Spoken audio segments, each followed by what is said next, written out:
2-6 record. But now it's time to turn the page to July. And what better place than in Toronto on Canada Day? Marcus Stroman has the name, but Josh Tomlin has had the game this season and makes a final audition for a spot on the AL All-Star team next on Sports Time Ohio.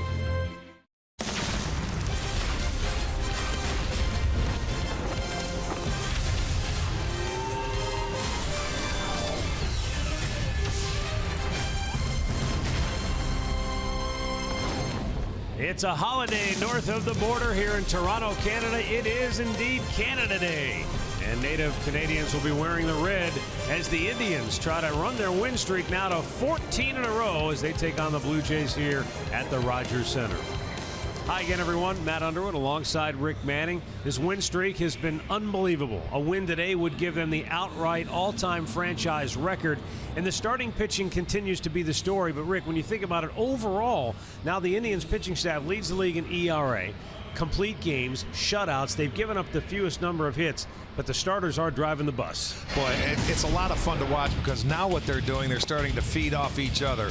One goes out there, there is no weak link. When you look at them in that 13-game span, 10 times they've gone at least 7 innings, if not more. They've been outstanding. They're feeding off each other, and you look at it, they're hitting 165, a 186 ERA. But the amazing thing, pitches per inning, as a staff, it's 14.1. The best in the league when it comes to pitches per inning is Corey Kluber at 14.2. So the whole staff is under that. It has been amazing, and we're going to watch Josh Tomlin today. He's going for his 10th win of the season, and Josh Tomlin has more wins than walks. Yeah, that truly is amazing. We know Josh throws strikes. He's very aggressive. He tries to stay out of the middle of the plate. He's given up 18 home runs. 12 of them have been solos, but he uses that cutter very well. He mixes in a great curveball. He spots the fastball when he has to. He's a fun guy to watch pitch, and I'll tell you what, his teams rally around him.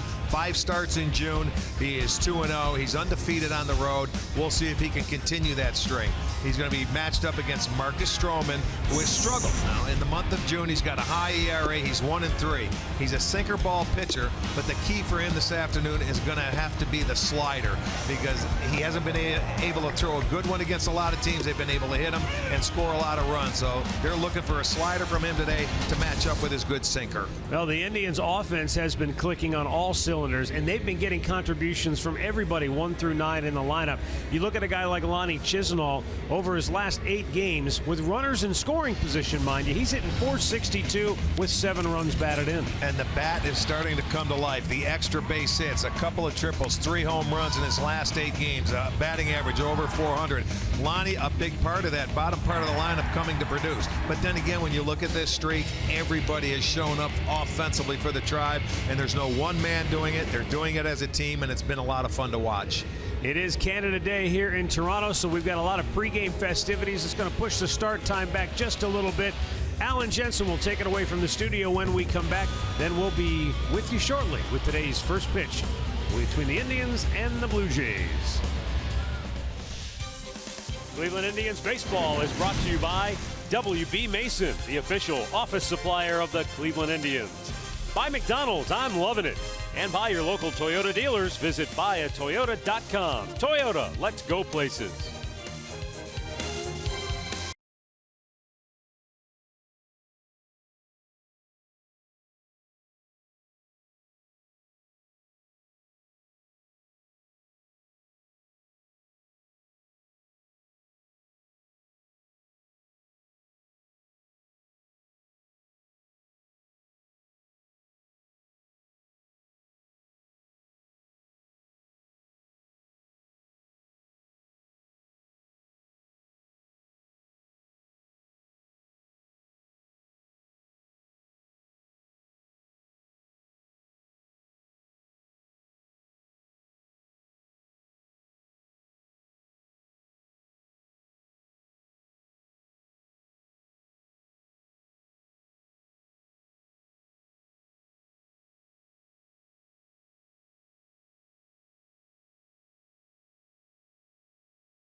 Indians will play from in front.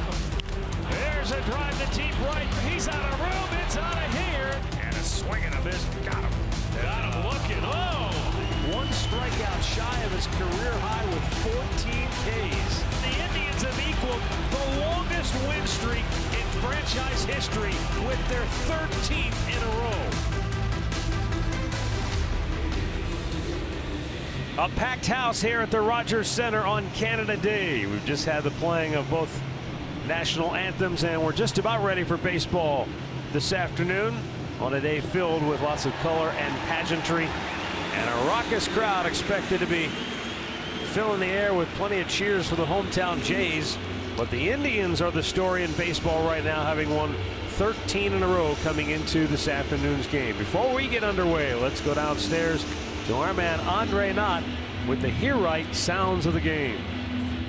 Frankie, as you get ready to play this game against the Toronto Blue Jays, I know you had a chance to see Roberto Alomar yesterday. Not the first time that you've met him, but how exciting for you seeing someone like Roberto Alomar and playing in front of him? It was very exciting. It was fun meeting him last night before the game, and you know, I grew up idolizing him. I grew up trying to be like him, and I thank his brother that, you know, Sandy's brother.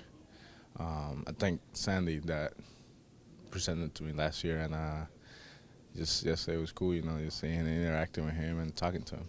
Being one of your favorite players and playing in the park that he made a lot of history in, anything different for you playing in a park like this, knowing that you grew up watching him play here? It's really cool looking at center field and seeing his number up there. I was trying to figure out if there was another number, and there's no more numbers up there. And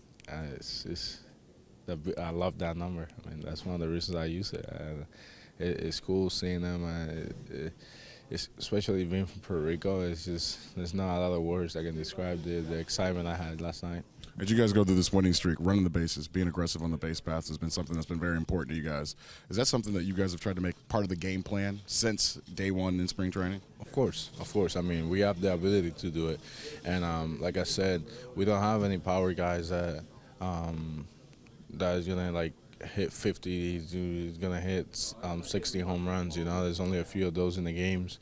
We got Knapp and Santana, and those are our power hitters. You know, but besides that, we got to continue to play the game the right way. We got to run the bases hard, and you see Knapp. He runs the bases as well as anybody in the game, and so Santana. You know, Santana got some bases on him, and you know, that's part of our game. Best word in baseball is being consistent. You guys have the best month of June. How do you continue that in the month of July now that we're in July? Continue to be ourselves. If we continue to be ourselves, we got to worry about nothing. You know, we don't have to worry, because I think we have what it takes. It's just a matter of continuing to be consistent, continue to push each other, continue to do things the right way. Kind of got a sense of listening to Francisco Lindor about the mindset of this entire team. It doesn't have a swelled head. It's not reading the press clippings. It's not really impressed with itself. They're just focused on today. And today is Marcus Stroman. He stands in their way, getting the start for Toronto. Josh Tomlin, meanwhile, will go for the Indians. And it's a team that has done a lot of the little things well. They have played well on both sides of the ball. Obviously, the pitching has been the big story. We've highlighted that, talked a lot about the starters, the bullpen, what they've been able to do. But the defense has been solid. It's played very good. And the offense has been terrific. It's scored early a lot. They've been able to play from in front most games. And when they've had to, Rick, they've been able to score late as well. It goes hand in hand with their pitching. They have a confidence now, Matt, offensively, where they score early, they turn it over to their pitching, and they'll score late. And it's been a nice run for them, but it all stems from the pitching. Keys to the game are brought to you by Wayside Furniture. Quiet the big crowd early, and that's what starting pitching certainly can do. Get into hitters' counts against Marcus Stroman and make him use his fastball. And for Josh Tomlin, neutralize the 2, 3, and 4 hitters, because they've changed the lineup a little bit, bumping Josh Donaldson up into the 2 hole. Edwin Encarnacion 3rd, Michael Saunders 4th. With that, we'll take a look at the starting lineup for the Indians under Terry Francona, brought to you by Progressive. Carlos Santana in the leadoff position. Jason Kipnis second. Francisco Lindor, after an 0 for 4 last night, bats third. Mike Napoli, Jose Ramirez, and Lonnie Chisnall are in the middle. Yan Gomes, Tyler Naquin, and Rajai Davis batting ninth, went 2 for 4 with a double and a homer last night. And our Northern Ohio Hyundai starting pitcher, Marcus Stroman, for the Blue Jays, who is 6-4 and a high .533 earned run average. He has pitched 101 and a third innings, but given up 113 hits. Look, his sinker is his pitch. He's a ground ball pitcher, but he has to have that slider go with his sinker. He hasn't had a good blend going lately, but he does lead the league in getting ground balls. This will be his very first start against the Indians. He came out and pitched out of the bullpen in 2014 against him. So we'll see what he has to offer tonight. Not a big guy, about 5'8", but the sinker slider is his style. Let's check out the defense behind him tonight, or today I should say. It looks like this. Saunders is in left, Pilar in center, Correa over in right, Donaldson is at third, Tulowitzki in short, Barney at second, Smoke is at first, and Martin doing the catching. Vic Carapazza has the plate. DJ Rayburn at first. The crew chief, John Hirschbeck, is at second base, and Bill Welke down at third. We are ready to go. The Blue Jays with their holiday uniforms, the red tops with the red caps. And you'll see lots of red throughout the ballpark here this afternoon. The Indians stand with their road blues. It's been a jersey that has brought them success and good luck, and you don't mess with a winning streak. And a pitch outside, ball one. We're underway with the roof closed today. Lots of rain in the area in Toronto, but the next 2 days we should have the roof open. It's going to be beautiful both on Saturday and Sunday. The 1-0 grounded toward the second base side of the bag. It's toward Tulowitzki with the shift on. And one away. The shortstop actually making the play. Yeah, I saw the roof close. That's why I said tonight. It's awfully dark out there. We had a beautiful, beautiful night last night with it open. But 3 straight day games here to wrap up this road trip.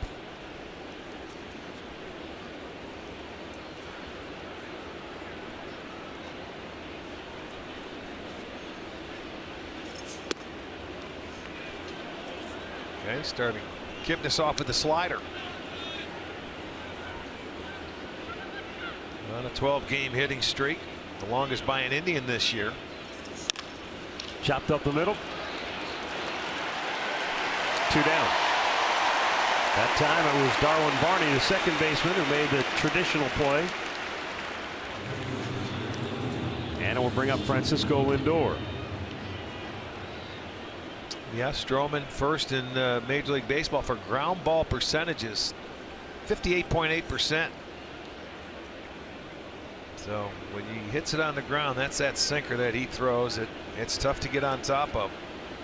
You're just rolling it into the ground.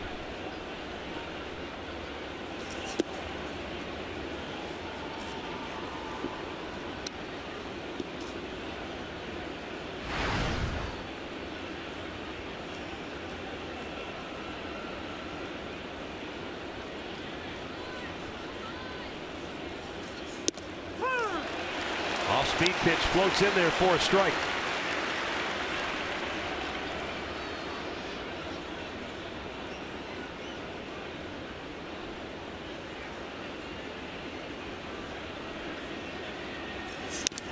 And that's fouled off by Lindor.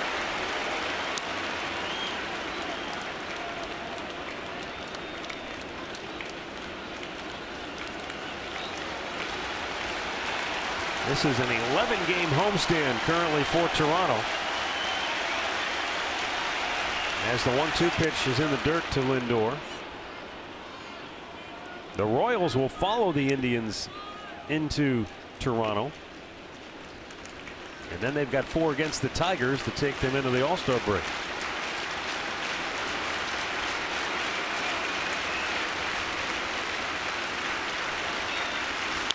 2-2, line to left center. That's a base hit. Saunders over to cut it off. The left fielder will hold Lindor to a 2-out single. Don't know if he tried to change the eye level there to Frankie or not, but that pitch was looked like a four-seam fastball up. That wasn't his sinker, and it stayed right there, and he took advantage of it. And that's one thing for Stroman. He's got to keep the ball down to continue to get his ground balls, but with 2 strikes, Lindor gets a 2-out single.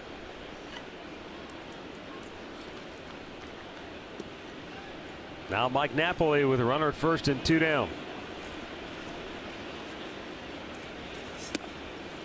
And just in off the plate for ball 1.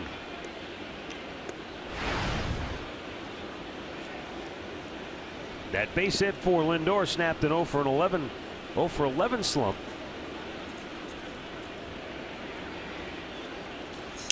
Napoli broke his bat. The third baseman Donaldson will go to first, and the inning is over. No runs, 1 hit, 1 left. Josh Tomlin goes to the hill to face the Toronto lineup when we come back.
Under manager John Gibbons. Ezekiel Carrera will lead it off. Josh Donaldson, who homered for the Blue Jays' only run last night, that's second. Edwin Encarnacion is third. Then it's Saunders, Martin, and Tulowitzki, who sat out last night's game. Justin Smoke, Kevin Pillar, Darwin Barney batting ninth. Northern Ohio Honda starting pitcher Josh Tomlin. Tomlin coming off a very good start in Detroit. Went 8 innings, 6 hits, 3 runs. All 3 coming on solo home runs for Josh. He's 5-0 on the road this year in 7 starts. So he has pitched brilliantly, and he's 1-0 in his career against the Blue Jays. And a first pitch struck to Carrera. Carrera 0 for 2 last night. He did walk twice.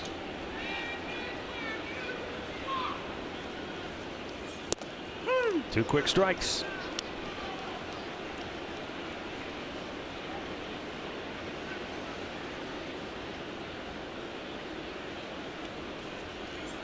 And a breaking ball rings him up. That was quick. Yeah, it was 2 fastballs and a curveball, and it's there you go. Strikeout number 1. This is not a game for those who stand and admire. If you watch Josh Tomlin, you're going to watch a lot of strikes go by. Yeah, you will. There it is our Circle K strikeout coming on a dandy of a curveball, and he didn't take the bat off his shoulder, so out number 1.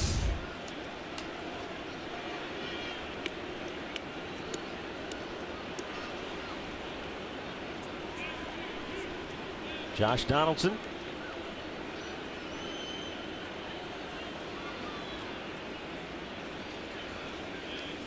Takes a fastball strike.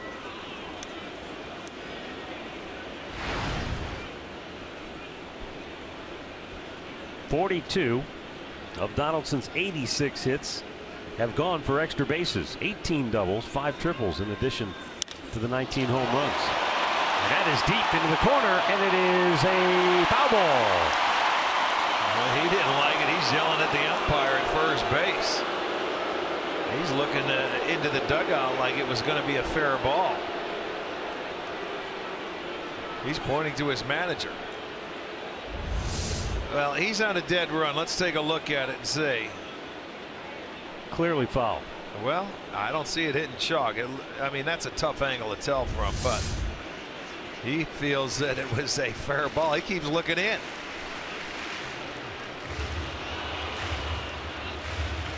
They're not going to challenge it. Foul ball. I'm sure you could go down there and see where the ball hit. Count is 0-2. And Josh Donaldson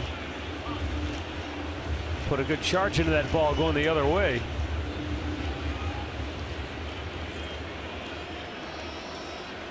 You see there a 9-game hitting streak. He's had his struggles though this year. On May 19th, he was hitting .207. Since then, he's batted .353.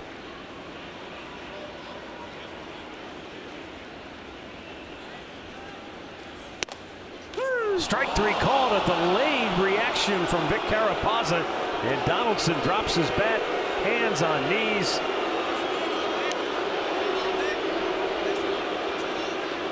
Two down. Well, take a look at it. Nissan pitch tracker. They're going to go inside with him. He's saying, if anything, it might have been high. It definitely had the plate. And if his complaint is anything, it's going to be up. So Tomlin gets the first two guys looking. Top of the strike zone. Toronto had 17 strikeouts last night, and they start out the day with 2 early here.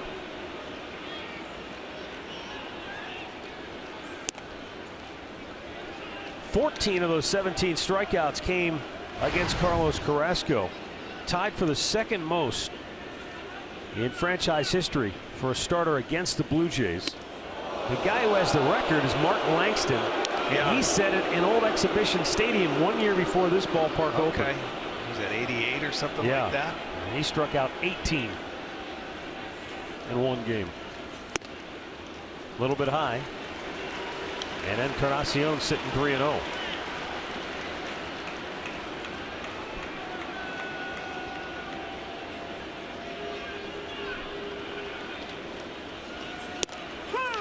Taking all the way, it's 3-1. Encarnacion 0 for 3 last night with a walk. Indians want to be very careful pitching to him. Look out. Piece of the bat goes flying. I never saw the ball. I saw the bat go one way and the ball obviously went the other. Straight back right off the end of it. How many times have we seen that on this road trip where it's splinters and a good portion of the bat flies out? How about the one last night? It was Francisco Lindor. His bat literally exploded. There were seemingly hundreds of little shards that just flew off the bat right at home plate. Well, from 3-0 to 3-2, and now the payoff pitch. Strike 3 called. Encarnacion fires his bat to the ground, and he's out of the game. He's been tossed by Carapazza. Now he bumps the umpire, and he'll have a fine and possible suspension coming for that. Wow, what a start to Canada Day. The gloves are off, and now Gibbons has been tossed as well. Canada Day may turn into Boxing Day before this baby's over. Boy, I'll tell you what, they're emotional here early. Josh Tomlin strikes out the side, and 2 Blue Jays get the heave-ho. Encarnacion and the manager, John Gibbons.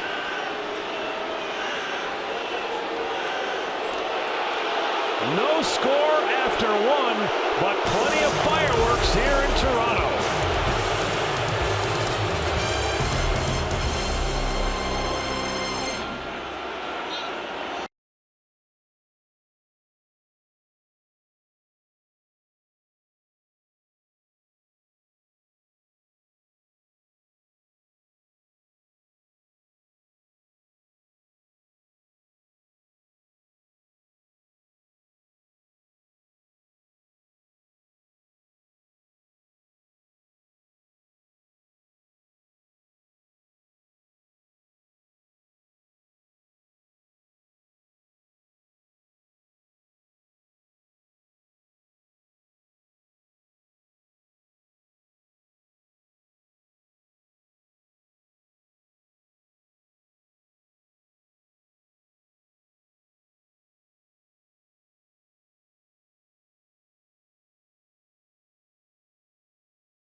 On the bench there is the new manager for the rest of the way.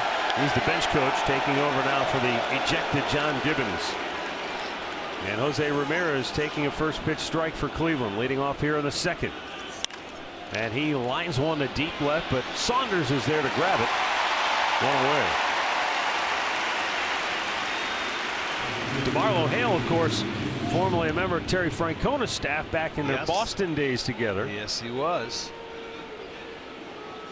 And sitting to the left of DeMarlo Hale is the pitching coach, Pete Walker. The emotions are flying high here are they early ever? On Canada Day. Lonnie Chisenhall fouling one back.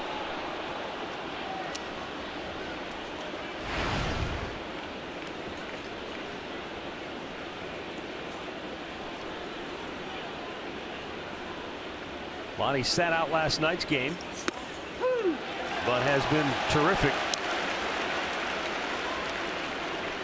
10 for 25 on the road trip. Currently riding a 4-game hitting streak.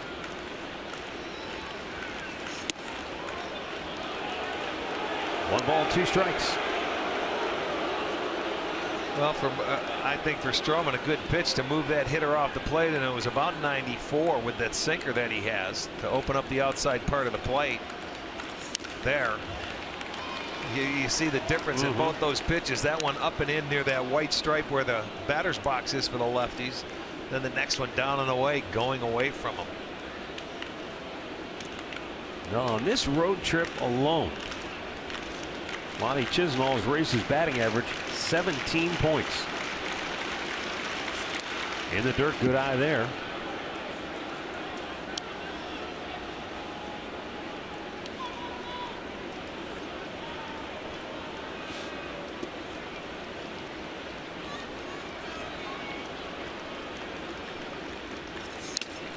That one nailed the mask of Russell Martin.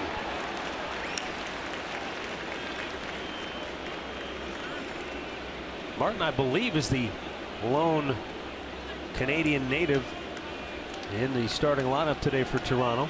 Oh, Michael Saunders also. Right. Swung out and missed. He got him. 2 down. First strikeout.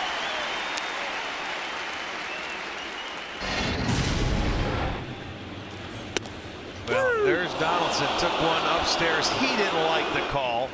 He didn't say anything, and there's that little cutter away on the full count to Encarnacion, and he hated it. And he was ejected, and he can't believe it. And then the manager ended up going. Gibbons said something he shouldn't have.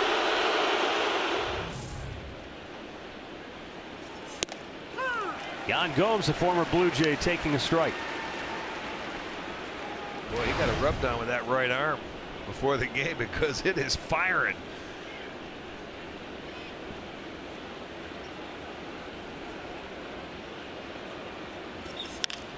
Gomes trying to pull it. And the third baseman Donaldson makes a bad throw. And Gomes will stay at first base. He's lucky that ball didn't go into the seats. It caught the top of the facing behind first base. That's not very high down there. Can't be but 3 feet tops.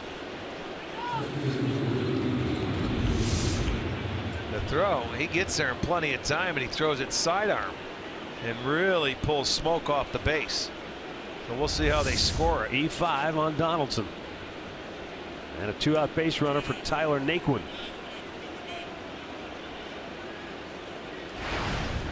Naquin 1 for 4 yesterday with a triple and a run driven in. Sinking fastball low and away. Donaldson, his 6th error on the year, and the 41st for the Blue Jays. They're rated 3rd defensively when it comes to fielding percentage.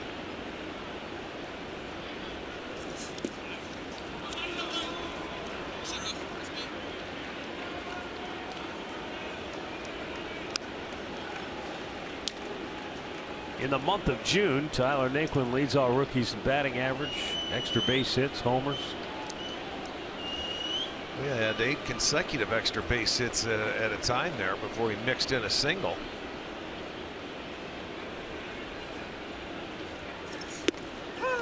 And a strike is called. 2-1.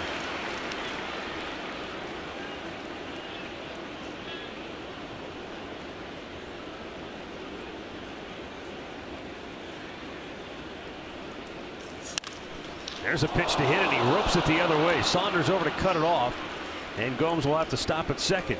Nice swing. 2 on, 2 out. We'll go down to Andre.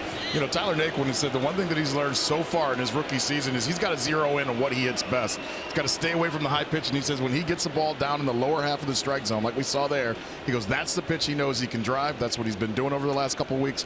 That's why we've seen so many extra base hits off the bat of Tyler Naquin. He says he's learning, he's got to know himself better if he wants to be successful here in the big leagues. That's a pretty good observation, Andre, because he is a great low ball hitter. And, you know, if you concentrate down, you make that guy. That ball there, it was a sinker. It was just a fastball. It didn't really sink away, and that's why he went the other way with it. But a nice swing on that one. There's Rajai Davis. Checked on a ball that was low and away.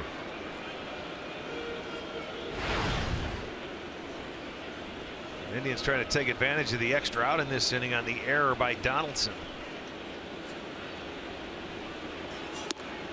Just off the outside corner. Now the 40+ thousand umpires are getting all over Bick. Well, they're saying you called that a strike on Encarnacion. How come it's not a strike now? Well, it was. You But see where that one Martin was tried to bring it back. yeah. It was off. Davis had one to hit there, and he fouls it back. 2-1. Last night, this was the first pitch in an at-bat. And Indians, I think to Jason Kipnis, his home run was also on a first pitch. Well, he got him going. Got the first run on the board for him early. Broken bat. Tulowitzki will go to first. And that throws on the money. The inning is over. No runs, a hit. 2 left. Middle of the second, no score in Toronto.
I'll give you an opportunity to see the Indians defense today, brought to you by Jeep. It looks like this. It'll be Davis in left, Naquin in center, Chisenhall in right, Ramirez at third, Lindor at short, Kipnis is at second, Napoli at first, Gomes behind the plate. A little too much commotion going on in the first. Didn't have time. Michael Saunders will lead off here in inning number 2. He was showing bunt there and fouled it back. Well, Ramirez was playing back sort of towards the hole at short third. So he was just going to try and take a bunt down the third baseline to get something started. But you know, when guys try that, that's something they rarely practice, at least that we can see for a base hit. Missed outside. Michael Saunders grew up in Victoria, British Columbia. Popped him up. Playable for Jose Ramirez. One away.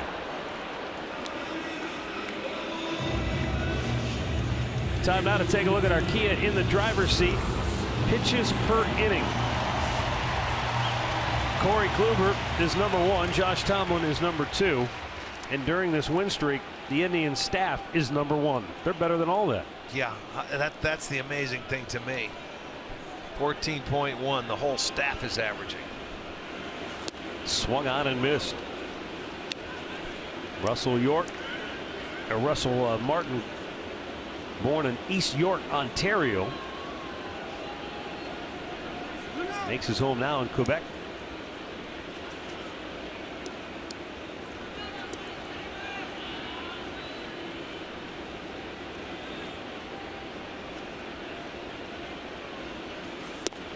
A little bit low.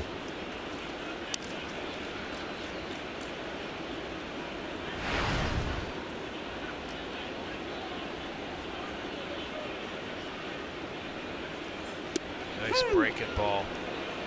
Boy, he works both sides of the plate beautifully. Changed speed, started that slow hook at him and let it drop over the inside corner.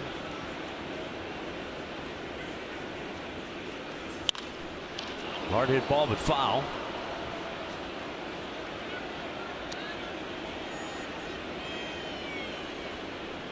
Martin, I mentioned, born here in Canada, in Ontario. Actually spent some time living in Paris when he was a youngster as well. Swung on and missed, and Josh Tomlin has struck out 4 of the first 5 batters here this afternoon. Well, he just shaves the outside edge, probably off the plate with that little cutter, but so effective because you can see the late movement at it. Starts on the outside edge, rolls off about 4 or 5 inches, gets a swing and miss. Well located. Now Troy Tulowitzki sat out yesterday's ball game. Fresh off the heels of an emotional return to Colorado for the longtime Rockies shortstop. His first trip back there since they traded him here to the Blue Jays. The reception was wonderful. I think it was overwhelming for him.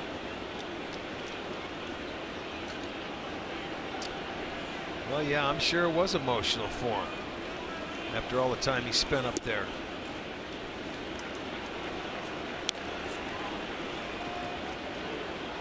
Tulowitzki is a career .297 hitter.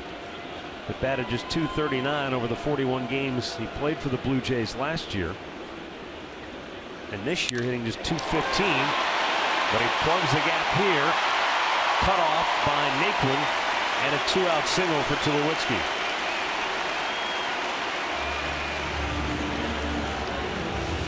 Well, Indians baseball is live with the MLB.com at-bat app. You can stay connected all season with radio broadcasts, video highlights, stats, news, and more. Just download MLB.com at-bat, the #1 app for live baseball on your smartphone or tablet.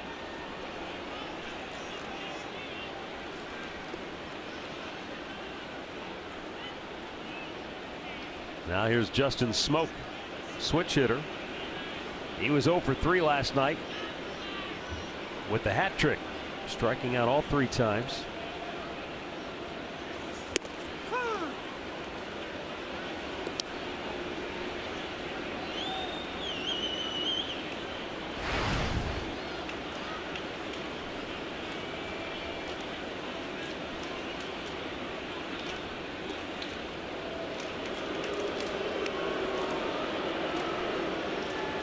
Early in his career, Tulowitzki was a guy who definitely could run. Back in '09, he stole 20 bases in a season.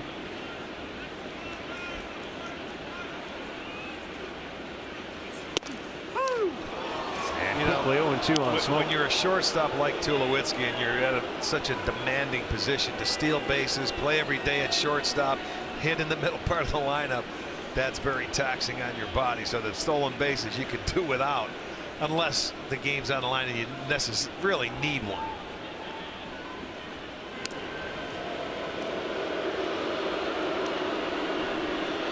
Matter of fact, the Blue Jays on the year, they're 13th in the league. They've only stolen 25 bases.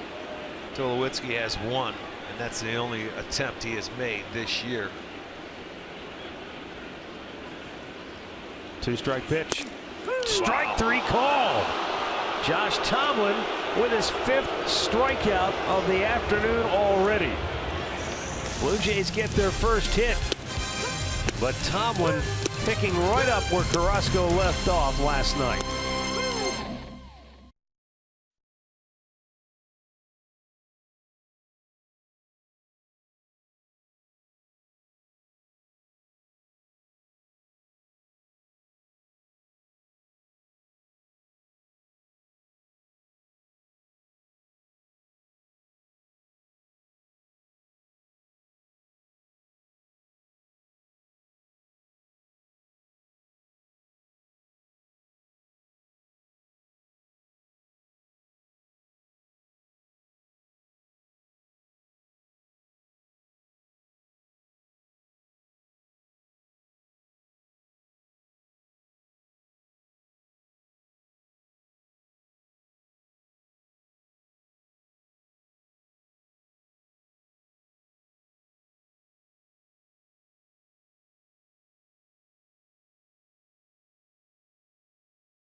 Reminders you enjoy a cold one to stay tuned later in the game for Miller Time, brought to you by Miller Lite. 3rd inning here at the Rogers Center, top of the order, and the Blue Jays go back to a shift. Carlos Santana.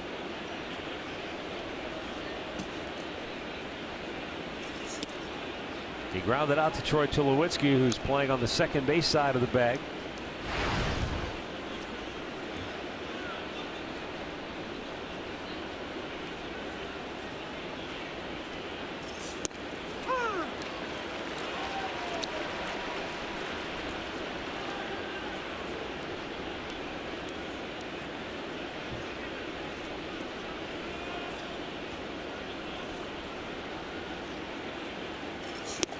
Look at that sinker. That has some pretty darn good movement to it, going down and away. It's at 93.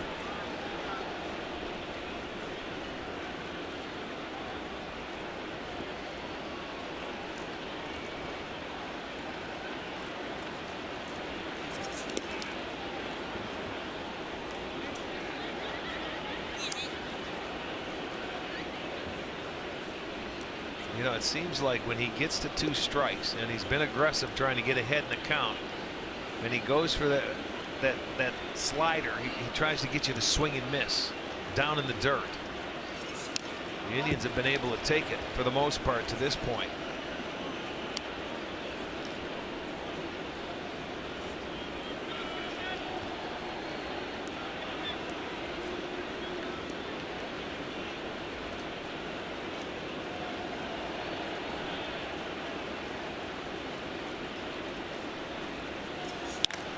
And he clobbers one to deep center field. Back goes Pilar. He can't get it. It'll one-hop the fence, and Santana hurries into second base with a leadoff double. Oh, looked like Santana picked on that slider, and that was a line drive. Look at that, stayed out over the plate. He likes it away, and this goes right over the head of Pilar in center field. He thought he was going to track it down. It was just hit too hard. Santana with his 14th double and sets up this inning. Leadoff double. Really good swing on that pitch. And so now the first legitimate scoring opportunity, if you will, as Kipnis showing bunt pulled it back.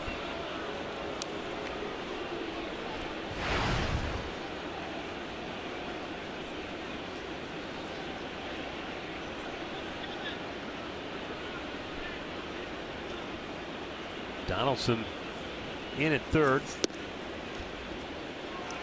Now Kipnis takes, it's 2-0.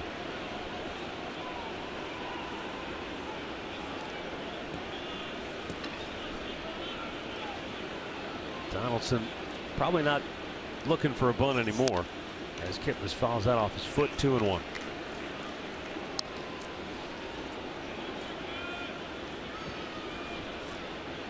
This has been the biggest issue, if you will, this year for Stroman. When he gets guys on base, with men in scoring position in particular, hitters are batting .347. And Kipnis wraps one right back up the middle, and it's through. And the Indians will take the lead as Santana scores, and Jason Kipnis extends his hitting streak. Kipnis has now hit in 13 in a row as he drives home his 46th of the year. 1-0 Cleveland. Well, just like you said, he gets out of that, out of the stretch. This will be our AT&T high-speed replay. Not only does he pull the ball, but he gets the bonus. It gets into center field so Santana can score. They were playing him a little more to pull. So Kipnis, another clutch RBI. Give him 46 on the season. Rick, hitters are batting 85 points higher than the league average against Stroman with runners in scoring position. It's hard to figure out. I mean, maybe that something happens to him. I don't know, but they were telling me his sinker isn't sinking like it used to, but it looks pretty good out of the windup. Yeah, he's still getting. And he doesn't have a big windup. It's almost like he's out of the stretch from even when nobody's on. He's still getting a lot of ground balls, but he must not be getting them when he gets runners in scoring position. Yeah, they're staying up. Lindor fouls one back, although he did technically, you could say he got a ground ball off the bat of Kipnis. Yes, went right he back did. through the hole. That's true. So, when you're a pitch to contact guy and ground balls, but he has pretty good stuff, because it's in the 90s. You can get your ground ball, but sinker ballers give up a lot of hits. And on this field, we told you it's the first year they have the dirt out there. It used to be just cutouts, pads around the bases. Second strikeout for Stroman, one out here in the third as Lindor is retired, and now Mike Napoli. And this infield is hard and it's fast with the dirt out there, even though it's changed from the turf.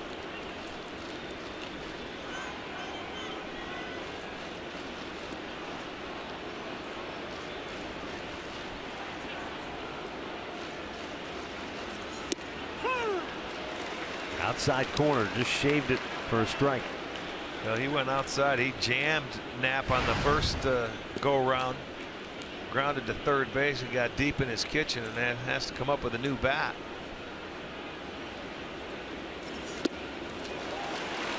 And it's low and away, 0-2.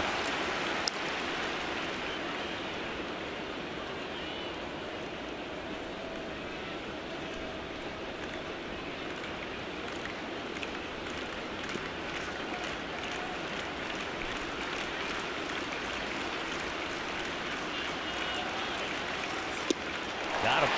He never threw a pitch that was close to a strike. Didn't have to. And Napoli just couldn't help himself.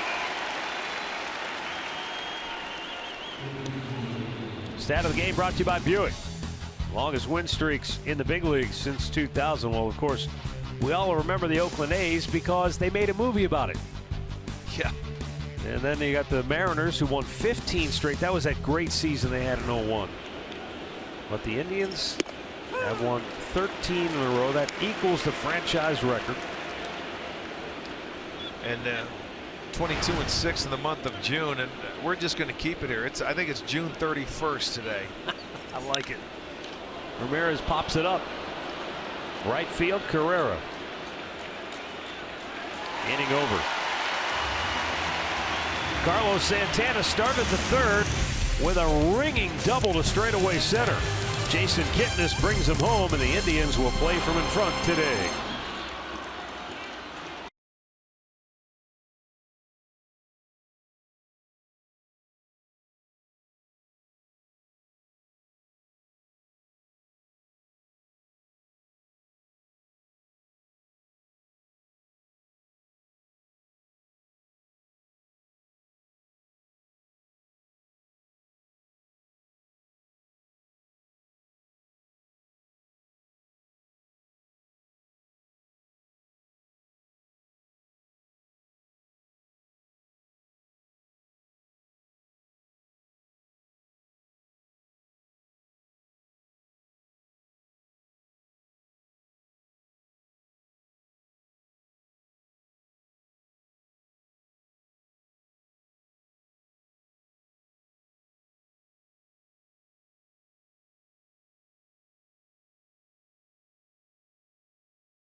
In a row over the Detroit Tigers, who are in town for a 3-game series, and from 5 to 7 you can get $2 Budweiser cans out in the district in right field, and 15,000 fans will receive a batting practice pullover.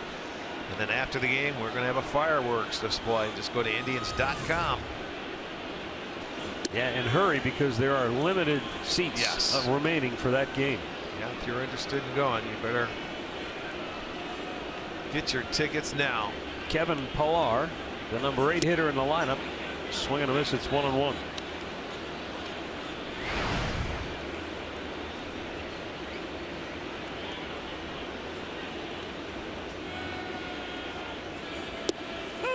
Remember when we started this road trip in Detroit, I said we hadn't been to Detroit since the Cavaliers started their playoff run. Right. En route to the NBA championship. And the Cavaliers in the postseason this year went to Detroit, swept the Detroit. They went to Atlanta, swept Atlanta, went to Toronto, beat Toronto. And the Indians have swept Detroit, they've swept Atlanta. Yeah, well, they won the first one here. Yeah.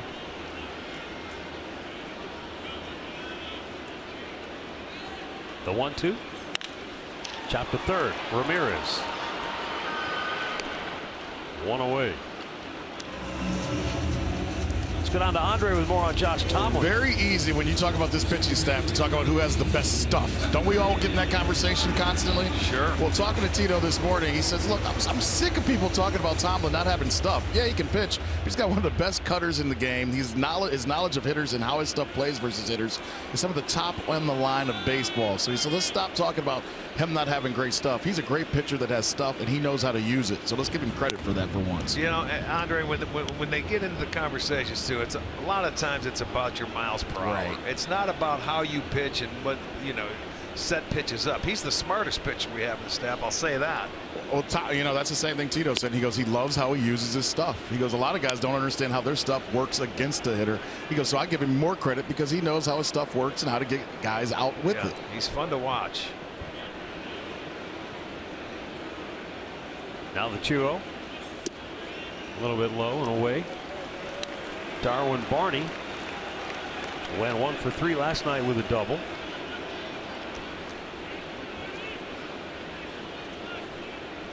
Tomlin came back from 3-0 to get Encarnacion in the first. Now it's 3-1 on Darwin Barney.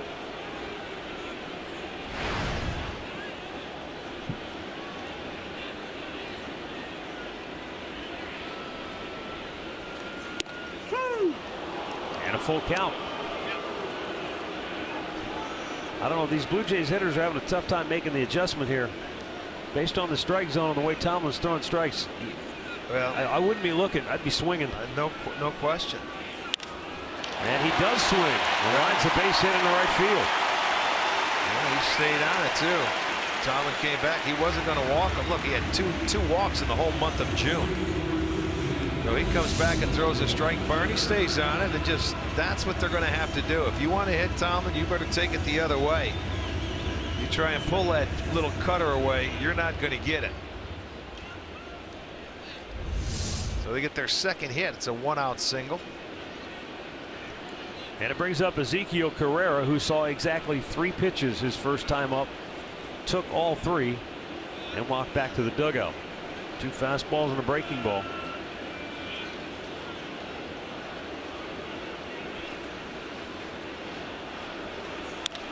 Swings at the first pitch this time and fouls it off.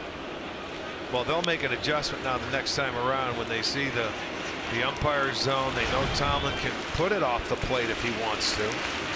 So they're going to have to make an adjustment as a team. The approach was just shown to you by Barney.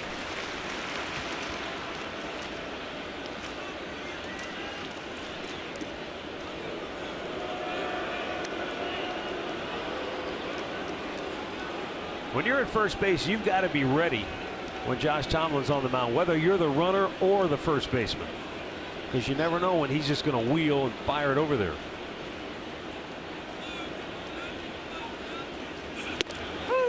Two quick strikes again on Carrera. How many hitters have we seen? Look at them walk out of the box, shake their head, look as disappointment. You know what, fellas? It may be a wide zone today. I will give you that.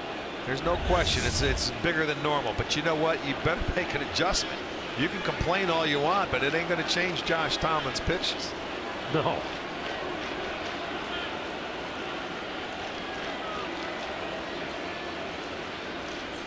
That fastball took off on him. One of the rare times he's really missed with a pitch. Normally, this is the one thing I like about Tomlin. Every pitch with him has a purpose. And when he gets ahead of you, he tries to, if he misses, it's for a reason, for another pitch he's going to throw to you. That was one that got away, a rarity for him.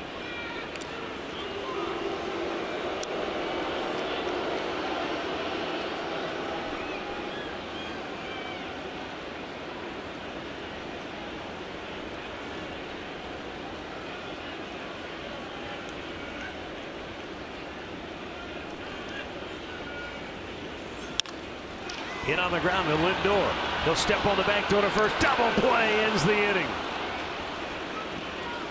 So Josh Tomlin gets a 2-for-1 ball, and after 3, it's Cleveland 1, Toronto nothing.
Ride with Tribe first base coach Sandy Alomar in Velasano. The first 50 people to join get free registration, Indians bike jersey.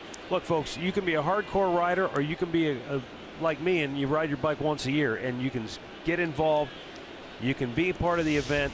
It doesn't matter. All the money raised goes to fight cancer. So log on to velasano.org and register today. It's a great way to get involved. Now, Sandy, he's kind of a hardcore rider. I couldn't keep up with him for a block, let alone 50 miles. But if you're one of those guys, there's that part of the event. Yeah, he's definitely a rider. You want to bring your tricycle out? I think that's okay, too. Lonnie Chisenhall with a bouncer to first. Took a little bit of a funny hop on the edge of the carpet there, but Smoke stays with it. 1 down.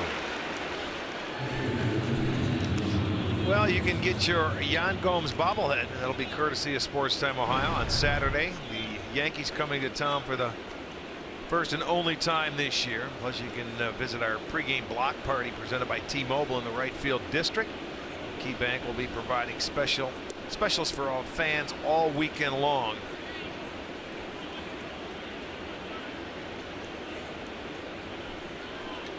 Yan Gomes takes a strike.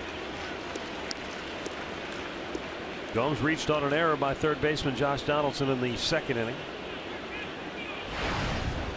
Tribe's lone run came in the third on an RBI hit by Jason Kipnis. Look out. While we have a moment, want to send out best wishes to Kathy O'Brien and Andy Tobolewski. They're getting married today. It's a 3 p.m. first pitch in Euclid. First pitch. Best wishes to Kathy and Andy. Yes, indeed. Good luck. Gomes went fishing. Fourth strikeout for Stroman. 2 down in the inning.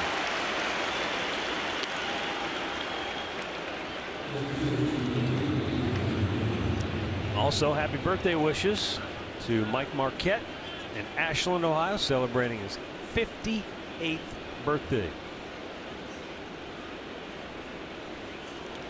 Now, the Indians have a 1-0 lead, and when the Indians have scored first this year, they are now 36-7. Tyler Naquin takes a breaking ball for a strike. Naquin had a good AB. His first time up, stayed inside the ball and shot it down the left field line. Saunders cut it off, so it kept him to a single.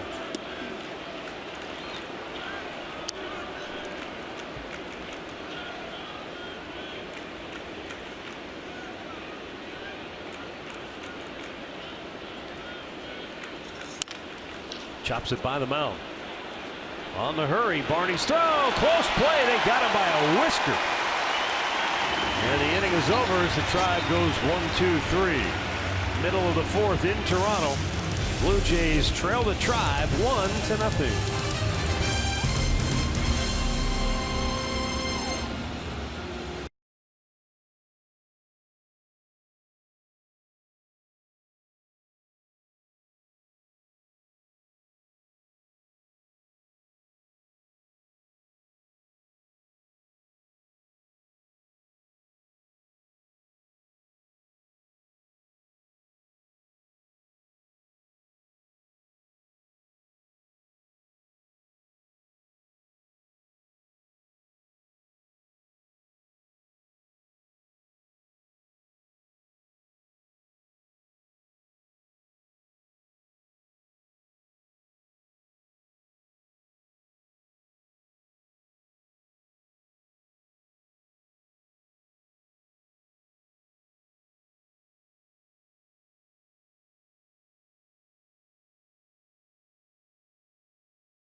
Thanks, Al. Boy, how nice is it to see the Indians 18 games over 500. Didn't it seem like just a couple of days ago they were fighting and scratching to, stay above that 500 mark, and now they've blown by it. Yeah, well, that's what 2 weeks of winning will do. Josh Donaldson taking a strike. He's quickly in the hole 0-2. He was rung up his first time up. All 3 Blue Jay hitters in the first inning were called out on strikes.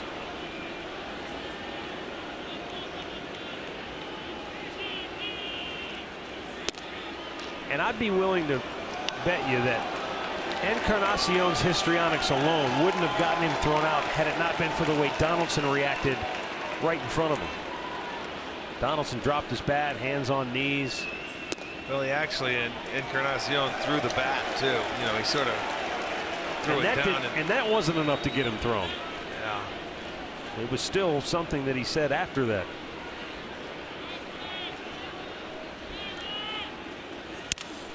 Chops it by Tomlin.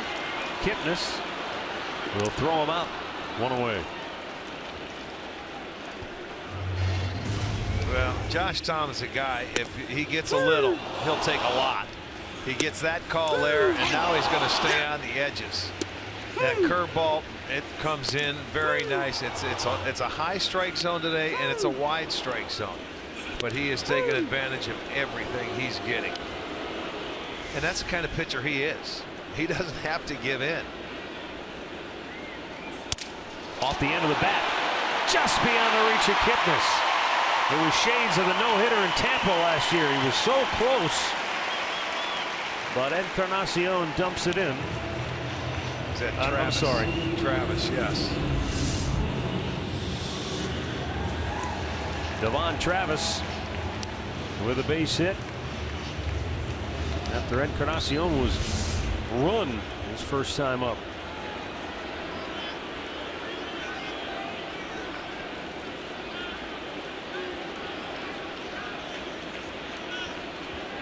So a 1-out base runner now for Michael Saunders.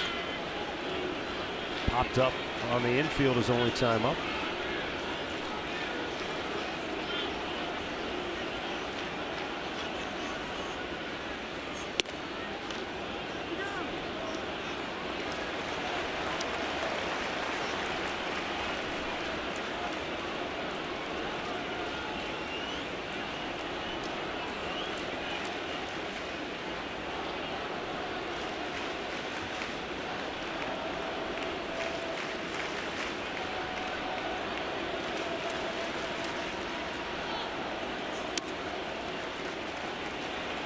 Two balls, no strikes. He hasn't had. This might be well. He had one other 2-0 count and went to 3-0 when he came back. That was on Barney. He was also down to Encarnacion 3-0 first time up. Remember, he came back and struck him out. That's right.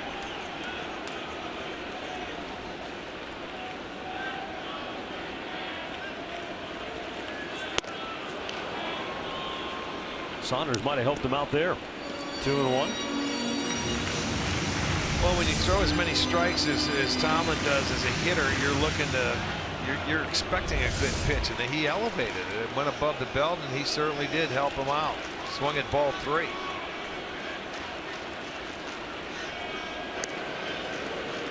But that's, again, going back to what we talked about last inning. If you're sitting around waiting for a walk, you'll be waiting a long time. Yeah. Just doesn't do it very often. No, 8 walks on the season.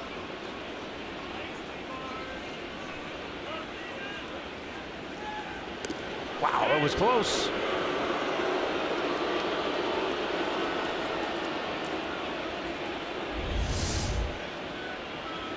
Not that he was going anywhere.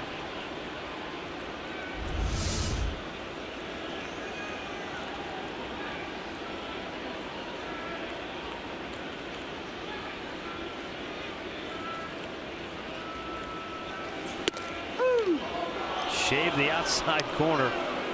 And now Saunders 2-2. Well, I'm telling you, that's going to happen all day long. This is the proverbial talk about, you said it before, sitting in the rocking chair catching Tomlin. You just move in, out, boom. Yeah. You just put your fingers on, you make the call, and I'll hit your target.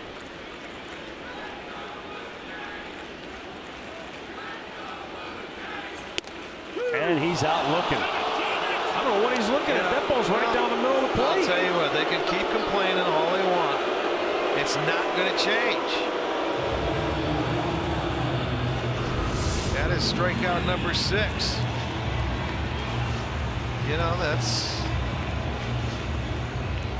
they can go in there and whine about it, but if you don't make an adjustment, it's going to continue like this all day long.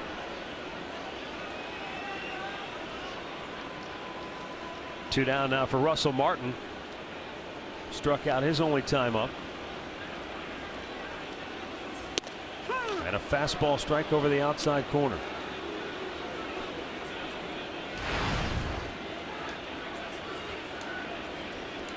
Well, see, there's the other catcher trying to switch the tide. Well, that's the veteran not showing the umpire up, but simply saying, hey, I thought this or I thought that. That was close. His foot he almost came off. But you're right. He's trying to do it in his own subtle way. His foot almost came off the bag. If it did, watch it. Comes this way. Napoli keeps it applied. All right. That was a rather unorthodox way of getting back to the bag.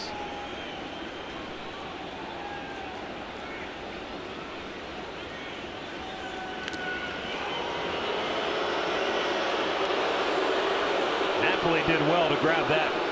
That was a little bit off target. He had to go around the runner.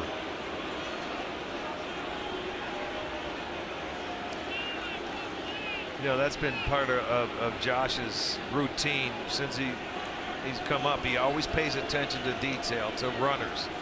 Fields his position very well. Guys don't even have leads. He's throwing over there just because he's programmed to do it.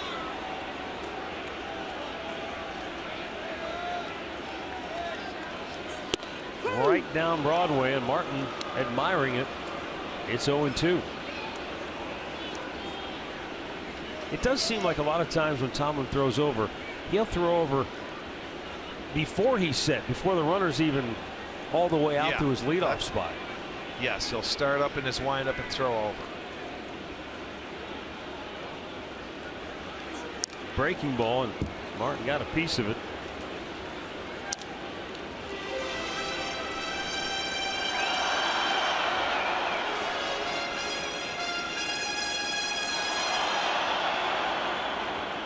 We're in the 4th inning. Indians leading at 1-0. Tying run at first with 2 down.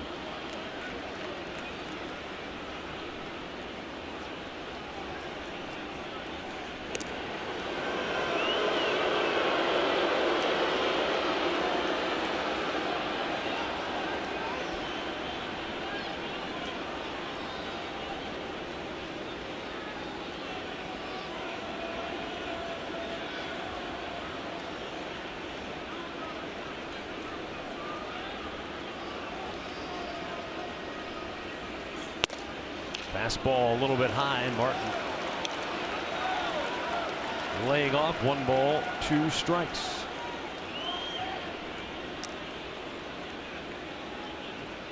Russell Martin is 33 years old.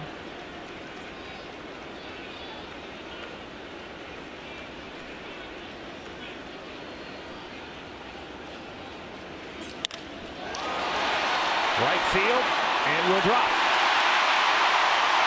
Chisenhall fires it back in, and the Blue Jays have runners at the corners with 2 down. Well, Martin stayed on that one that time, taking them the other way. So when you think about it, of all the hits that they have, 3 of them have gone the opposite field.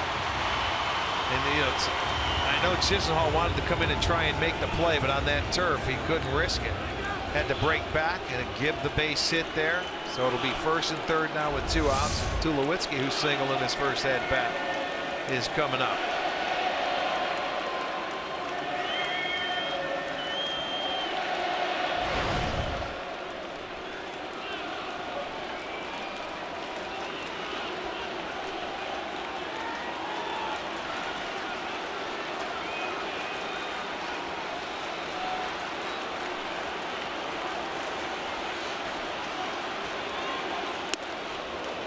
Just inside, ball 1. Tulowitzki's been a good hitter his entire career.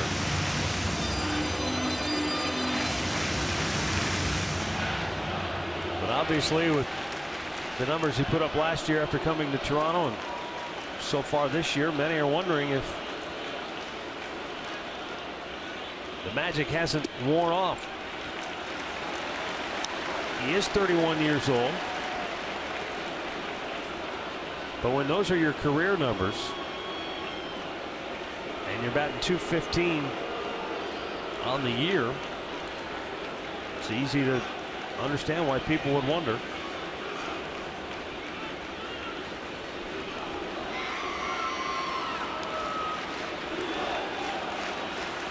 But he can still swing the bat well. Maybe not as consistently as he has in his career. 3-0.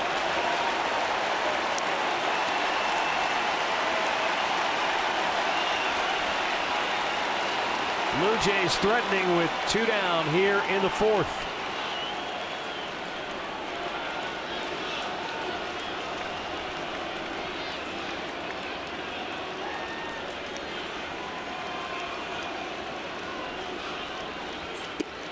And Tomlin has issued his first walk, and only the 9th of the year. But the bases are loaded with 2 down, and Justin Smoke will be the batter. Well, it didn't look like he wanted much to do with Tulo in that situation. 4 straight pitches. When you walk him, you've got Smoke coming up, even though he is a left-handed hitter. Josh was able to strike him out the first time, so we'll see how he goes. We'll see if he comes right back, and he pounded him inside after he got strike 1 in his last at-bat. Away, went with 2 strikes in. Infield pulled around to the right. Kipnis back on the outfield turf. Lindor shading him straight up the middle. And a strike over the outside corner. Comes right back and throws a strike. That's what made me feel like I don't think he wanted a whole lot to do with Tulowitzki. I agree with you 100%. He never really gave him anything close to the zone. No, he did not.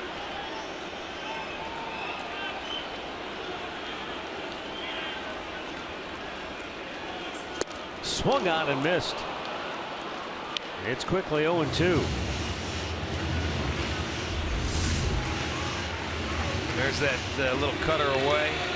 Swings through it.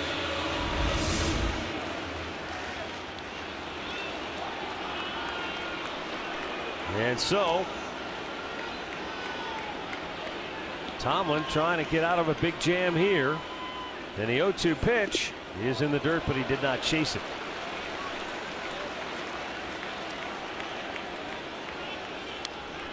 But that's the confidence. A, the catcher has to have to call it. B, the pitcher has to have to throw it in the dirt. Yeah, and if he swings and misses and it stays around the plate, you just pick it up and step on the plate. You don't have to throw it.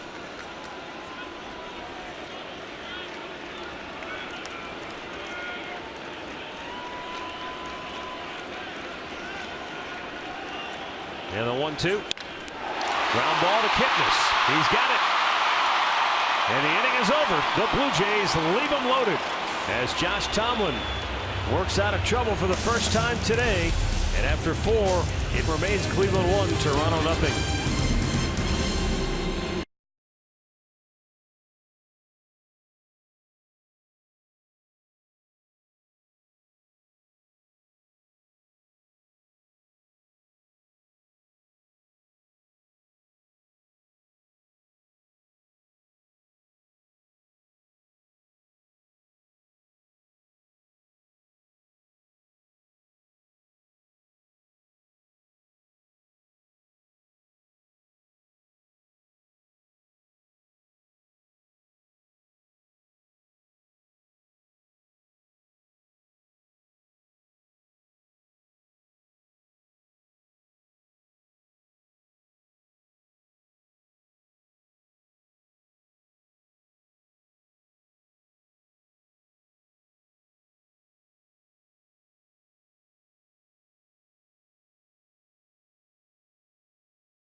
Brought to you by Levin Furniture. For the best deals on furniture and mattresses, shop Levin's. By your Northern Ohio Honda dealers. And by the Cleveland Clinic. Access anytime, anywhere.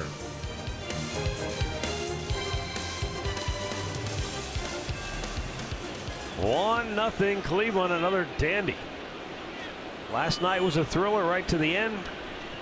More of the same this afternoon on Canada Day.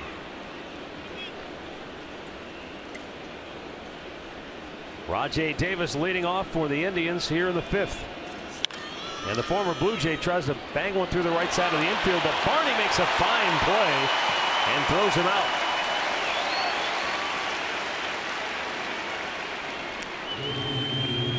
Yeah, ranging to his left, he's going to make the play, slide, make a U-turn, pick up, and throw to first. Good play.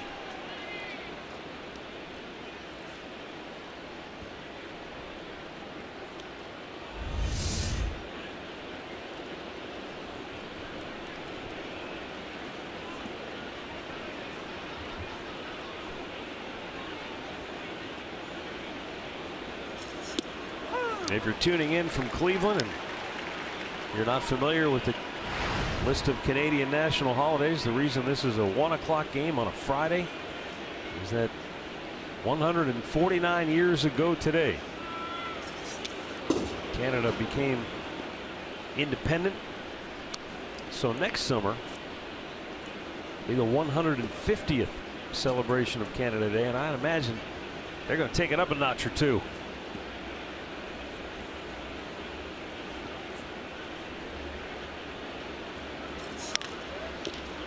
Pulls it. That stayed fair. Yes, it is. Fair ball. Right over the bag. 2 down. Our in-game recap brought to you by your local Toyota dealers. Jason Kipnis with an RBI single that came in the 3rd inning after Carlos Santana led off with a double. And that's it.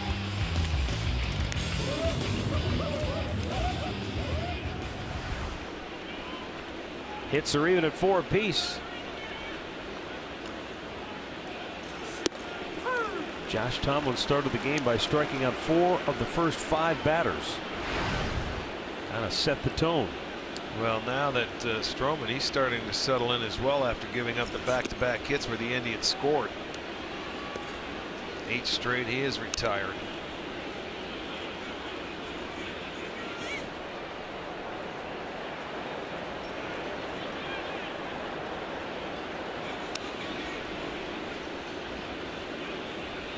The RBI single for Kipnis in the 3rd extended his hitting streak to 13 games.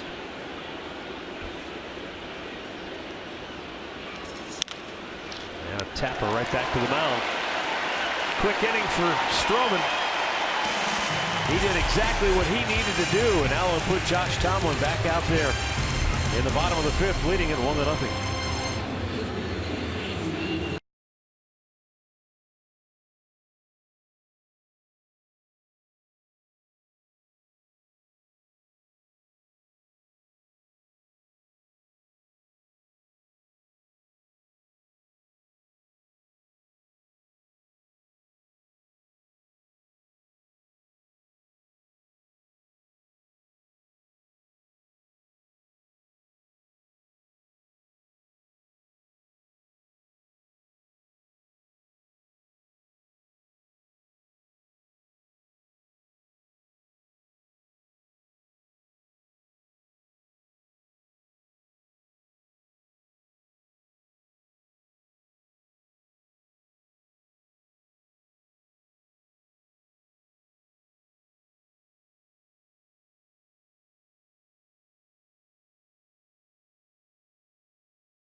Get a look in from the flight deck, which is where Josh Donaldson hit his home run yesterday.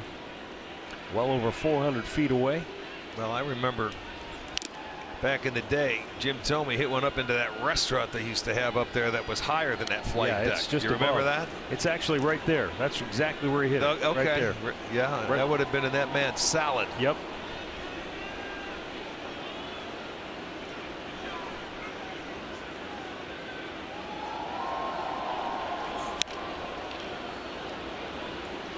No balls, 2 strikes.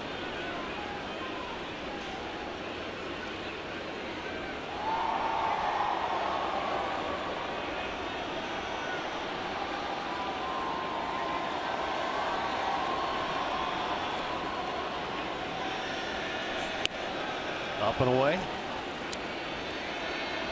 I'll tell you, Stroman did what he had to do. He went out there and had a nice 1-2-3, a quick inning to get Tomlin right back out there after he had to work his way out of that inning. Down the line, but foul. Been out of play.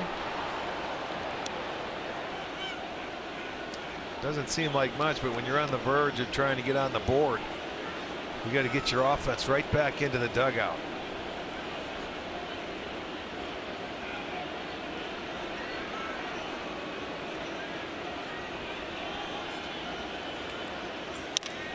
Slaps it the other way and a base hit.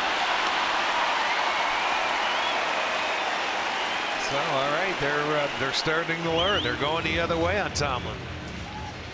Great clip of the game from last night. Carlos Carrasco. After the game, John Gibbons said he was just really good, and that's the story.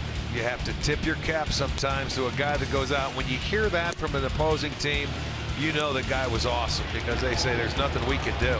He struck out 14 and 7 in the 3rd innings. He was brilliant. Every hitter in the Blue Jays lineup struck out at least once. Or you could take it even a step further. Every Blue Jay that played in the game struck out once because Russell Martin pinch hit and he struck out the only time he was up. 2 guys struck out 3 times each.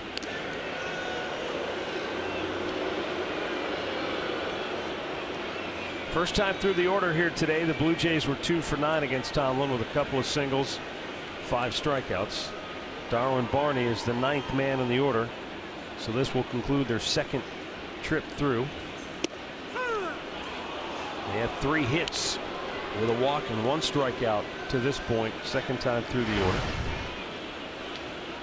Tomlin would be a great guy to hit and run on because he's always around the strike zone, and if you have a hitter that can handle the bat, you could do no wrong starting your runner if you trust him to hit it on the ground.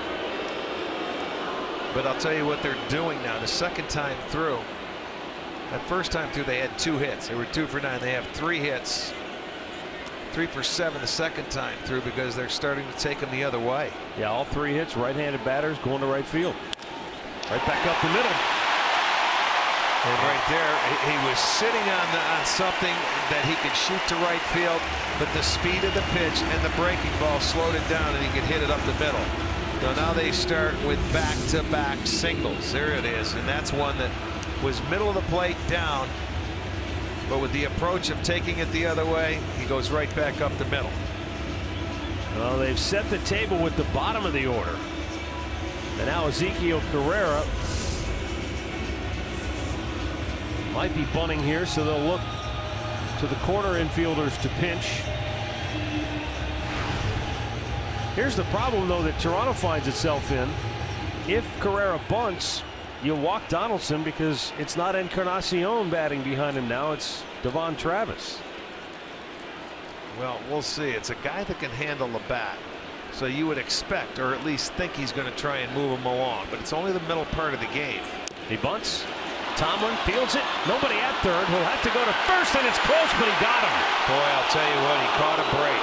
The look to third base really could have hurt him. It could have hurt him, but he didn't. He gets the out at first base. I'm curious if Josh didn't know the play was on or if Ramirez made a mistake. No. Ramirez has got to break in, but he never broke to get back to third base. He just stayed there. So Tomlin was lucky enough and fortunate enough to see that. See, Ramirez just stayed put. I don't think he even thought about going back to third base.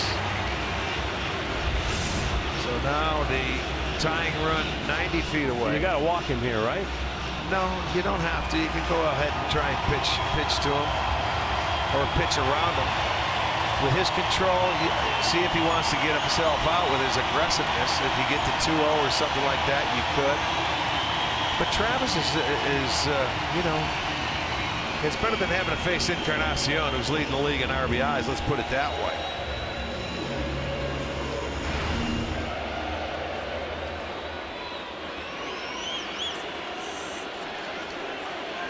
Well, we'll see what they decide to do here, and they will just put him on. Okay, they're going to intentionally walk him. There you go. No, they discuss what to do after this. So this will be the second walk of the afternoon, and one at first intentional. And you have the ground ball double play to get out of the inning.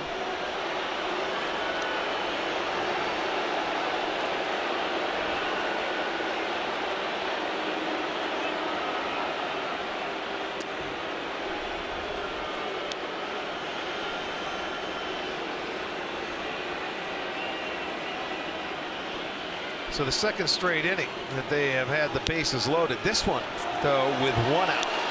Last inning it came with 2.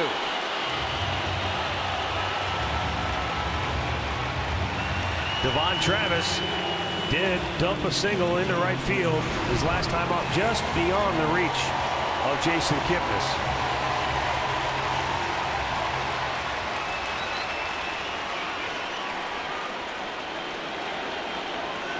And Tomlin trying to pull the rabbit out of the hat here in the 5th. With the bases loaded and 1 out. In the air, foul, right side, and Seats. Just out of play.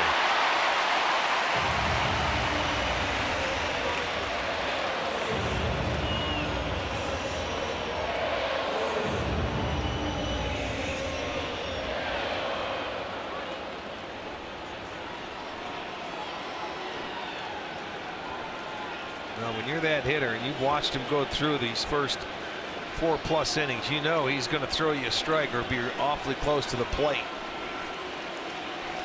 I think it's just a matter of not trying to do too much as a hitter.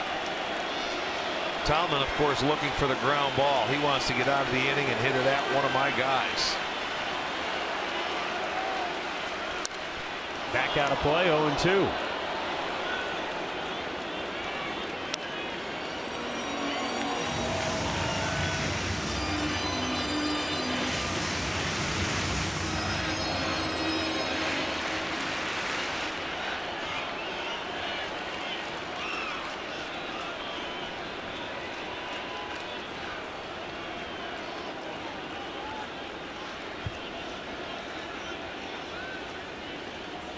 Got him.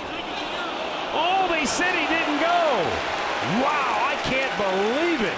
And neither can the Indians dugout as they let the umpires know their displeasure. Oh, that's unbelievable. Catch a break, but you got to come back. You got to make a pitch. DJ Rayburn, the first base umpire, failed to ring him up. Went up top to change his eye level. I want to see what this pitch is coming.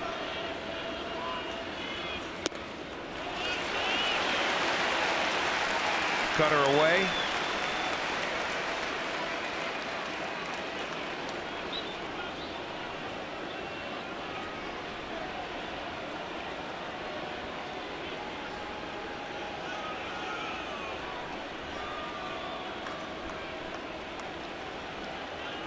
With the bases loaded and 1 out, the 2-2 pitch. Foul back. Travis having a good at bat. Well, he was, just got a piece of that one to stay alive. That was a cutter down on the way as well. And he shook off Gomes twice in that sequence.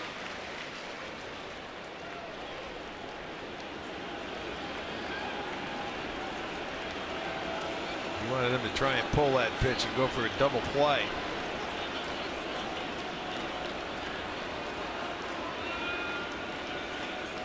Yes, he did that time. Yes, he did indeed. He wasn't going to get the break twice. He got one the first time, and that's just a great job by Tomlin. He knew it too. Elevated, sure he did. He elevated it, and let's check the sequence out. He could have had the first one, but he didn't complain. Popped up the first pitch. He gets him down 0-2. That's the one you think you wanted. Didn't get the call. He said, okay. Went cutter away. Get him looking away. Another good cutter away. Let's go back up stairs and got the swing. Well done. That was set up by 2 pitches away for him to go up and bite at that strike right there. It's 2 outs. 1 more to go.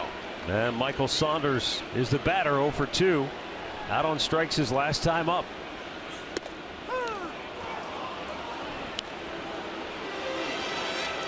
Boy, that's some pitching right there.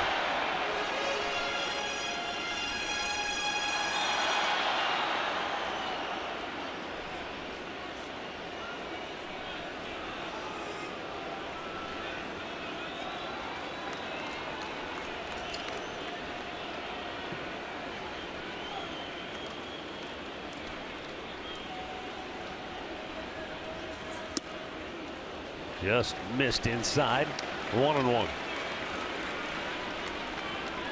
Well, he's had to work hard these last 2 innings now. Bases loaded in the 4th. Sure has. Bases loaded again here in the 5th. And you know, you don't see Tomlin with this many strikeouts, so he's had a lot of swings and misses. He's got a lot called. Right. Is what he's done, but he needs 1 more out to get out of here for a good solid 5. Oh, now that's a pitch he's been getting all day. That time he didn't, and now it's 2-1. Take a look at it. You see. Little off. Gomes trying to frame that on him a little bit.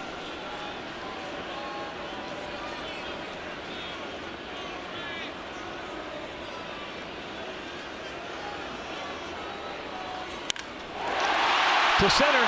Naquin makes the catch. Inning over. The Blue Jays leave him loaded for the 2nd straight inning. And it's still Cleveland 1, Toronto nothing.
Greater coverage of baseball. Carlos Carrasco over his last 2 starts.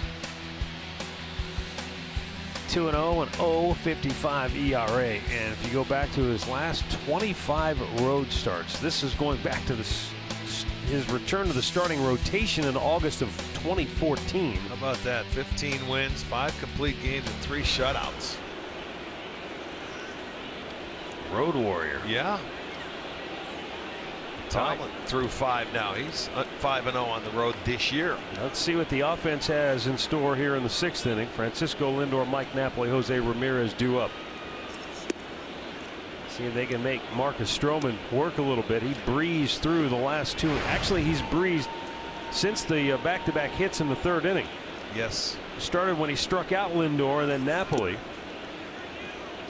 Yeah, you need base runners because we told you when he has runners in scoring position out of the stretch, he struggles. But you know, when you look at his windup, man, it's almost like, you know, coming out of the stretch. Just you know, like a lot of pitchers nowadays, they don't have much to it. Just a simple, let's come home.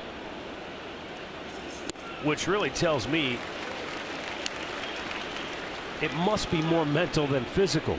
You get runners on base, you start thinking, oh, what you don't. You start thinking about everything that can go wrong instead of just executing. That's doing your job. Good slider there.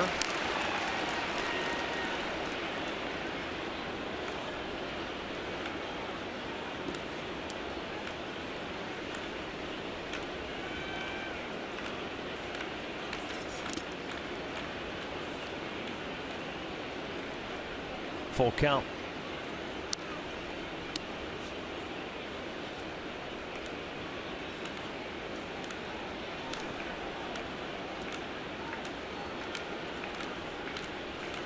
Now the payoff pitch. And Lindor fouls it off. That's not where he wanted it. Got away with it. Well, he came back with a slider. I thought he'd go with his good sinker that he has going down and away. Let's see what we have.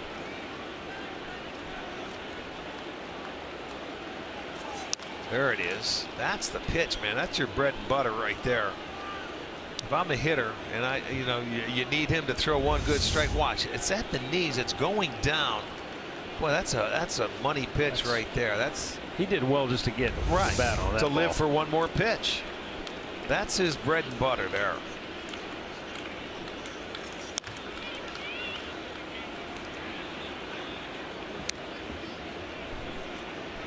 You're a catcher, you can sit right in the middle of the plate, call for that, and just let him start it out at the knees and let it work.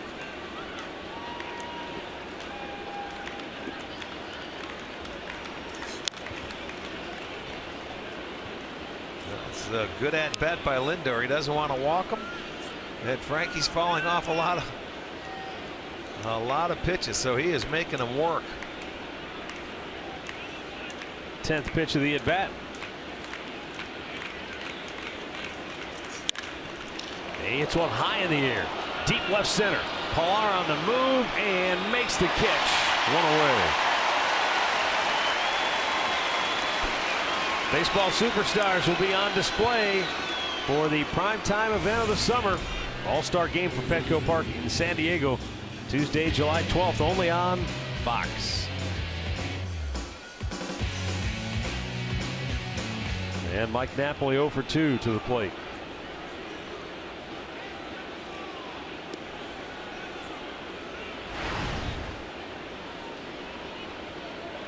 Napoli grounded out in the first, struck out in the third. Now, if you go back to his first at bat, he really jammed Mike to get him out on a ground out to third, and everything else has been away.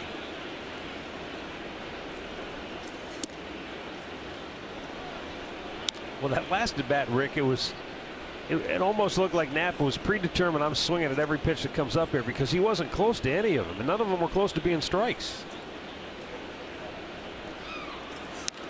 Oh, he had one to hit, and he knows it. Oh, that one was right there. Well, that's one you may get in that bat you put in play. He didn't do it. That was a flat one too. That did not move. That stayed there. That was on the same plane. He released it. It might have got in on him just a bit where it missed the barrel and he couldn't quite hammer But it. I'm not saying hit home run. Just a nice line drive. That's one you could just hit hard somewhere. The 1-2. And he strikes him out again. 2 down. And that's 11 in a row retired by Marcus Stroman. That's a good pitch. You expand it. It's not a strike. It ends up out of the strike zone, but you get the swing and miss. His 5th strikeout.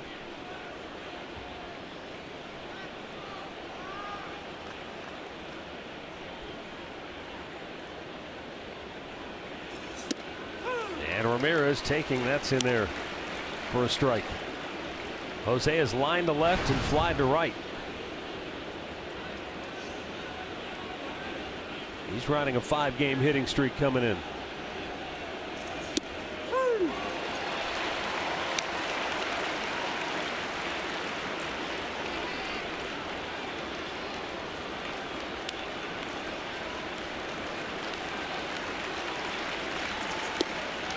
A little low, and Ramirez did well to lay off, because out of the hand that ball probably looked like it was going to be a strike, but it dipped out of the zone,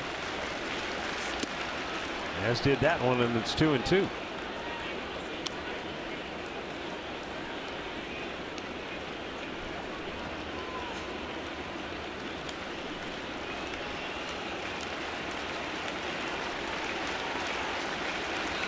And the pitch is hit to first. 12 straight retired by Marcus Stroman, but it's still 1-0 Cleveland.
Savings and access to Tribe Rewards, and today's Tribe Rewards TV code is Jimenez. Visit Indians.com season tickets for complete details. Tomlin coming back now for the 6th. He's had a couple of tough innings, and the Indians bullpen is up and getting loose. Looks like Otero out there. It'll be Martin, Tulowitzki, and Smoke, the hitters duo, to face Tomlin here in the 6th. Nice little cutter, gets a swing and miss. Martin struck out in the 1st. He singled in the 4th on a nice hit, taking it to right center field. I don't know if he hurt himself on that swing, but he's stepping out of the box and taking a second before he gets back in. The 1-1 pitch. Nice curveball by Josh. He's had a good feel for that ever since the 1st inning. 2 walks today for Tomlin, 1 intentional, 7 strikeouts. Doubled up on that pitch and missed. The Jays with 6 hits on the afternoon. The Indians with just 4, but all singles in the ball game, and Santana has a double, and that is it out of the 10 hits. Got him upstairs, and Martin's not going to like that call, but it has been a strike. We mentioned today, now he's really going to get his beef in, because he's sitting behind the plate catching the Blue Jays pitcher saying there's no way that that ball is a strike. But it's a high strike, but he has called it, I will say this, all day. It hasn't changed yet. That's about the same pitch that Donaldson got called out on in the 1st inning. But he goes up with a fastball, and it's a high strike zone today, folks. What are you going to say? Strikeout number 8 for Tomlin. Now the crowd going to get into it. They have been against Vic Carapazza all day long, ever since the 1st inning. Tulowitzki 1 for 1. Line drive to center field, put away by Naquin. So out number 2. Well, just like we promised earlier in the game, it's Miller time, brought to you by Miller Lite. Tomlin in his last inning really had to work out of it. Boy, did he ever. He had the intentional walk. He got the check swing. That was the at-bat. Set him up. And then Saunders hits a line drive. He gets out of that inning. And I thought maybe he was going to be done. But no, Terry sends him back out there. He gets the first 2 guys out.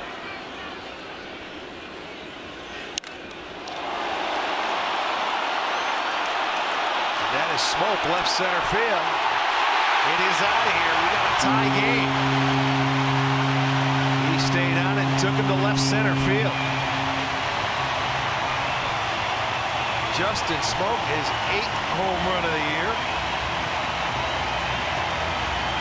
And they are starting to make that adjustment on Tomlin to go the other way. That one was high and deep. A fastball away, a little bit off the plate, but he stayed on it. You can see the shift they have for him on the infield. And Rajai goes back, keeps going back, runs out of room, and we have a new ball game. And now the crowd's getting into it.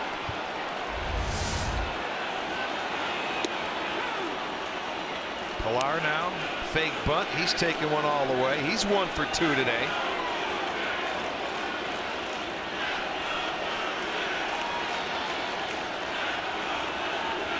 First run Tomlin has allowed today coming in the bottom of the 6th. There's a breaking ball and he should be out of the inning. The throw by Ramirez over there, and Tomlin a little upset right now, but what are you going to do? We're going to leave this 6th inning tied at 1.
Brought to you by the Injury Lawyers at Elk & Elk.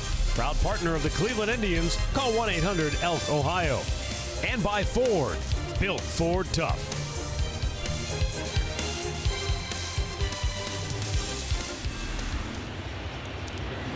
Well, Josh Tomlin giving up the solo home run to Justin Smoke. And it's a tie ball game now as we head to the 7th inning. Of more importance to the Indians is the offense. It has disappeared. 12 straight have been retired by Marcus Stroman. Well, he's been very good today. Only allowed 4 hits. Left-hander Brett Cecil up in the bullpen. But Stroman just over 80 pitches on the afternoon. Well, that left-hander up in the bullpen, maybe for the top of the lineup here as we're winding down here. And Lonnie Chisenhall lines one in the left for a base hit. Good swing there by Chisenhall, and that sinker down and away. His third at bat. He'll get his first hit and extend his hitting streak to 5 in a row. Just take him the other way. Nicely done. So there's your leadoff man aboard.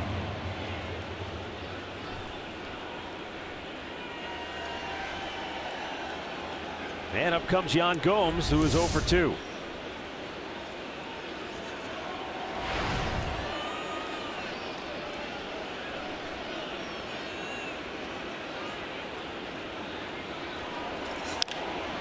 High fly ball, right field, over near the line. Carrera makes the catch. 1 away. Let's go down to Andre. You know, we often talk about making a negative into a positive, and for Marcus Stroman, last year was a tough year as he suffered an ACL injury in spring training. Didn't come back until September, but what it did help him do is go back to Duke University and get his degree. Just this past May, he was able to do that. He says last summer was a tough summer, but because of his ACL injury, he grew as an individual and was able to get his degree. He got stronger mentally, physically, and through it all, he feels like he's a better pitcher today because of what he went through last year, and he also promised his mom he would get his degree, and he was able to do that this year as well.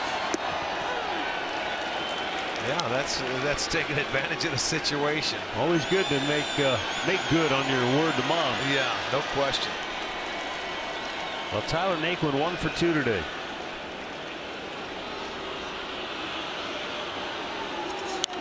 Out of play.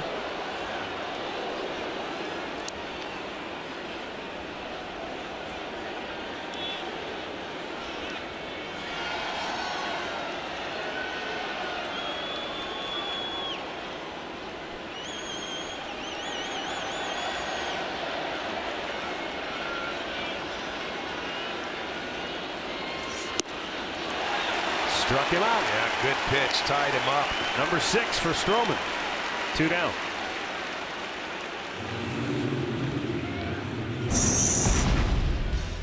Well, today it's been some sliders down, good sinkers. But that slider's been an effective pitch when he gets the 2 strikes to the right-handers. He's been able to put them away. Then the left-handers, he's thrown that good sinker. But 6 strikeouts on the afternoon. Rajay Davis 0 for 2.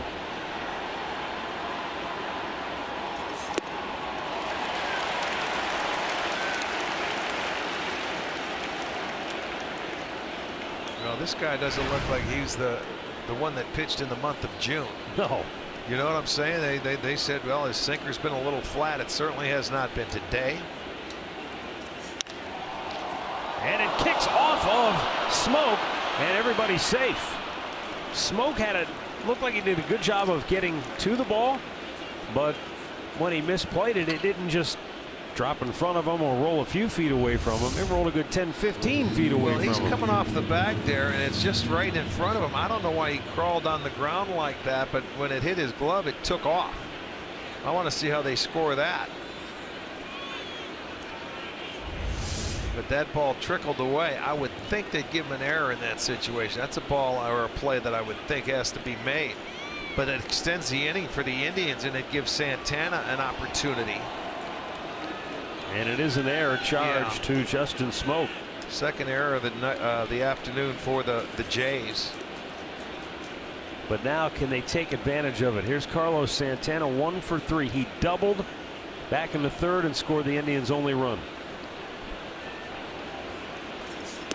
Well, he got a slider away, and that at-bat that he hit the double in the third and put a really nice swing on it. And back comes Stroman to throw him the first pitch strike for a slider.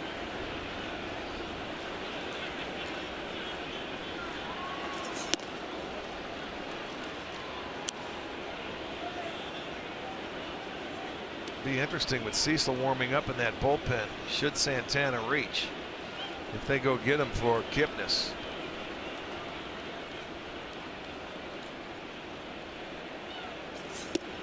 Oh, it's outside 2-1. I'll be shocked if they didn't. Let's hope they have to make that decision. Yeah, because if they do, want to see. There's a good chance it means the Indians have either loaded the bases or taken the lead.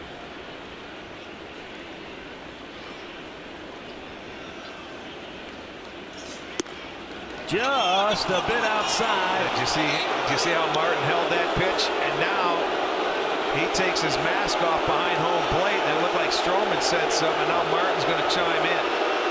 He held it for quite a while. Russell Martin better be careful right here, because he was rung up on a pitch that he didn't like the last time he was up. Yeah, well, there you go. It's a pretty good pitch, although it looks like it's off the plate, but like I said, emotions. It's going to be like that all day. Outside ball 4. Here's what we'll see. We'll see if they go.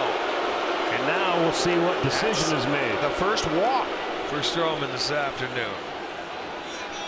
Here comes DeMarlo Hale. Yeah, he's going to make the call. And he will go to Brett Cecil. Look at, he's upset now.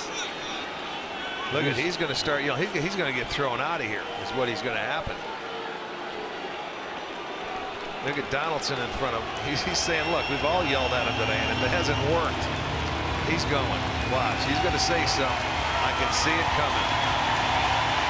I'd be surprised. I think he was told by his teammates, don't say anything, because it's just going to cost you money at this point. Well, that was a hard walk for him, I'm sure. Cleveland Clinic call to the bullpen has been made for lefty Brett Cecil.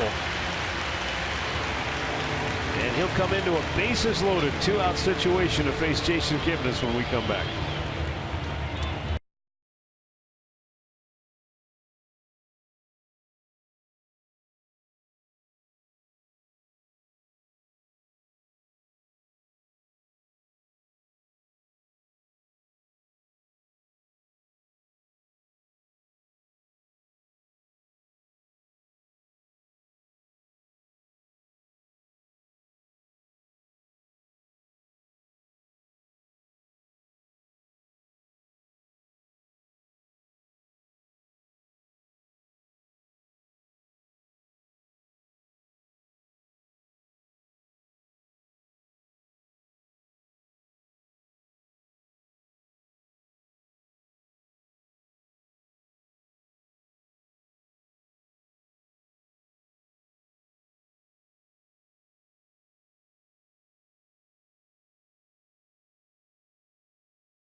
Game with the bases loaded and 2 outs. And the new Blue Jays pitcher is Brett Cecil, who just came off the DL yesterday, and in his first outing was very good. He pitched 1 inning, and it was a 1-2-3/8 with a strikeout. Now he's on to face Jason Kipnis, who was 1 for 3 with an RBI, drove in the Indians' only run back in the 3rd.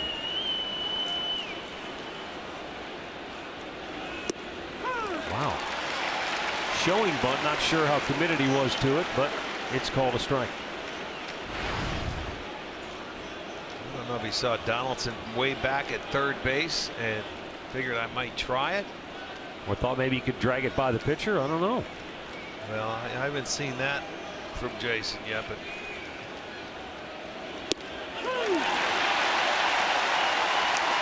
he's going to have to work now. Down in the count 0-2. Cecil comes right out and hits with 2 quick ones.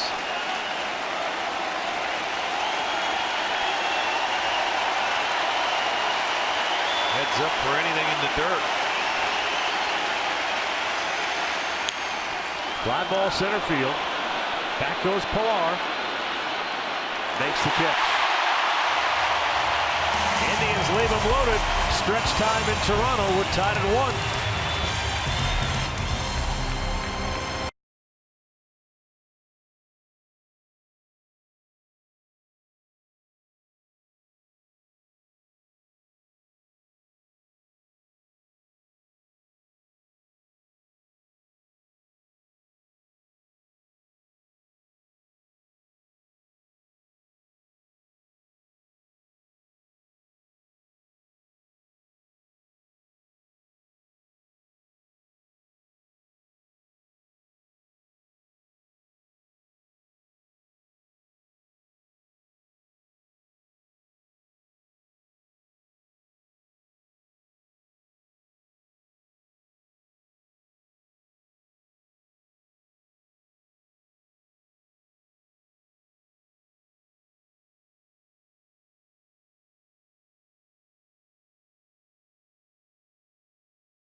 District on Friday, July 8th, before the Tribe will take on the New York Yankees from 5 to 7 out in right field. The District. Enjoy $2 Budweiser cans plus dollar dogs all evening long after the game. You can check out Summer Anthem Fireworks. It's presented by Wayside Furniture. Go to Indians.com and get your tickets today.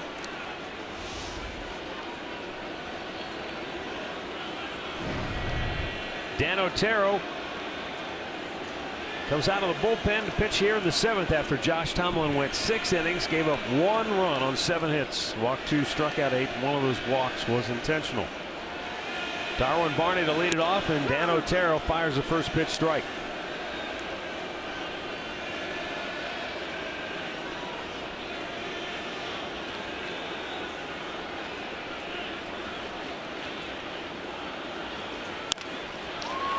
Chopped up the middle. Lindor had to wait back on it. Fires. Got him.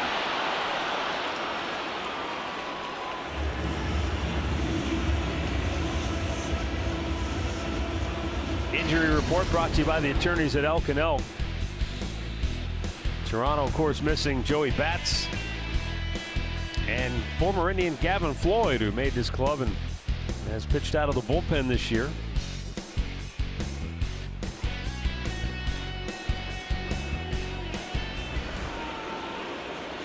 Ezekiel Carrera 0 for 2, laid down a sacrifice bunt his last time up.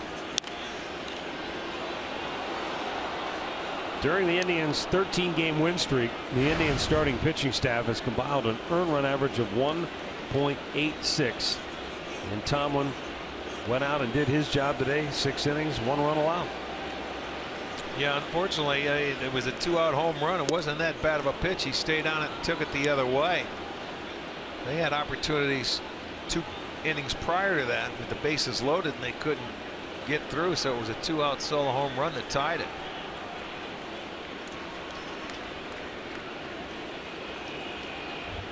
This one will be a battle of bullpens the rest of the way as Ezekiel Carrera is rung up 2 down.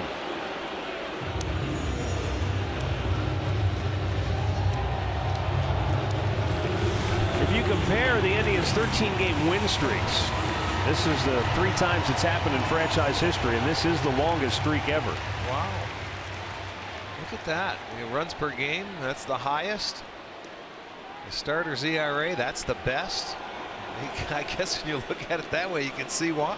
Yeah, that run differential is pretty impressive. Yeah, it's impressive. It's right. Out of play by Josh Donaldson.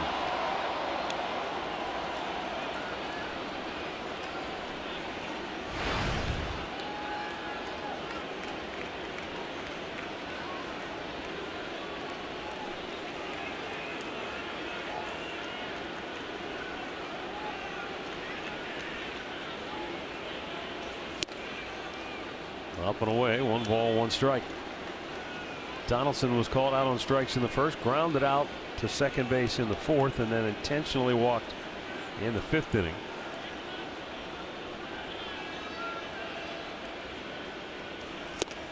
Good pitch away, that sinker. Otero and Donaldson, teammates back with the Oakland A's a few years back. 2013 and 14.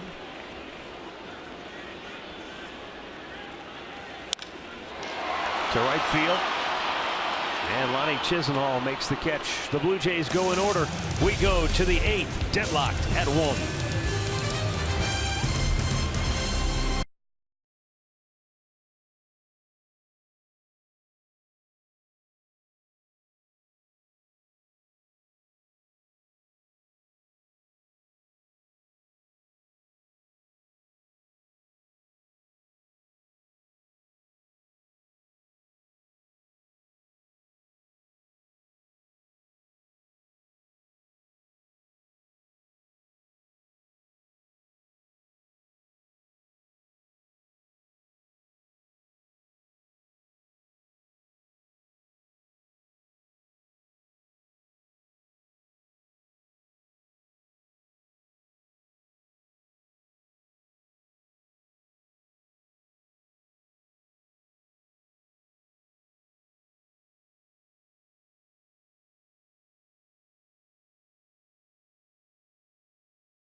broadcast is presented by authority of the Cleveland Indians and may not be reproduced or retransmitted in any form.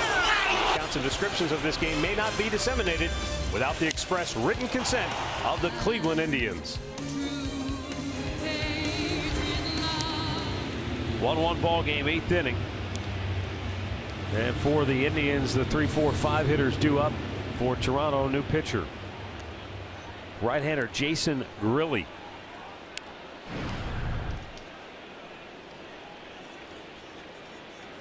His 33rd game, 1-2 record.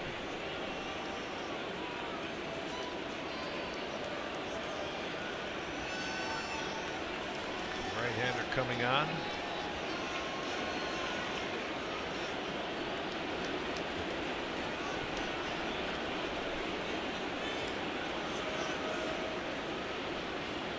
He's pitched 9 2/3 innings since being in Toronto.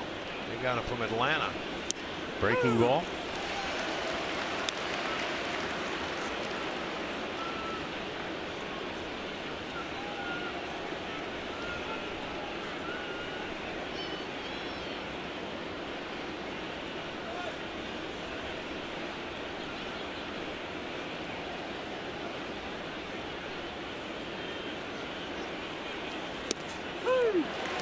And Lindor finds himself in the hole 0-2.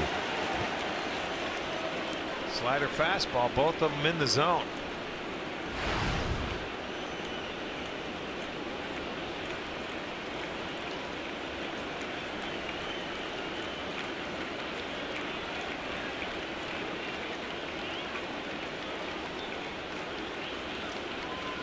Up and in, boy, that got his attention.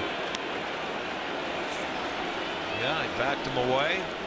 I was just watching before that pitch. Donaldson moved over about 2 or 3 steps toward the third baseline after he went 0-2 on him. So I figure they may try and get him out of the way, unless that was certainly a purpose pitch.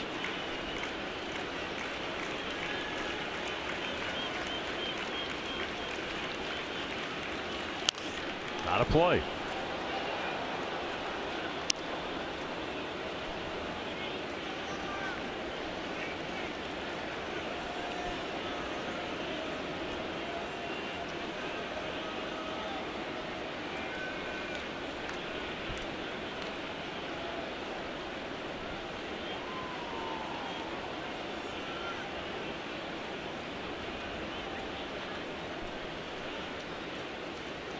The 1-2, up and away. In terms of run differential, the Indians' third best inning this year has been the 8th. They've outscored their opponents 41-27.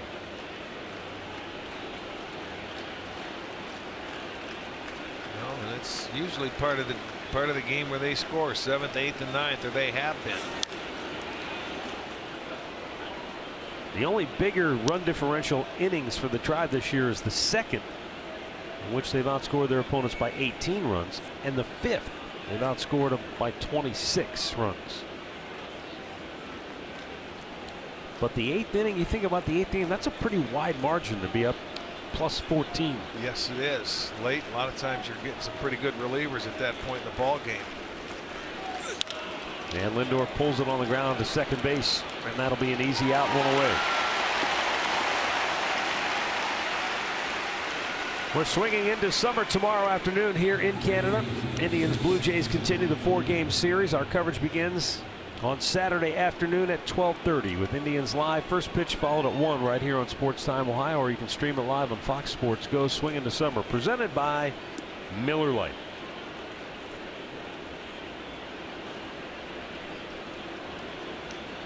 They're anticipating big crowds Saturday and Sunday. Today's game definitely appears to be a sellout. There, all the way to the roof. Unfortunately, rainy conditions this afternoon have forced the roof to be closed. That will not, or should not, be the case tomorrow and Sunday. That's sort of the nice thing about it. Even though it is raining here, you don't have any delays or anything, and the people can stay dry and enjoy it. It's a nice thing about having a dome when you're up here in Toronto.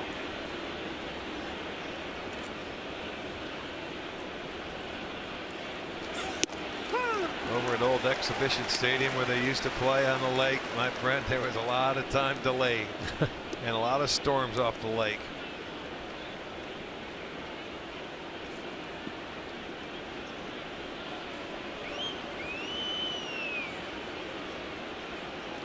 A 1-1 pitch. Napoli takes a strike.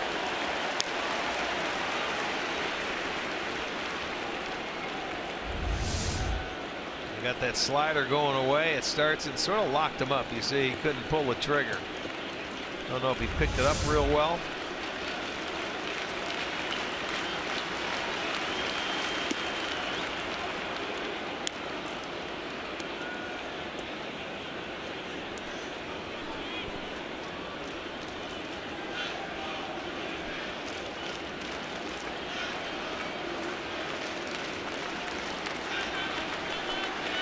One out in the 8th. And the 2-2 to Napoli. He struck him out. Third time Napoli's down on strikes today. 2 away in the inning. Comes back and he gets this slider away. Makes a good pitch and gets Nap to chase after it again. So out number 2 here in the 8th inning.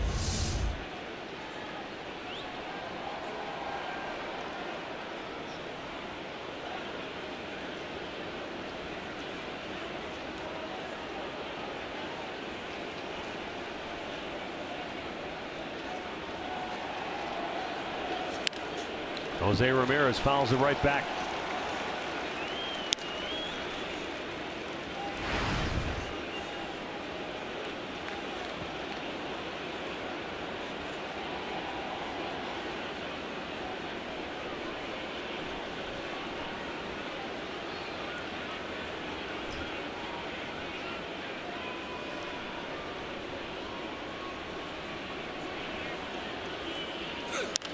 Jason Grilli will turn 40 after the season ends.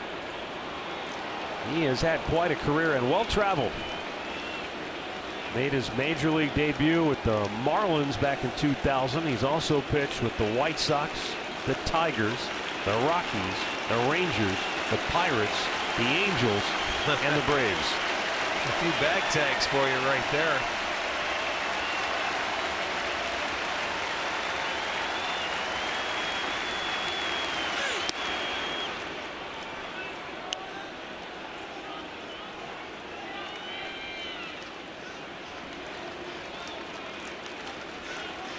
Hear Grilli all the way up here. He is grunting on every pitch he throws. Maybe a little tougher being 40. Swung on and missed. He struck him out.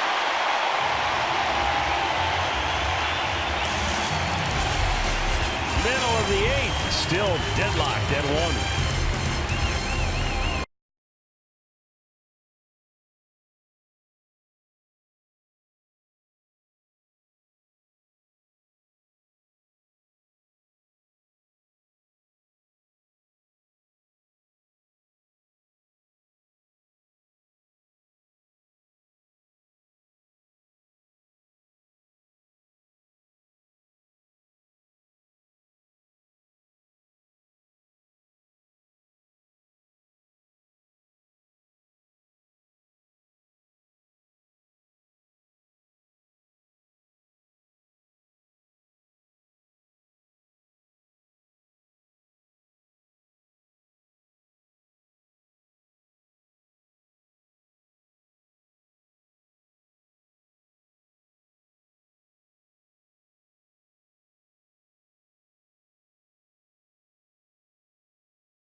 For Toronto, 3, 4, and 5 hitters due up.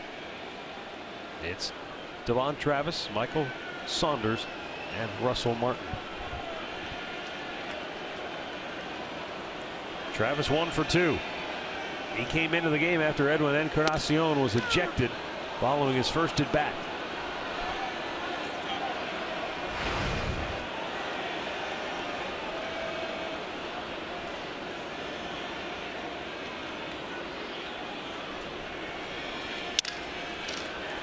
He jammed him so hard he broke his bat. He'll have to go get another.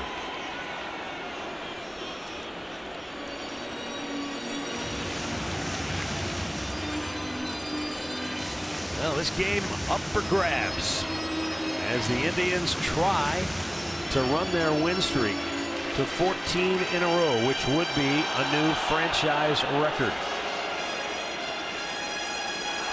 Toronto is trying to keep pace in a very competitive AL East, in which 5.5 games separates Toronto, Boston, and Baltimore.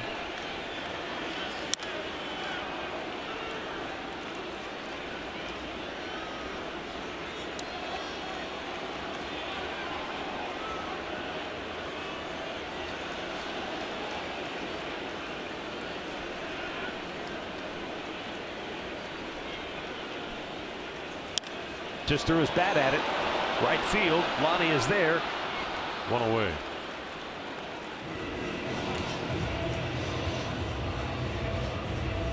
And that's going to bring up Michael Saunders, and it's going to bring out Terry Francona. Going to get a pitching change, as we'll see left-hander Tom Gorzolani coming on to face the lefty Saunders when we come back to Toronto after this.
Definitely did that, except the crowd was kind of fired up because of the strike zone and the umpire and all the shenanigans that we had early in the game.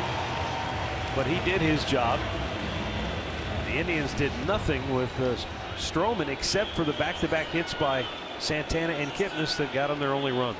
Yeah, and Tomlin handled the 2, 3, 4 hitters very well.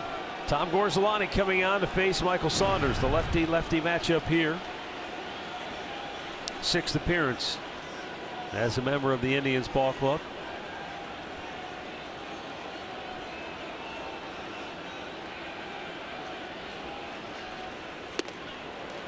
Gorzolani grew up in Orland Park, Illinois, which is White Sox country.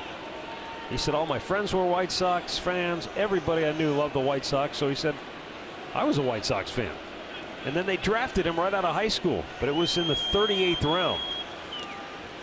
Still had to be a tough decision to say no when it's the team you've grown up rooting for and cheering for when they draft you. But he passed, ended up at junior college near his hometown, the same school where Kirby Puckett went to junior college, Triton JUCO. And then the Pirates made him a second-round pick in '03. And his pro career began from there. The 1-1 to Saunders. He wanted that one, didn't get it.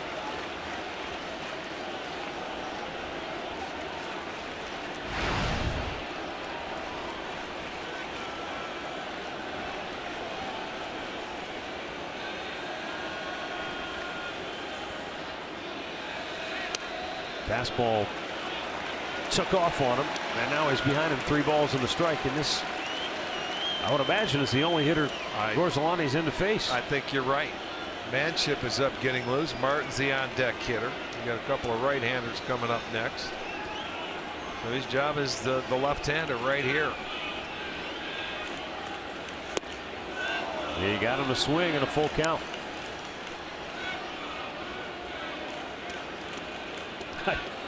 I just think that's got to be one of the more difficult jobs in baseball when you come in knowing you're going to face one hitter. So you got about 5 pitches. You better be able to throw them where you want to. They have to be strikes. And the payoff. Bullseye, got him looking. Yeah. Oh, what a job by Gorzelani to come from behind and strike him out, 2 down. Saunders knew it too. He walked back. He knew it was a fastball. He had to be sitting slider. He started with that slider to get strike 1. He fell behind him 3-1. He comes back and throws 2 straight strikes, and guess what? He matched up. He got his out, and he's done. Jeff Manship will be the next Indians pitcher, but a job well done by the lefty Gorzelani as we go to break here in Toronto.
Empty. We are in the 8th inning.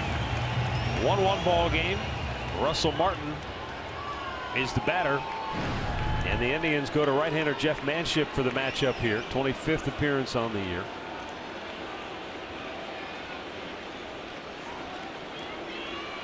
Martin 1 for 3 with a single. Takes ball 1 down low.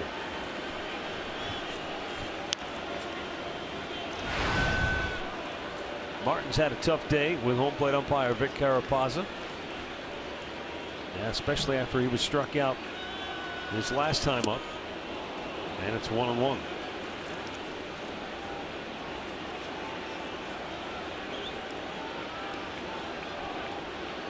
Jeff Manship out of San Antonio, Texas.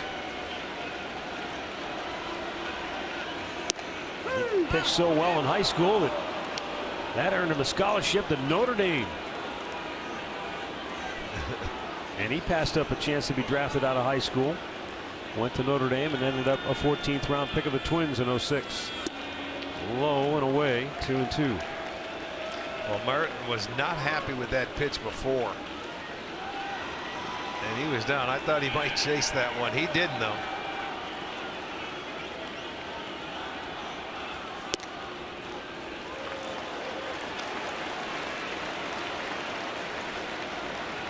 Three balls, 2 strikes.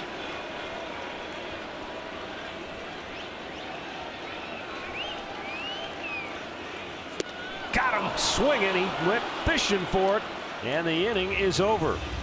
3 pitchers combined for 3 outs, and we go to the 9th in Toronto, tied at 1.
This feels like a big old holiday. I mean, this place is packed. People are excited. They're having fun. And it's been a well-pitched game on both sides. I mean, you have to really give credit to Marcus Stroman, who has struggled this year. But he came in and threw the ball exceptionally well. Indians didn't manage a whole bunch against them, but they got 1 run on the board. And Josh Tomlin was Josh Tomlin. He only gave up 1 run on a solo homer. That's usually how you stop streaks. You have to shut them out. Well, they couldn't shut them out because the Indians scored first. They've been able to just keep the Jays to 1 run today, too. It was a really good ball game today. Zuna on the season, 36 time. 15 out of 17 save opportunities, a 2.52 ERA, 45 strikeouts in his 35 2/3 innings. A great arm. Down on the dirt. 2 balls and a strike.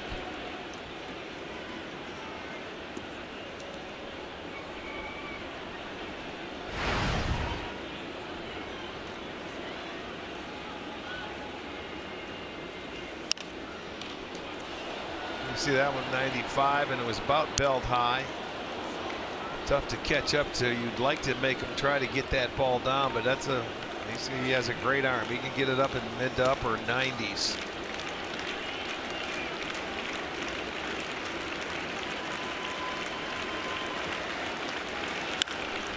Ground ball foul by Lonnie. He come back with a changeup there at 81. Whatever that pitch was.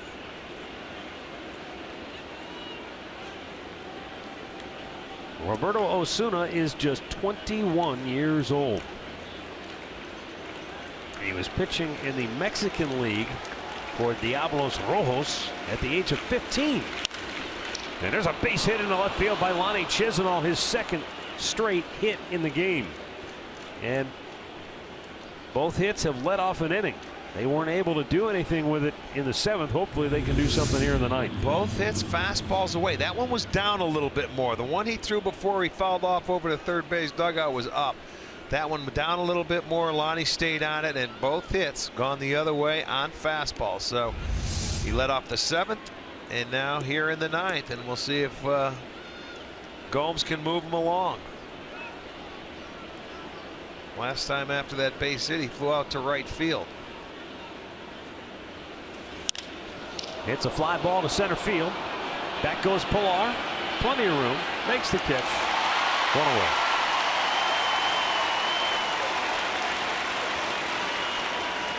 Gomes 0 for 4.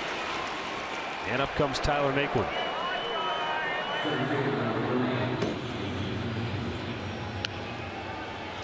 Naquin 1 out of 3 on the afternoon.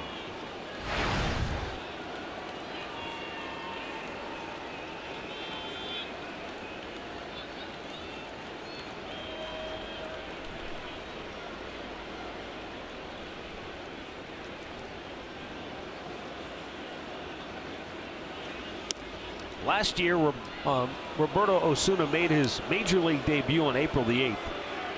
He struck out the only 2 batters he faced, leaving the bases loaded. So think about that. They brought him into a bases loaded situation at 20 years old.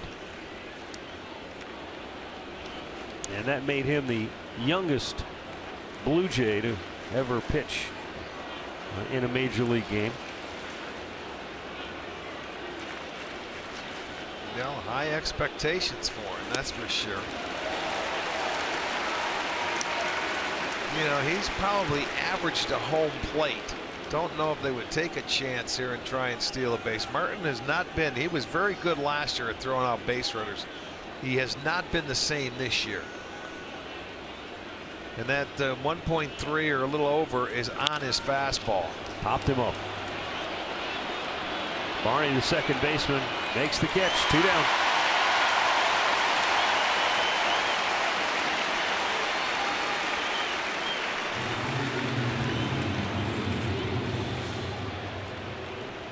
And that's going to bring up Rajai Davis. Rajai Davis is 0 for 3.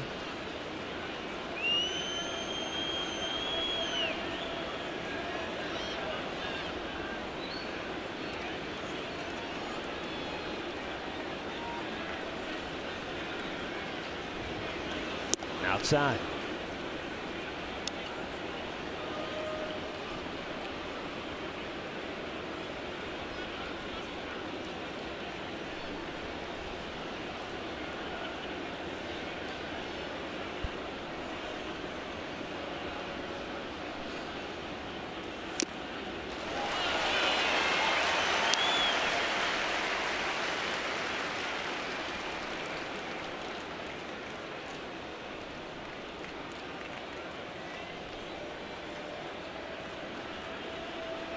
Osuna ready. The 1-1 to Davis is popped back out of play. Lost the bat. Went flying out of his hands. Back to the backstop. Last year, when Roberto Osuna picked up his 20th save of the season, he became only the 2nd pitcher to get 20 saves at the age of 20 or younger. Terry Forster back in 1972 when the White Sox did it. Yeah, okay, I remember Terry Forster. That was a long time ago. The young man. A blessed arm. Now the 1-2. Runner goes, and a swing and a miss. That'll do it. Well, the Indians get a leadoff single and cannot capitalize. Bottom of the 9th coming up.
as we go to the bottom of the ninth, Jeff Manship will face Troy Tulowitzki, Justin Smoke, and Kevin Pillar.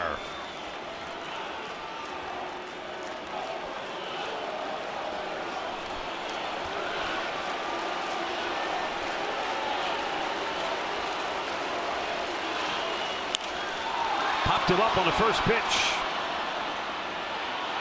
And Naquin makes the catch in center field, 1 down.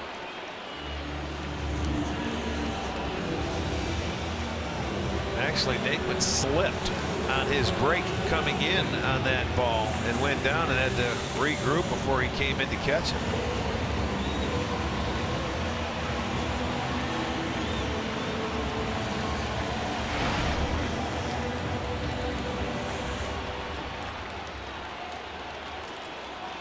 Justin Smoke. He's the reason this game is tied. A 2-out opposite field solo homer in the 6th. It was a fastball away. Just didn't quite get it enough away.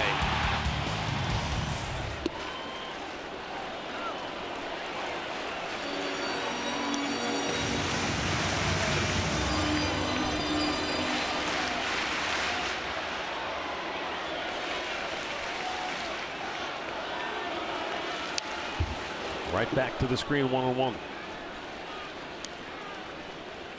Justin Smoke, born in Goose Creek, South Carolina.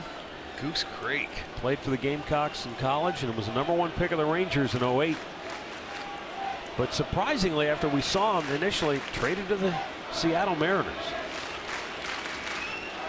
I say surprisingly because you see a good young hitter and you think, why would you trade him? But boy, Texas, it seems like they spit him out one after another down there.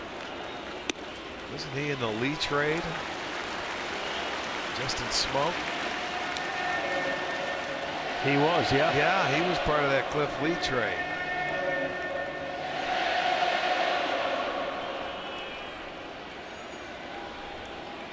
Never panned out. I mean, he has potential of power. He was a switch hitting first baseman, and he was going to throw the bat and take the walk to first base, but not too soon. Something that has been called all day long, the high strike, and you can see Toronto just hasn't made an adjustment to it. Not that they want to swing it or they have to, but you got to wait and make sure. Yeah, the payout pitch is swung out and missed. Oh man, I'll tell you what, Vic Carabaza has shown quite a bit of restraint today. Well, there you go, down with that slider. You went with the high fastball away and then come back with that slider, and I know what you're talking about because he's taken a lot of abuse. Even though they're walking back to the dugout, he's heard it all day long from Toronto. And I mean the same pitches. There's pitches that have been called for the Indians as well. We haven't seen anything.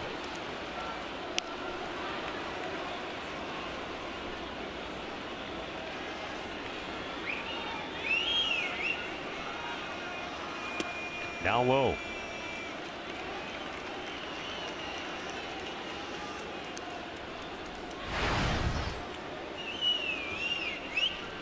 Kevin Pillar had a base hit back in the 5th inning. Grounds this one to short. Lindor throws him out, and we've got extra innings on Canada Day in Toronto.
Extra innings are presented by Jack Link's Beef Jerky all season long. Feed your wild side. We go to the 10th inning. And for Cleveland, it will be the top of the order. For Toronto, it will be the 5th pitcher of the afternoon. And it's right-hander Joe Biagini. Well, you're looking at extra innings. The Indians, they are 3-3 on the year in extra innings, and the Blue Jays 3-5. So they're getting some free baseball here on Canada Day. Biagini, 26 years old.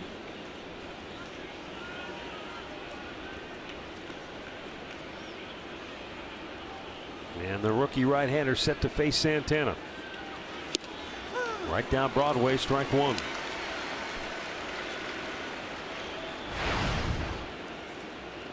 Three on the right side as the Donaldson breaks back now and goes back to shortstop. Biagini was a 26th round pick by the Giants out of UC Davis. And this past off season, the Blue Jays made him a Rule 5 selection and snapped him up.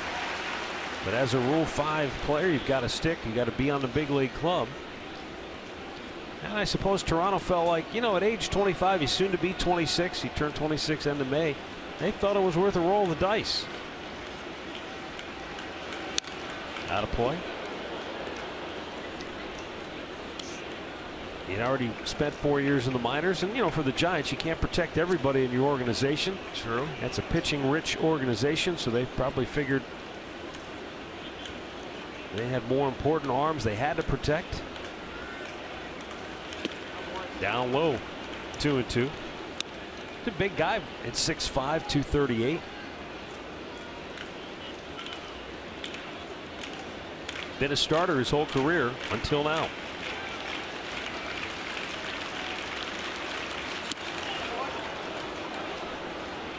You know, so often you see bullpen guys and it's fastball, slider. It's, you know, 1-2 pitches max. And he's got the full arsenal because he's been a starter. Yeah, but you'll do whatever you want to do, whatever you can do to stay at the big league level. It doesn't matter. Start.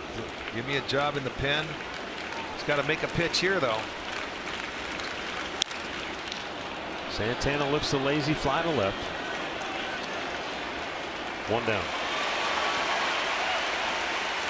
Only run of the game came in the 3rd inning when Santana got into an off-speed pitch and hammered it to straightaway center for a double. And then Jason Kipnis, next man up, brought him home with a base hit right up the gut. Back-to-back hits. The only run of this game for Cleveland. They only have 2 hits in the game since the back-to-back hits in that 3rd inning. And both hits were leadoff singles by Lonnie Chisenhall, one in the 7th, one in the 9th.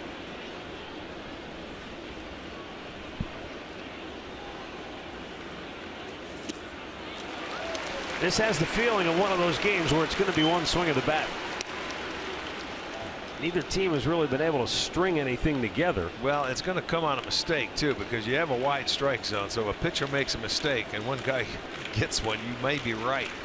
It's been tough to put hits together. Both teams between the two of them, we're into the 10th. They have 13 hits. The Indians with 6. I guess it did. Kipnis yelled and told him it got me, and it just barely got him. It nicked him. Well, let's listen to this. Yeah, you could hear it. Boy, that's hard to see. Just barely glanced off the elbow. All right, there's your base runner. Hit by pitch.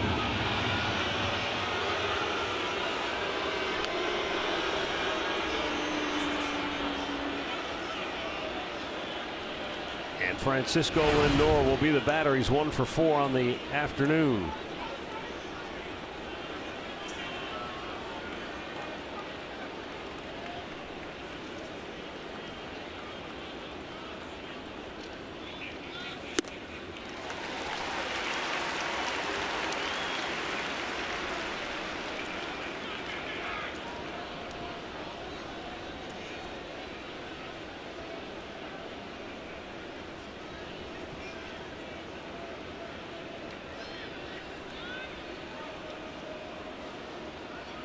Runner goes, and it's fouled back.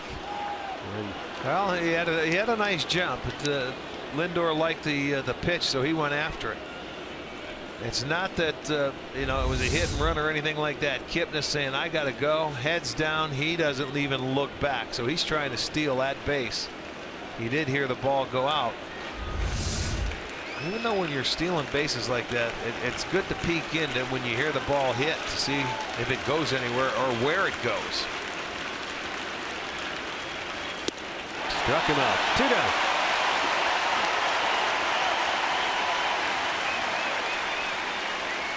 Went down and got Frankie with a curveball here, down and in, get him to swing over the top of it. So 2 outs now for Napoli, who's 0 for 4, and he's struck out his last 3 times.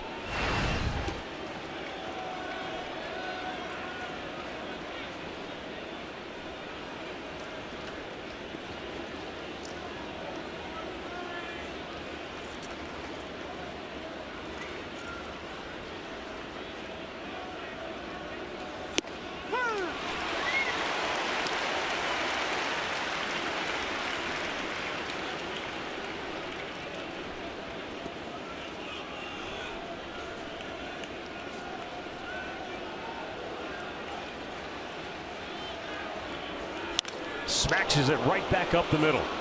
Kipnis going to hit second. He'll hold there. And the Indians have 2 on with 2 out now as Napoli collects his first hit of the afternoon. They want it down and away, and that pitch just stayed right there. And Napoli drives it right back up the middle. Almost gets a piece of them. 7th hit for the Indians now. Runners at first and second. 2 outs. It'll give their best RBI man an opportunity here in the 10th. Jose Ramirez. And with 2 outs, which is where he has specialized this year.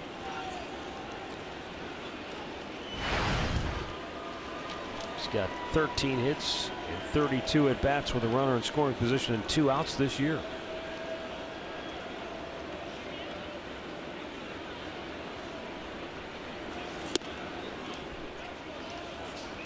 Well, there you go. 2 outs, runners in scoring position. 406, 17 ribbies. You got the right man in the right spot. See if he can come through.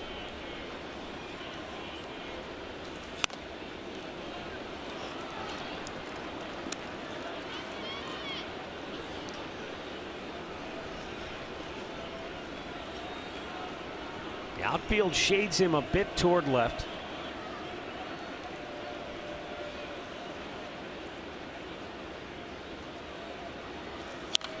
Back out of play. It's 2-1.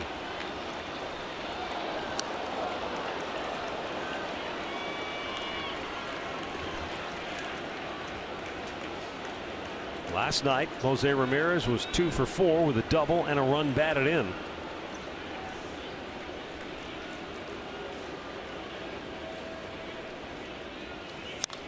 that's back into the seats.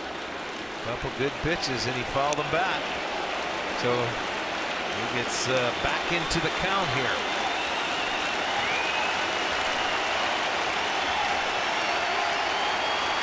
Crowd getting into it. They're getting on their feet. Base hit would really quiet him down right about now. And the 2-2 to left field. Pilar on the run. Dives and makes a spectacular catch to save the game for Toronto. Keeps it tied at 1 and sends us to the bottom of the 10th with an all-out diving effort.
fantastic play to save this game for Toronto. Looked like Ramirez might have blooped one in here. Tell you what, that was a fine running catch, man. He saved the day for him. I thought it was down. Ramirez did just what he had to do, but a great play. Keeps him alive and keeps the game tied. Nice play by Pilar. You see who's sitting next to him on the bench? Pitcher. Well, and if he's not shading him over there toward left center, he didn't have a chance of making that play. That's right. He had a good jump on it, too. Well, the Indians will now turn to Brian Shaw.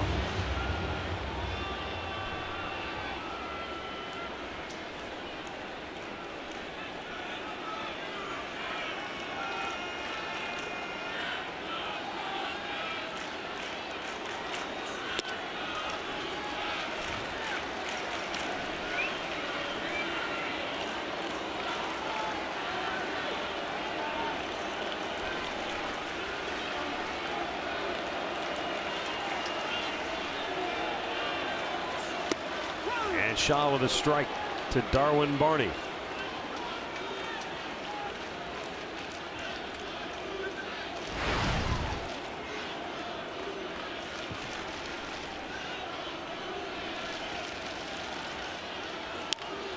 Tried to pull it. Ramirez charges and throws him out, one away.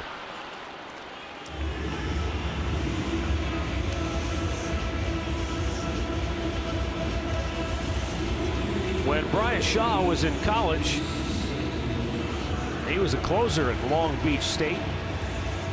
But when the Diamondbacks drafted him in the second round back in '08, they tried him out as a starter.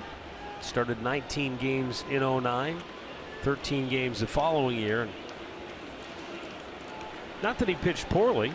His ERA was fine. It was .470 in '09, .426 in 2010, but as time went along, they realized his best value was as a bullpen guy. 2 quick outs. 2 quick outs, but now it's Josh Donaldson coming to the plate. Well, he'll have one thing in mind. Send this crowd home happy.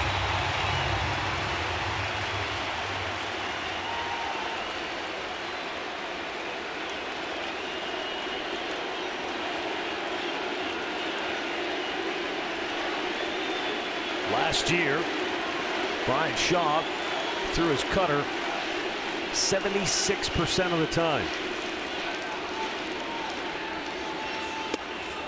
At times this year, it seems like it's more like 96% of the time. Well, we always talk about it. Seems like he can't throw it straight. He's a left-hander in a right-hander's body. Yeah, it's a good point. You know, the ball just it runs all over the place. I like that analogy. He's got a good slider when he throws it, but sometimes you can't tell. Was that a slider or was that just a wild cutter? Line to right. Chisenhall makes a running catch. And Brian Shaw shuts him down 1-2-3 and will go to the 11th, still tied at 1.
Jack Links, feed your wild side.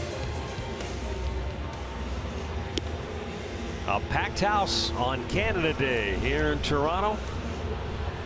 And bonus baseball as we go to the 11th inning.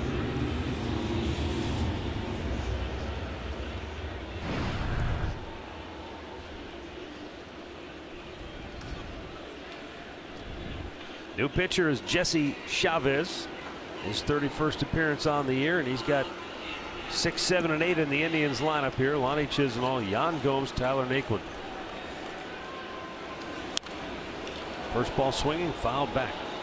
Well, the last 2 times that Chisenhall has hit, he's been leading off the 7th and the 9th, got base hits to start the innings off. Both of them going to left field on fastballs away. Foul back again.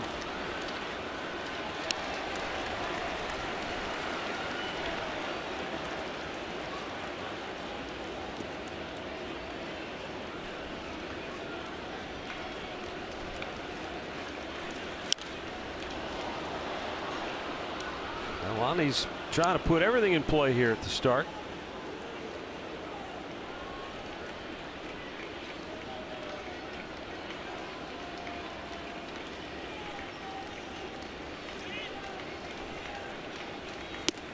Up and away.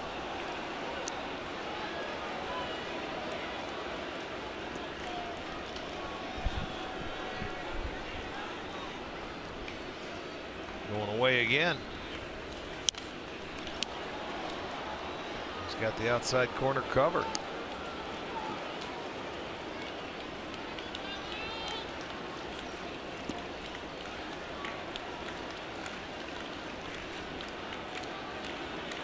One it up. Let's go upstairs. Checked and it's fouled.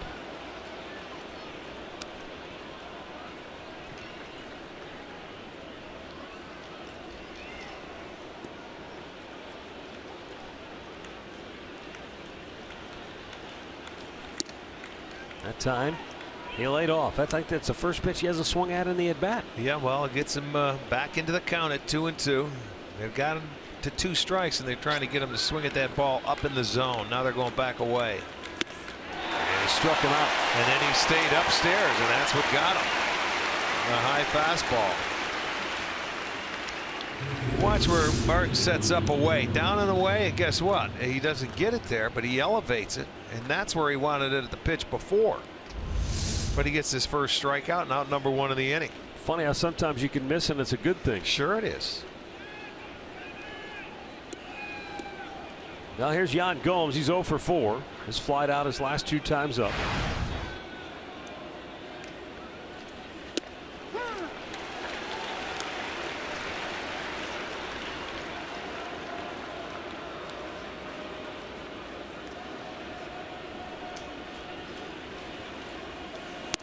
That's off the dish.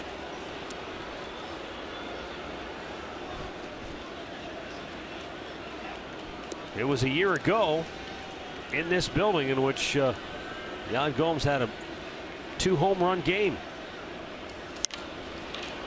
Pops this one out of play to the right.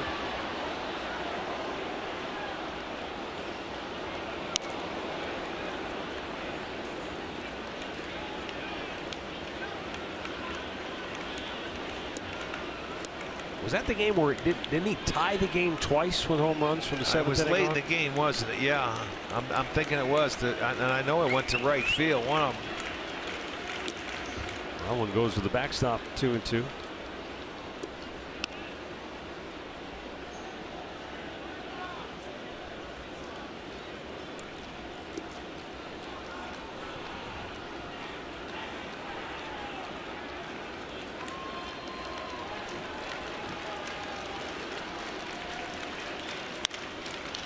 He pulled it, and Tulowitzki throws him out.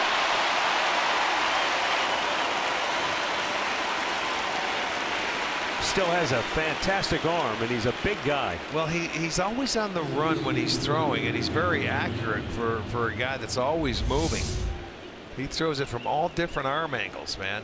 But he's pretty darn accurate to get it across. And right there, Gomes didn't hit first base. So even if he pulled him off the base, he never touched it going by. 2 down for Tyler Naquin.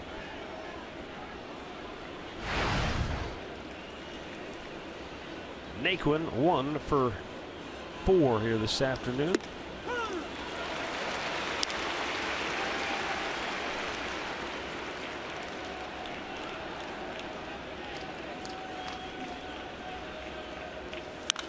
Naquin with a long drive to deep right field. Carrera back. He's got room, and he'll make the catch right on the front edge of the warning track to end the inning. And that sends us to the bottom of the 11th. Still deadlock at 1.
It is a holiday here in Canada. They're Independence Day. Yeah. But Indians have kept them with their hands on their seats all day long because it's been a close ball game. Tribe had a 1-0 lead. Blue Jays tied it in the 6th with a solo homer, and it's been that way ever since. And now Zach McAllister is the 6th Indians pitcher to work here this afternoon. Yeah, you get in this ballpark and you're going to play, you're into the 10th or 11th inning, you're figuring it's going to be 3, 4, 5 runs, not a 1-1 game in this park. Devon Travis 1 for 3 to lead it off. And McAllister misses, low and away, ball 1.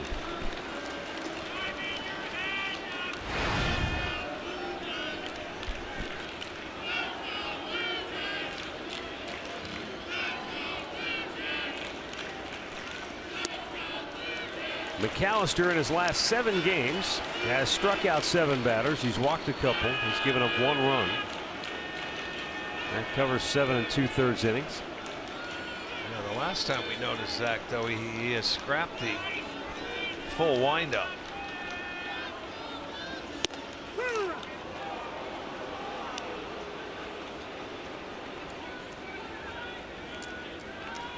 Gone to that abbreviated windup. Yes. You know, where he's in the set position and then that little step back and let's go. A little momentum. Let's go to the plate. Just missed away, 3-1.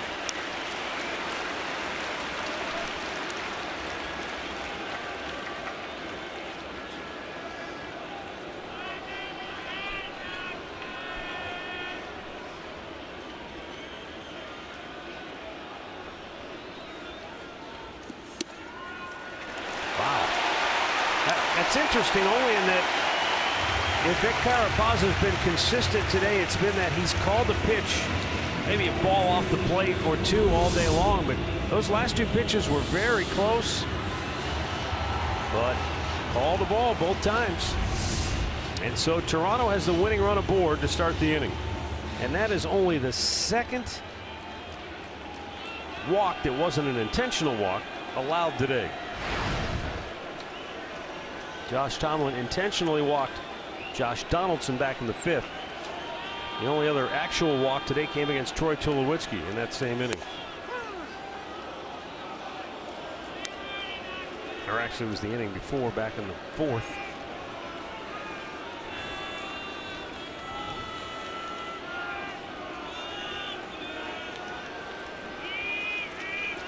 Michael Saunders.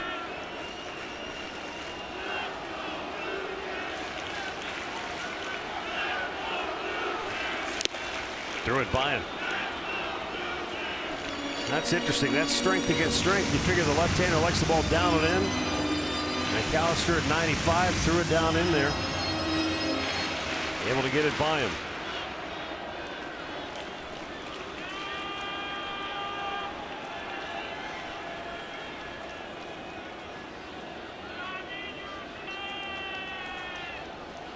Three shift to the right side of the infield for Cleveland, and Saunders went fishing away and strike out. Well, nice pitch by McAllister there.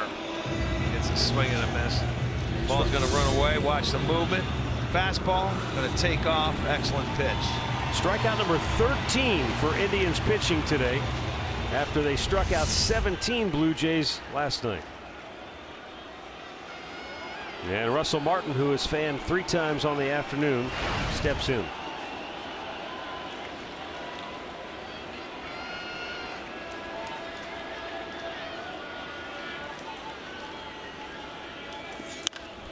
Out of play.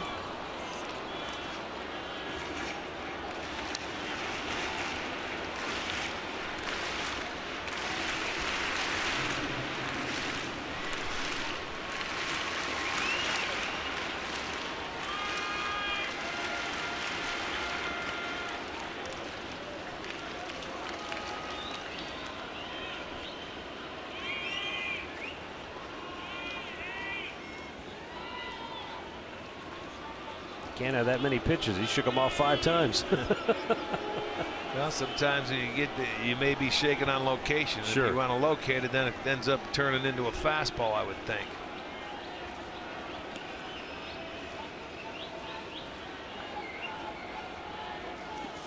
Boom. Paints the outside part of the plate with a fastball, and it's 0-2. Well, he's getting a feel now. He came up and pulled the first couple of pitches in the inning. And after he walked Travis on a close pitch, he's starting to get a feel for it now.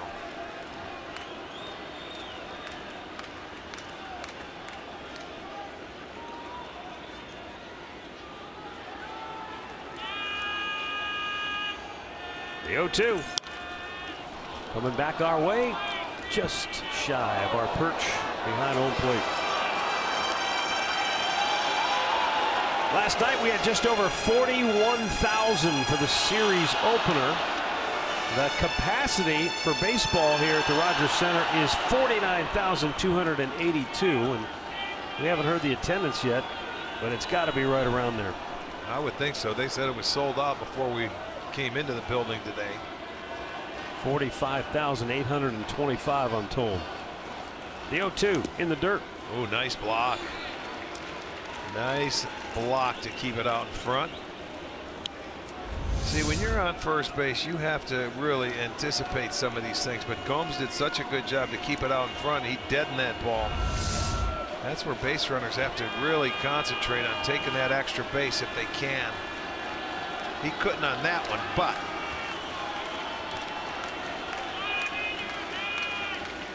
the 1-2. Popped him up. Shallow right. Lonnie Chisenhall is in, and there are 2 down.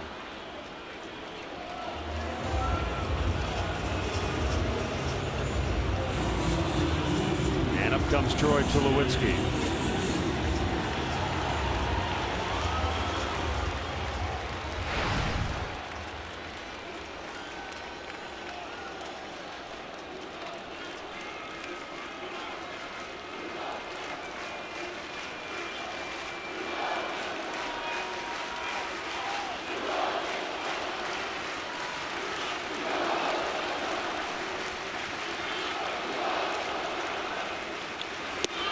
A little bit low with a fastball.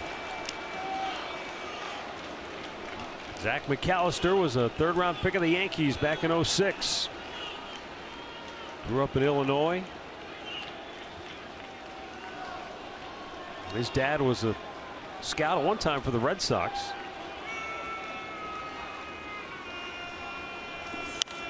Back out of play.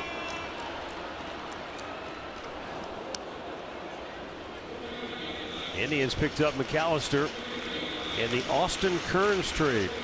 That was in August. That was after the trading deadline in 2010.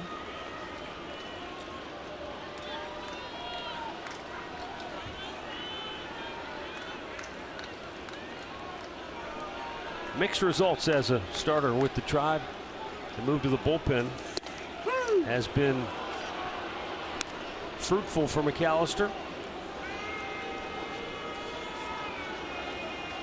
3 years ago, he was 9-9 with a .375 ERA as a starter.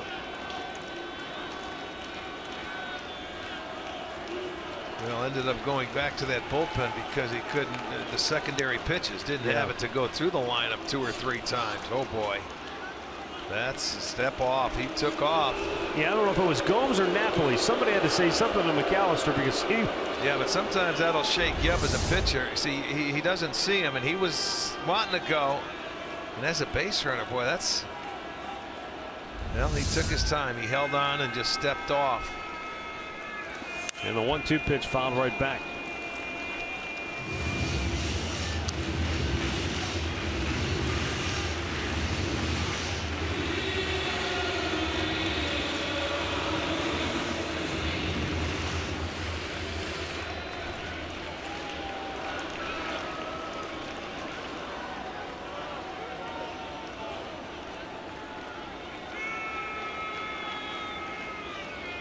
Hits are even at 7 apiece.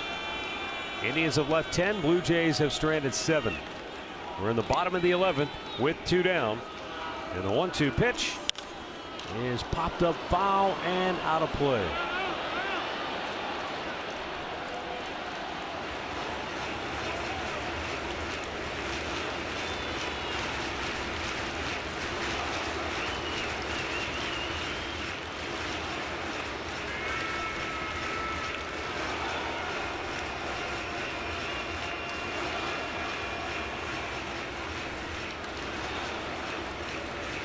Indians scored first in the 3rd inning.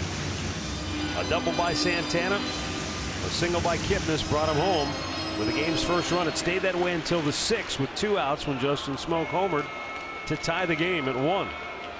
And it's been that way ever since. Indians bullpen had retired 13 in a row before the walk by McAllister to Devon Travis here in the 11th inning. But Zach has bounced back quickly, struck out Saunders, got Martin to pop up to right field, and now has Tulowitzki down on the count, 1-2. Travis takes off, and it's a little bit outside. 2 balls, 2 strikes. Well, he knew right there that you get another close pitch away here on Tulowitzki, but I'm talking about Travis on first base. He wanted to go.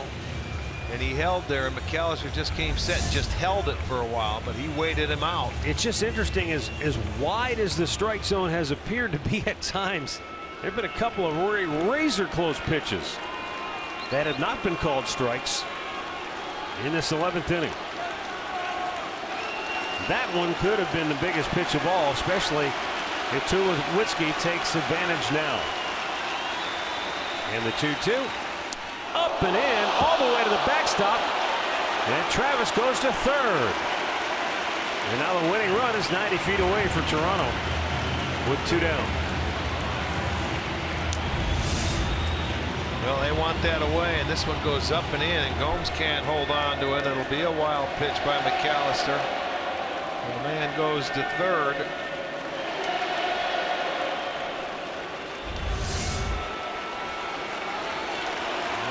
Full count now on Tulowitzki.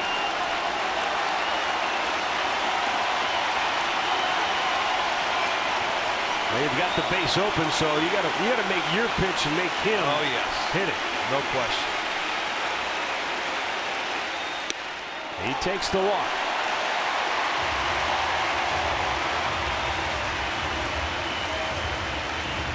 Second walk in the inning.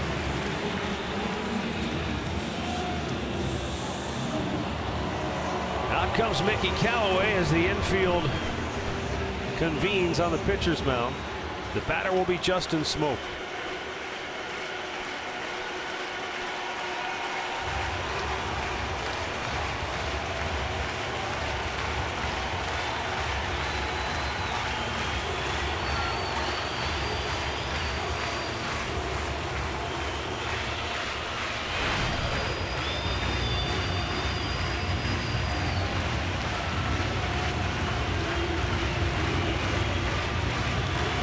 They are standing in the aisles now.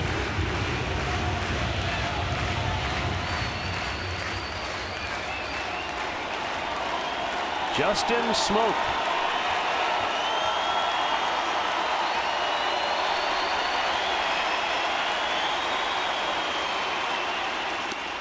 Strike one called. Did you see Travis coming down the line? He was at least a third of the way down the line to try and 2 for 9 in his career against McAllister, but trying to intimidate McAllister on the mound.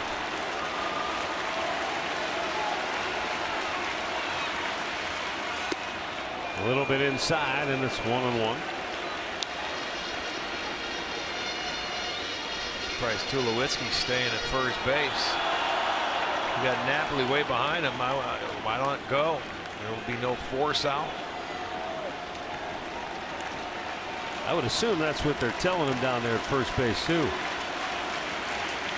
But he holds, and that's a strike over the inside corner. Nice pitch. That's where it seems like Tomlin, if you remember back in the first inning against this guy, he went in there a couple of times on Smoak, and he just can't. He looks out over the plate, and that pitch on the inside corner, he just can't hit it. And that home run he hit was on a fastball out on the outer edge.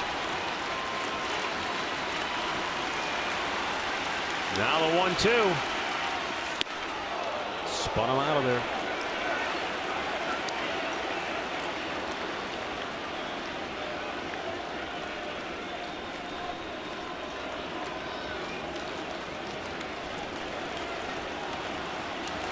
Oh, was that a setup pitch to go away here? Or a pitch that he just didn't hit his location with? He didn't hit his location with it. He wanted to go right back in with the same pitch and tried to overthrow it a little bit, in my opinion.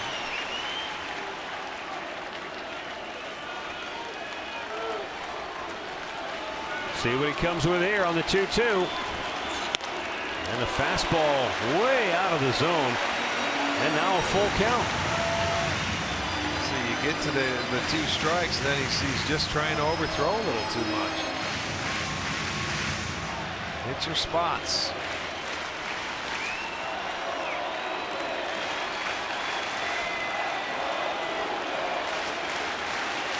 Well, he's been able to get the crowd back into this one. Tulowitzki will be off at first. The payoff pitch is popped up, straight up. Gomes ditches the mask. Ramirez charges in, calls for it. Posey makes the catch, and we'll go to the 12th in Toronto. Still tied at 1.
Rajai Davis, Carlos Santana, and Jason Kipnis due up.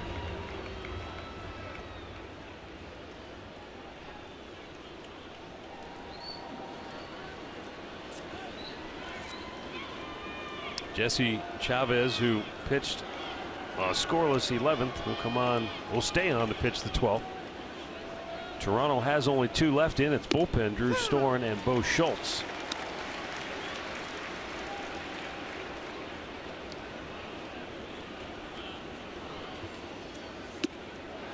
He waves at a ball way out of the zone. 0-2. Now, like you said, the Indians you're looking at, ever since they scored back in the 3rd inning, they only have 3 singles. The rest of this game, we're into the 12th. And Rajai ropes one foul. Well, and on the other side, Rick, Toronto, since their home run tied it from Smoke, they don't have a hit. Right. That's true.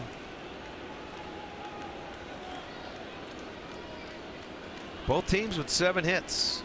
The Indians have left 10. Toronto has left 9. A little bit outside, 1-2. Boy, but this is the guy you'd like to see get on. The way he can run, at least to lead off the inning.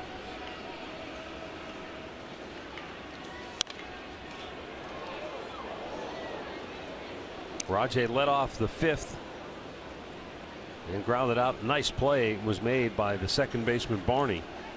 Otherwise, that could have been a game changer.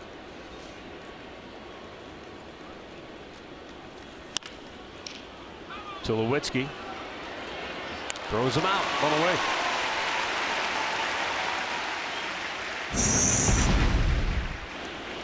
And the Indians bullpen retired 13 in a row going into the 11th inning. Yeah, Garzalani came out for 1 out, and then in came Manship for an inning in the 3rd, and he did his job.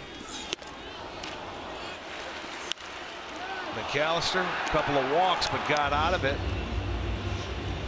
So guys that have not been used a whole lot throughout the stretch of this winning streak are the big part of it now. But they feel like they're contributing now, that's for sure, as Absolutely. they try to keep it alive.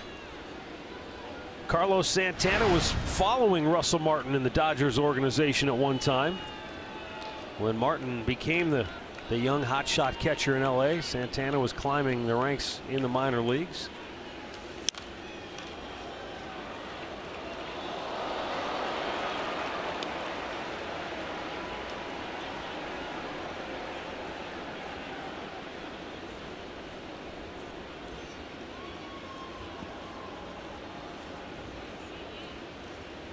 Now the 1-1.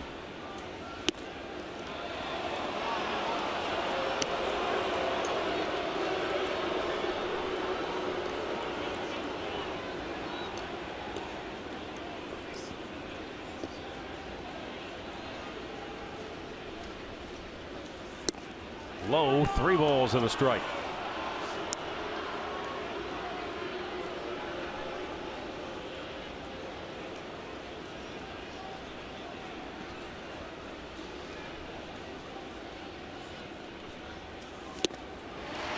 Swung at ball 4. Well, that's the thing now. You're getting to the point. It seems like everyone wants to try and end it with 1 swing, but you're in a hitter's count. You still can't lose your discipline and perspective here. That's ball 4. You could have been on first base.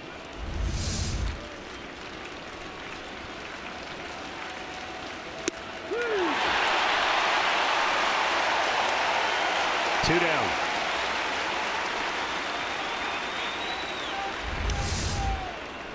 Well, check it out. It's fastball away. There it is. Good pitch. Swung at the ball and took the strike.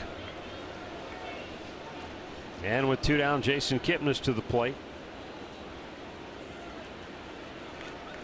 Chavez has retired all 5 that he has faced.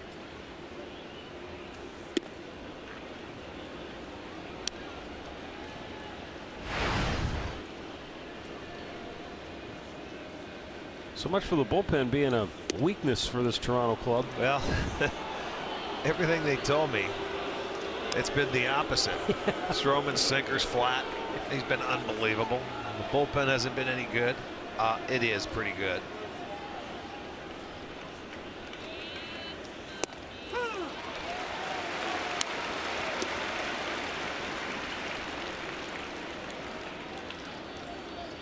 Now the 2-1. Low out of the zone. 3 balls and a strike.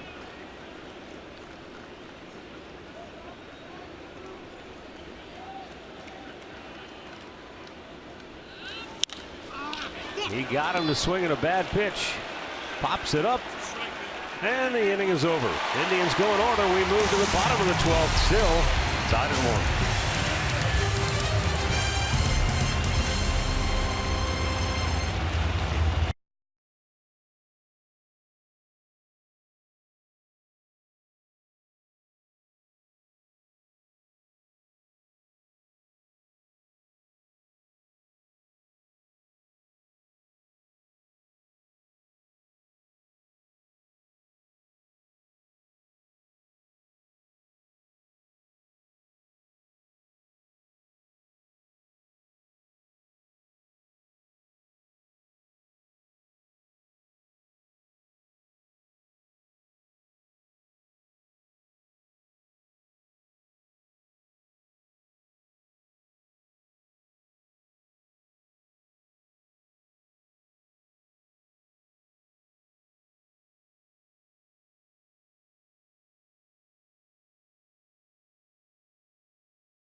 Bottom half,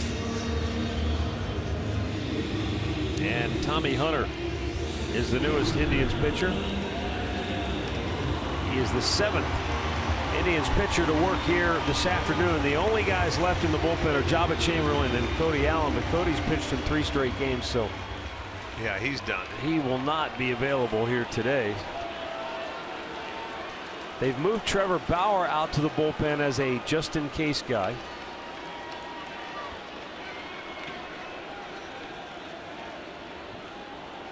Kevin Pillar to lead off, and Tommy Hunter misses up high, ball 1.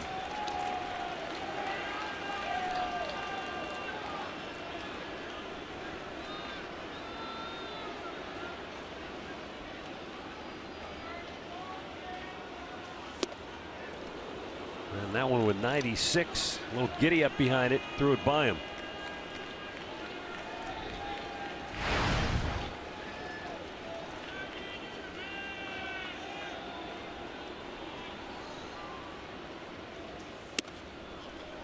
For the Indians, 1 run, 7 hits, no errors, 10 left. For Toronto, 1 run, 7 hits, 2 errors, 9 stranded. This is the 7th Indians pitcher today. Popped up to center. Naquin coming in. 1 away. Josh Tomlin started this game for the Tribe and struck out 4 of the first 5 hitters to start the contest. Well, we found out in the very first inning it was going to be a wide strike zone, and Tomlin just did his carving like he normally does. Struck out 7. He ended up walking 2, which is unheard of. 1 was intentional, but the only blemish on his card today was a solo home run with 2 outs in the 6th inning that tied this game up at 1. Out of play. And did a nice job in that 4th and 5th innings of getting out of it, leaving the bases loaded. The first time with 2 outs, the next time in the 5th with 1 out. And it seems like a long time ago he was in this ball game. Line to short, right at Lindor, 2 away.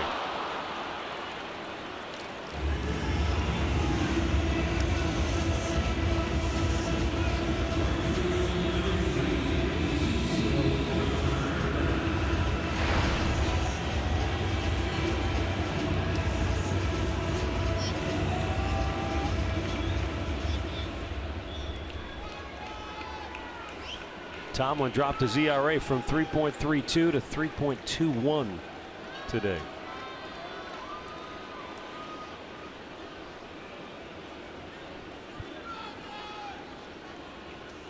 And Ezekiel Carrera takes a strike.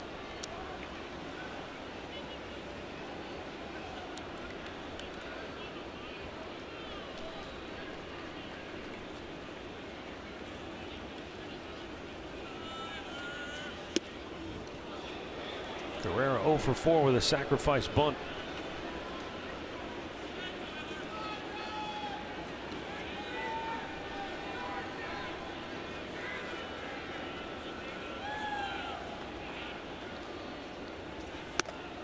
Fastball took off on him.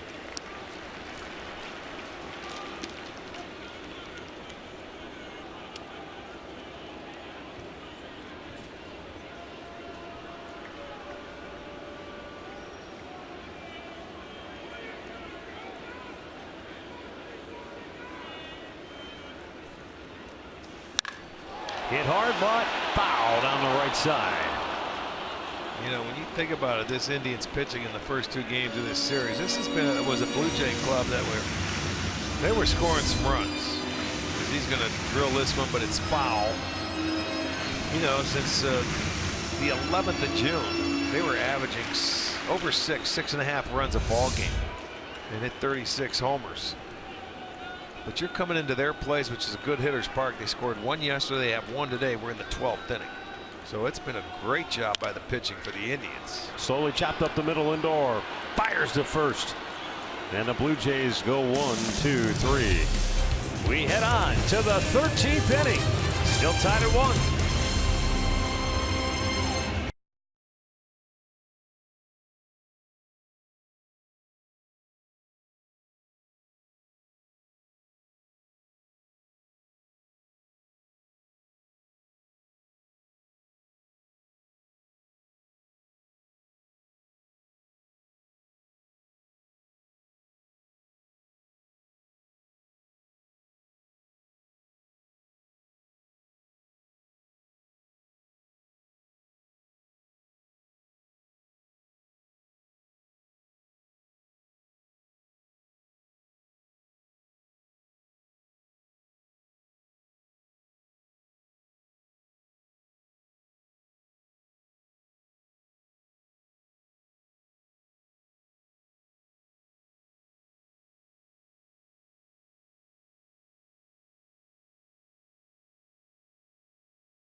A battle of bullpens since both starters left in and around the 7th inning today. And there you get a look at what the Indians have done. 6 no-hit innings with a couple of walks, 5 Ks, and the Blue Jays have been just as good. They've only allowed 2 base runners. Well, that's going to decide this ball game. And the bullpens.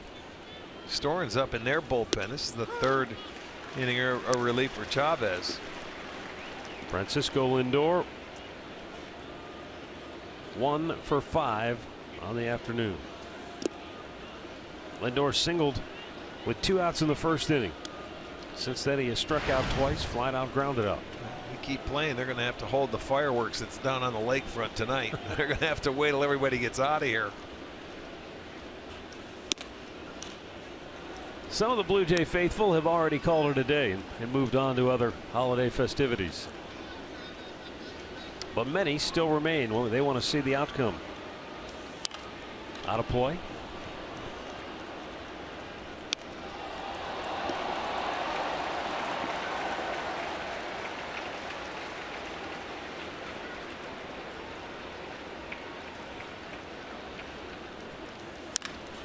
Lindor, lazy bouncer towards second.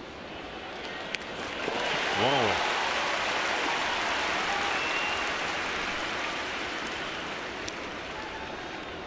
And that will bring up Mike Napoli.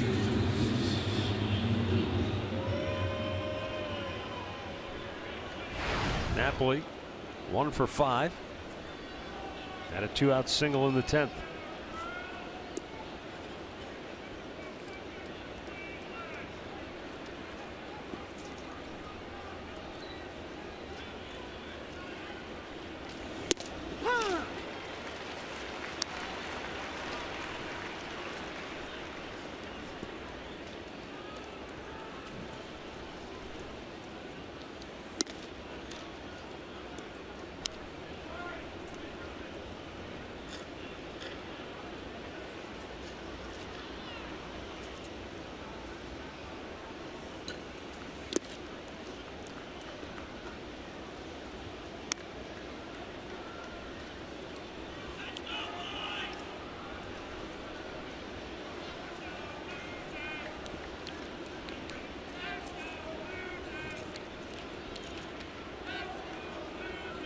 The 2-1.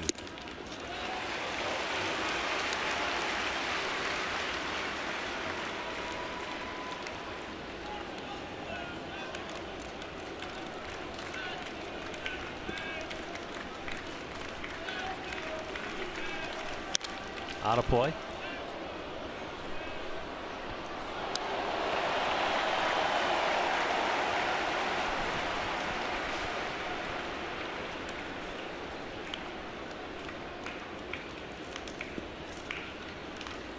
Two balls, two strikes. The count on Napoli as Chavez delivers, and he pops him up. Roof scraper. Tulowitzki. 2 down.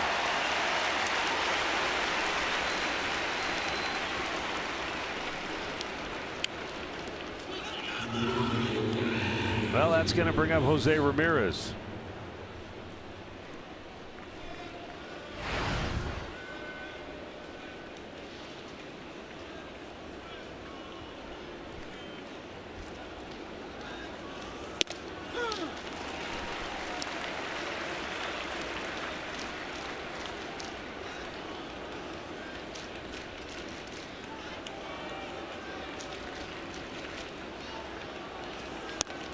Way outside. Ramirez 0 for 5. He had the best chance of anybody really to win this game back in the 10th inning.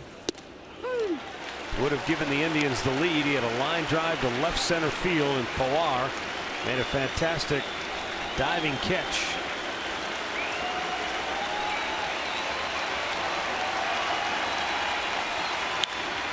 To center. Pilar, plenty of room. 1, 2, 3 go the Indians.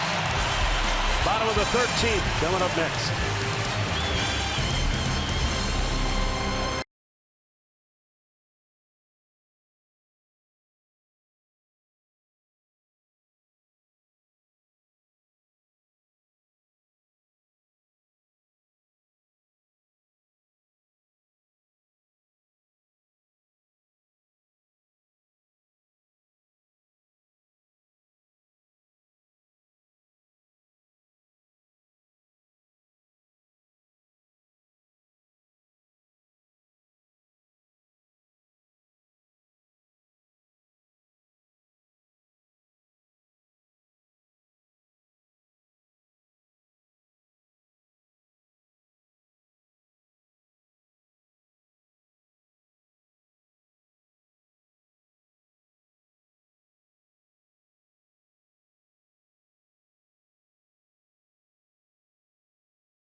has witnessed a stalemate into the bottom of the 13th. And Josh Donaldson will lead it off against Tommy Hunter. Fastball right down the heart of the plate, but at 96, Donaldson can only foul it back. He has struck out, grounded out, flied out twice. They did walk him. Tomlin intentionally put him aboard to load the bases back in the 5th inning. Then he struck out Travis, and Saunders flied out to end the inning. Hit him.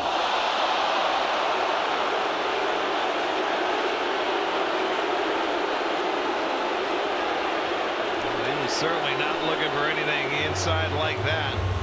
That ball came up and he wears that padding there for a reason, but I don't know if it got the pads or not.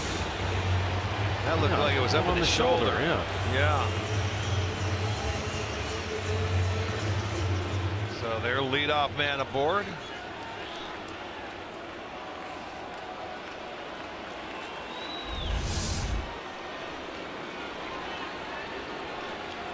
And now Devon Travis, who walked his last time up.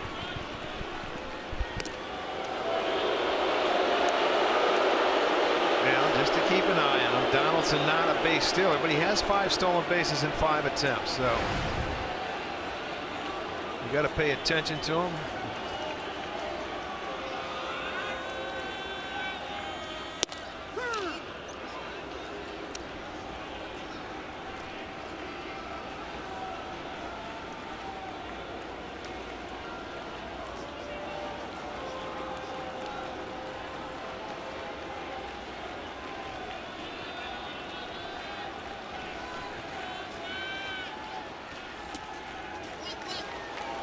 The only other time today that the Blue Jays went with a sacrifice bunt to try to score a run was in the 5th. They bunted runners to 2nd and 3rd, but then that's when they just walked Donaldson.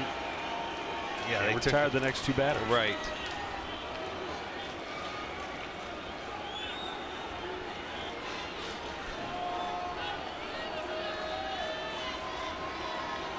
Now the 1-1, tossed to first instead.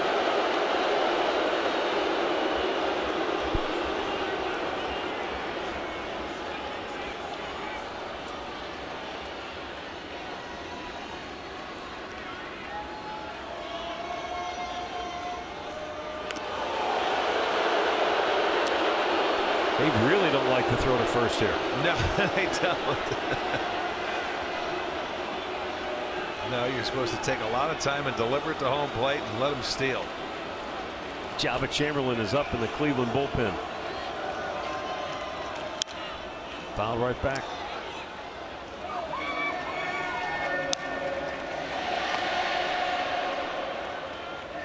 Boy, for a guy that didn't start a game, Travis, he was in after the ejection of Encarnacion. His 5th time he's been up to the plate today.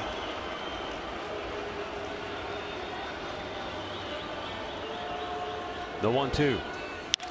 Weekly tap to short. Lindor to Kipnis. There's one on to first. Dug out nicely on the other end by Napoli, but not in time to get Travis. And so there's one away.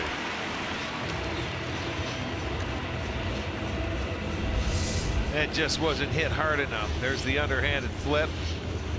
Come across the bag, and nice pick by Napoli, but Travis was already past the bag. They were Tito was holding them off. He wanted to get a look at it on replay, and then they decided no thank you. He was by it. Oh, 1 on 1 out. Michael Saunders, the batter, and he has fanned 3 times today, 3 times yesterday.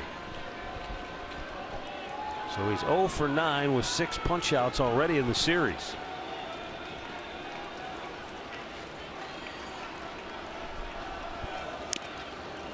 He swings through a high fastball.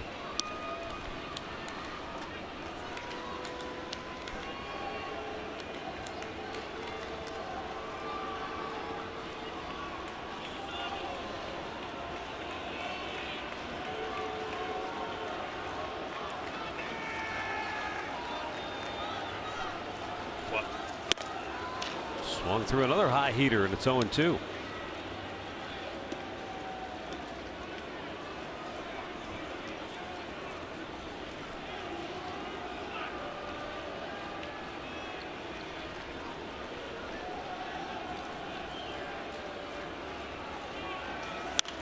That time he got to it but fouled off.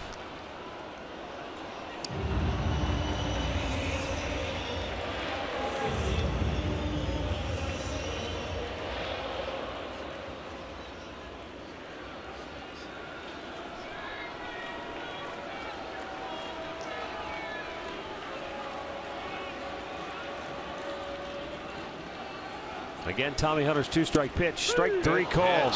Nice pitch.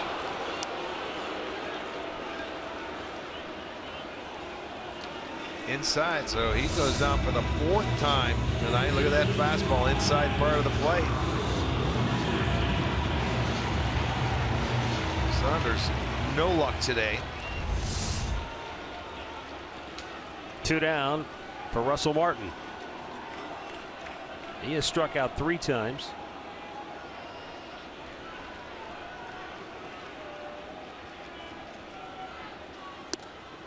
Inside for ball 1.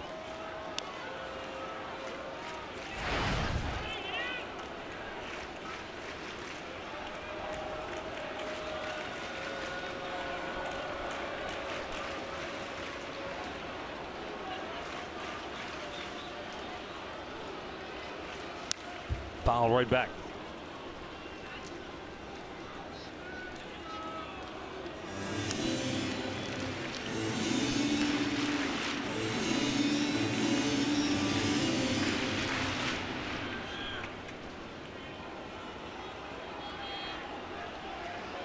The winning run at first with 2 down in the last half of the 13th inning. And a breaking ball over the outside corner. I mean, I can't get over what Carapazza has allowed the Blue Jay hitters to get away with here today. I mean, I know he ran Encarnacion and the manager Gibbons in the 1st inning, but since then, on a lot of verbal barking and abusive language his way, and he's let it all go. Because you and I both know we've seen umpires who in the past they'd have run about a half a dozen guys by now. I agree. You're right. He's put up with a lot, and he has called a lot. Runner goes on the 1-2 pitch. He went, says first base umpire DJ Rayburn, and the inning is over. This Indians bullpen has authored 7 no-hit innings, and now Russell Martin's just been ejected from the game.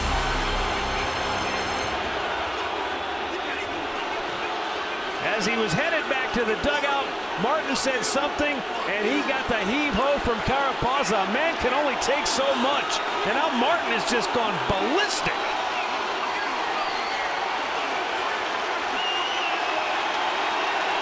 I mean, Louis Rivera and DeMarlo Hale have their hands full trying to keep Martin from getting himself into a lot of hot water.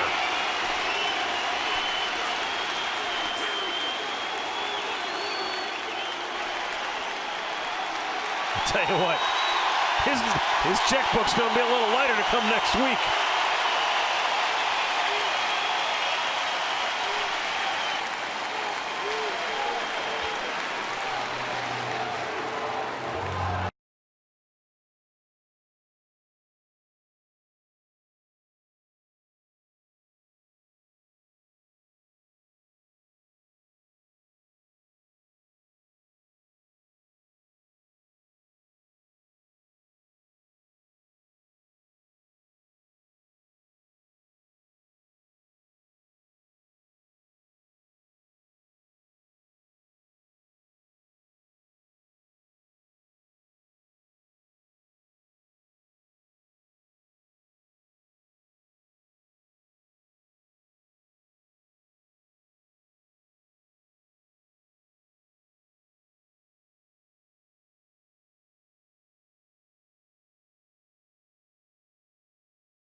numbers are dwindling. Boy, they sure are. New pitcher is Drew Storen. They've got one relief pitcher left in their bullpen. They could probably, like the Indians, send a starter down there to, if needed. But right now it's Drew Storen after Jesse Chavez did a great job. Gave him 3 innings of perfect relief, 9 up, 9 down. Yes, he did a really nice job with a couple of strikeouts. Tolle goes in behind the plate after the ejection of Martin.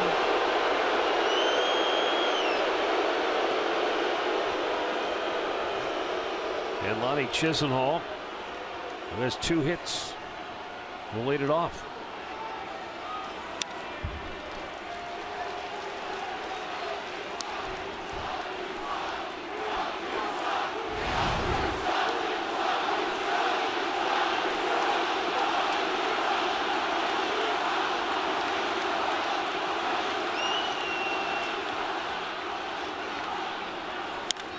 Lonnie Chisenhall, blooping one into right center field. It's going to drop for a base hit.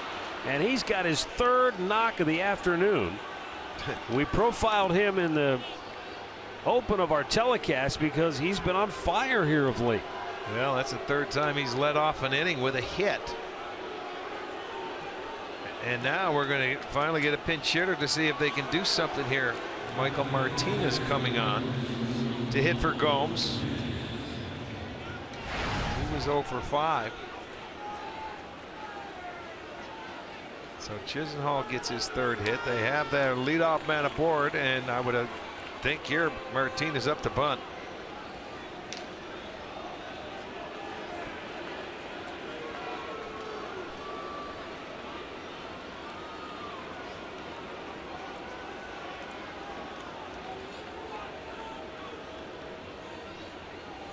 He squares, and it's ball 1 up high.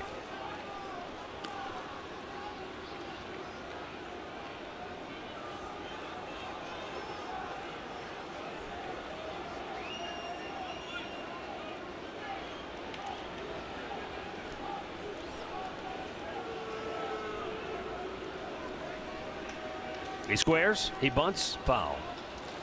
Make up your mind. You're up there to bunt. Don't trick them. Hit the ball down.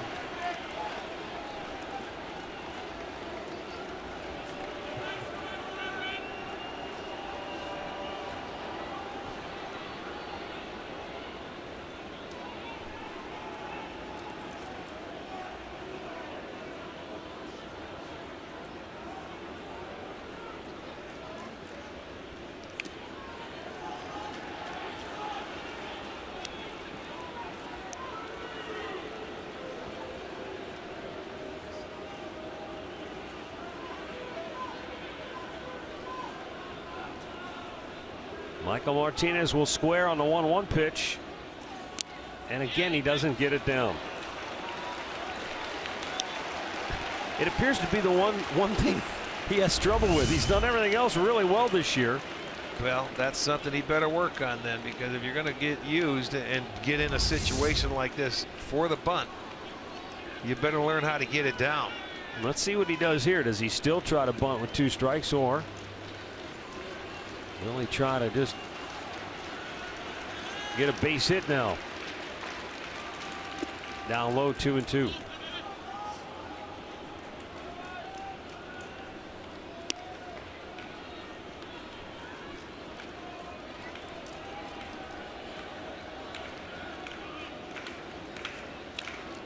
It's the 3rd time today that Lonnie Chisenhall has led off an inning with a base hit. He advanced as far as 3rd base in the 7th inning when they loaded him up with 2 outs. But in the 9th, when he led off with a single, he never left first. Now he's led off here in the 14th. What will unfold next?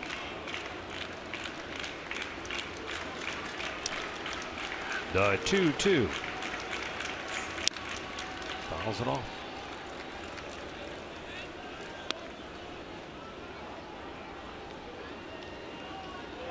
I don't know if it's like self-motivation, but so often you see a guy not able to get the bunt down, and then he ends up getting a hit. That's sometimes that happens, because that's what it is. I better get my job done or I could be in trouble.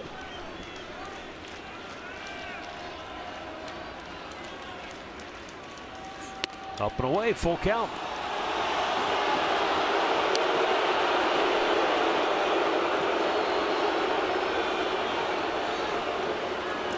Okay, full count. Let's see if he starts Chisenhall at first base.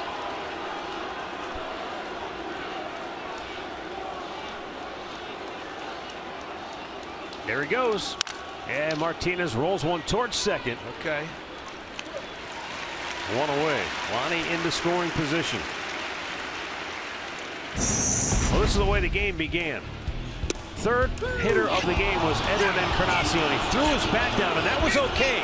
But whatever he said after that was not okay. Then he bumped the umpire, and John Gibbons got the heave-ho. And this is after a day full of arguing. Martin finally had enough, and he couldn't take it anymore on that 3-2 slider. He gets thrown, and then he goes ballistic.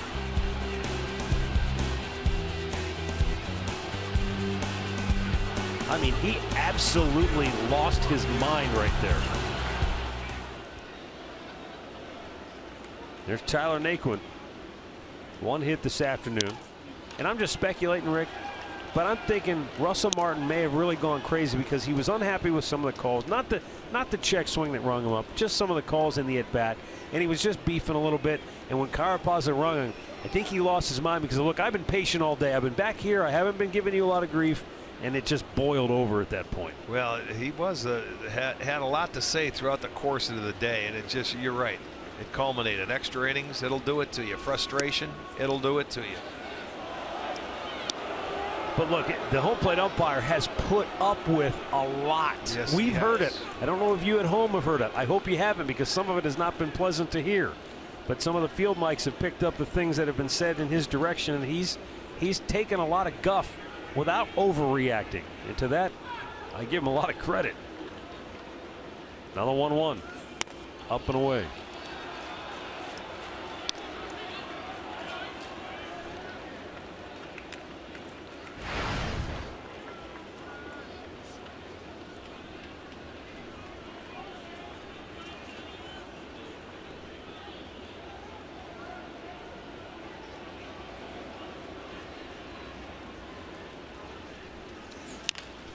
Naquin, a little jam job right back to the mound. 2 down.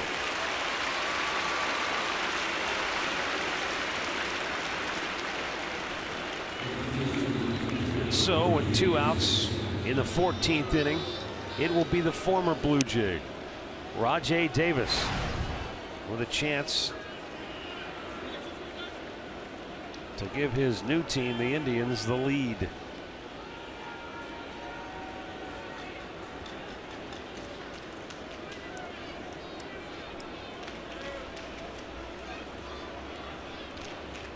Rajai 0 for 5 this afternoon.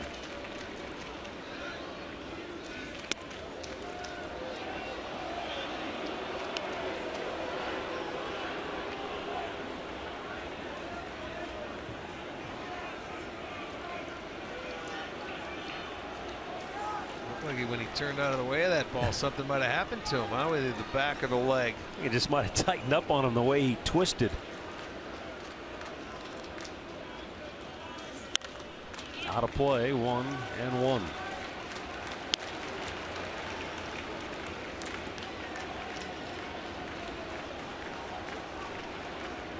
Lonnie Chisenhall is at third base with 2 down.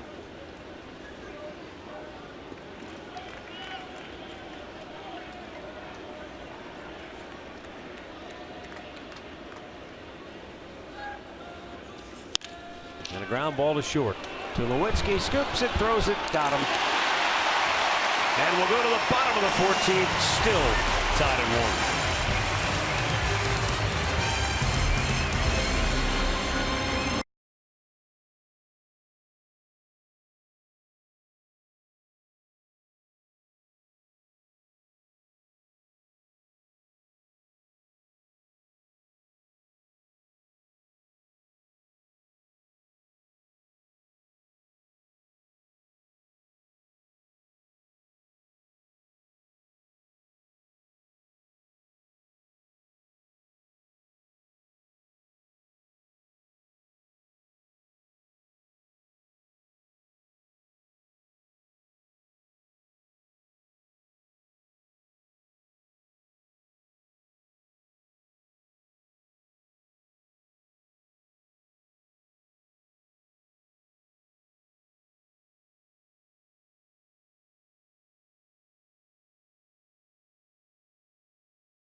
Well, back here at the Rogers Center, we play on.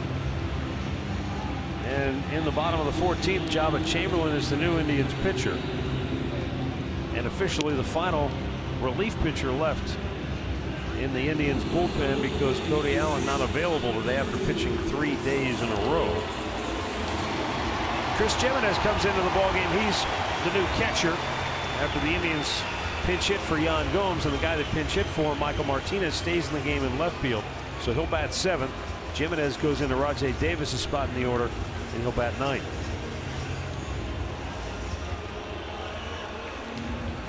Jabba Chamberlain representing the 8th Indians pitcher to work here this afternoon. We have played one game longer than this. We remembered back down in Houston. No, I don't remember. You don't? We did. It was getaway day. We played 16 innings. Here's Troy Tulowitzki. He is 1 for 3 with 2 walks.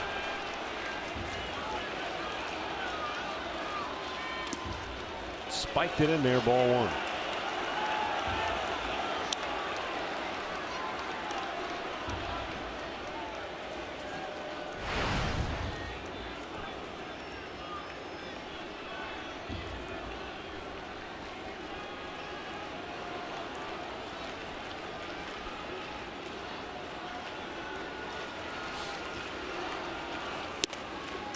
And it's outside, 2-0.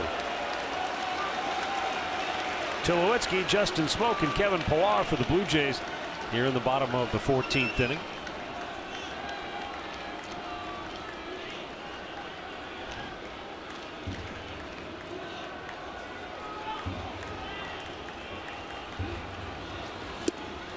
And he couldn't stay patient.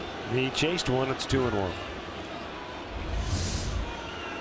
Well, Jobber loves that slider, has a good one, and got Tulowitzki to chase it out of the zone on a 2-0 count. Good thing.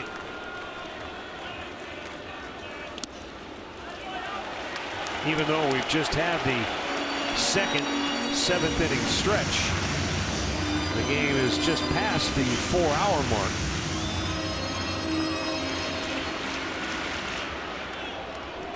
Game was originally scheduled for 107, but we were late getting underway with the pregame festivities on Canada Day. Now the 3-1 to Tulowitzki, and he socks it into right center field. Chisenhall cuts it off, but Toronto has their leadoff man aboard. That's the first hit off the bullpen, isn't it? It sure is. What a job. I mean, that's the first hit that the Indians bullpen has given up.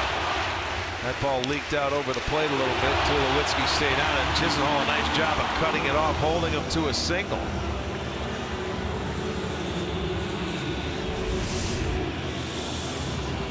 Bullpen had authored 7 no-hit innings. Now, Justin Smoke.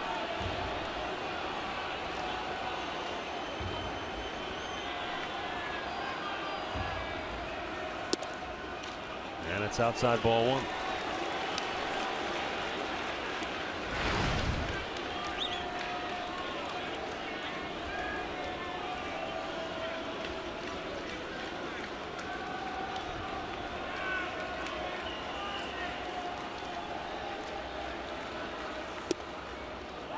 Wow, that was a pretty good looking pitch. It was a good pitch, but look you don't get them when you don't throw it. You don't get it early, and he came out there and he's missed a couple times. That was a pretty good pitch. You're right, but he has to be a little more consistent just coming into the game.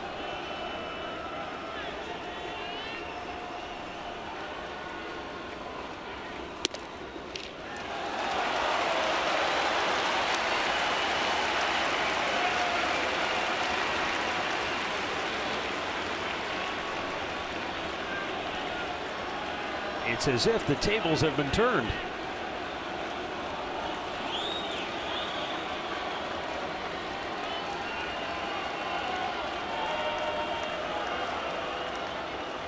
That time he got it. Call a strike, and that was on the plate.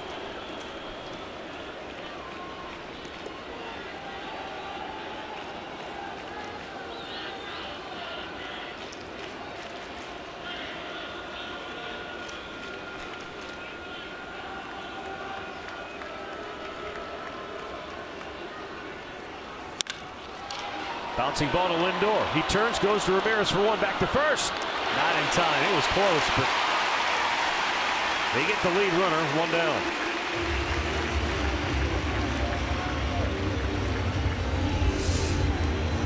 Now Lindor's going to get this and turn around and spin it and get it over to Ramirez, so they can't turn it. Just not hit hard enough. Smoke beats it out. We're going to get a pinch runner for him now. He will. Junior Lake will come on to run, and that leaves Ryan Goins, the only man left on the Toronto bench.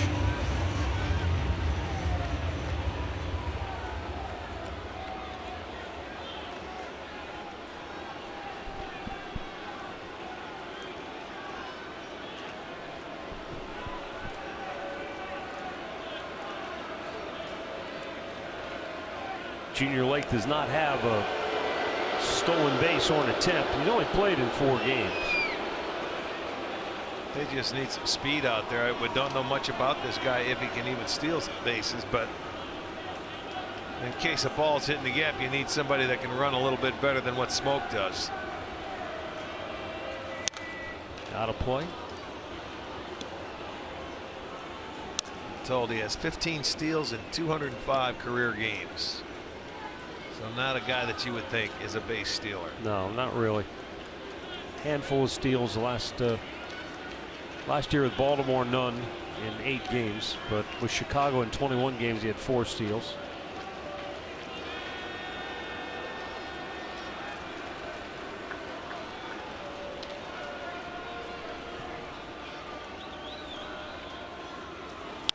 Grounded to it short. Lindor to second. There's one. Kitten is on the burst. This time he's called out. It's an inning-ending double play for now. Well, let's see if they challenge it. They're waiting out there and waiting to see.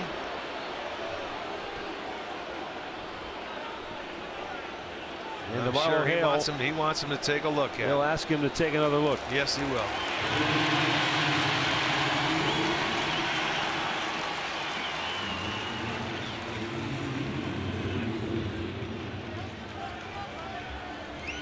Well, the umpires will take a look. John Hirschbeck is the crew chief. He will come over and take a look. Well, there's the turn. And oh, he's safe, I think. Sure will look like it from that angle. I think he's safe from that angle. Yeah, he gets his foot down. I'm going to say that's just going to be a. You can hear the crowd. They showed it up on the scoreboard. The Indians all saw it too, and they're walking back to their places on the field. Yeah, they are. That was what was that, 6-4, and I think this one will be overturned, and it's quick too. Safe, yes. Yeah, we had a chance to see that one right on our first view. So the Blue Jays challenge, and it is overturned, keeping the inning alive. Darwin Barney will be the batter.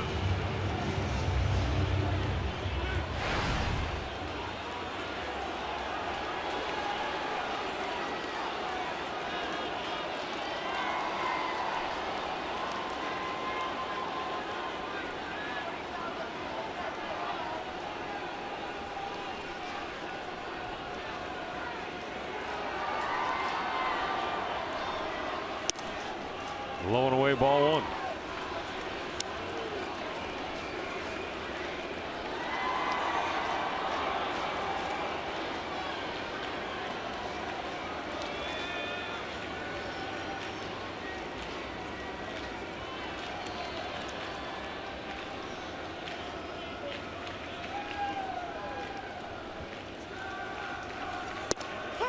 Strike call. Darwin Barney hails from Oregon. Born in Portland, makes his home in Beaverton.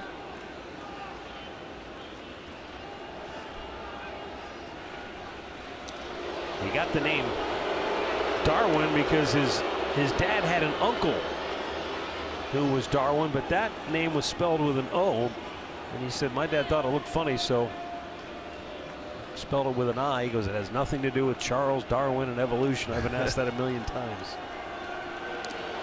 I'm thinking we will see Pilar here trying to take off. with 2 outs in a situation like this. He's stolen 6 out of 9. He's going to try and get a lead, and if he feels comfortable, he will be off and running.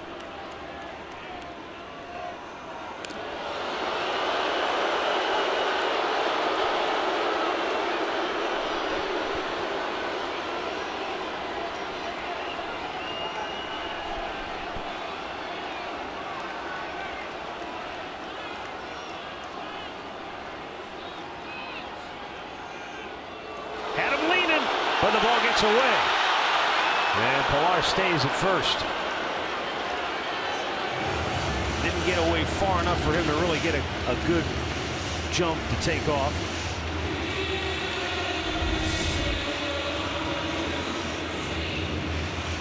It actually hit him on the back.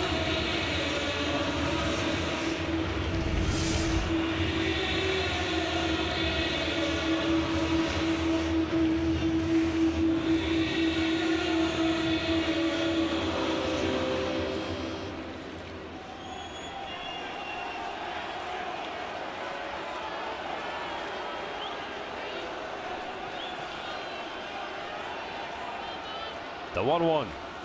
Hit hard. Fair. Down the line. Look out. Pilar into third. He'll be held there. It's a double for Barney. And now the Blue Jays have runners at second and third with 2 down.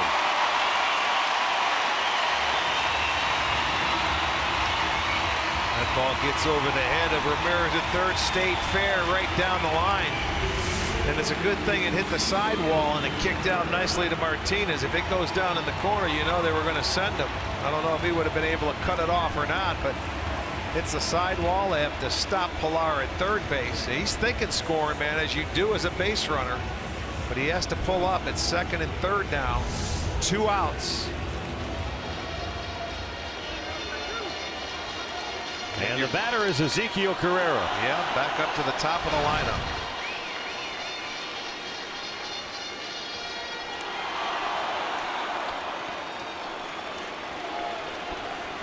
You still have to be aware of a bunt here with this guy, even in this situation. That's why they're at the bag, even with the bag on the corners. He is 0 for 5 on the afternoon.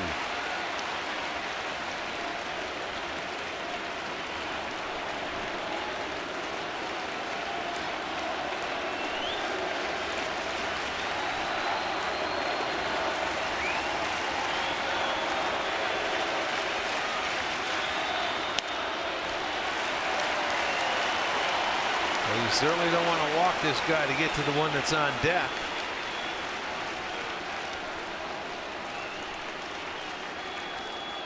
That's what's waiting in the wings. The Indians' 13-game win streak hanging by a thread now here in the 14th inning. With 2 on, 2 out, and the 2-0 pitch in there for a strike.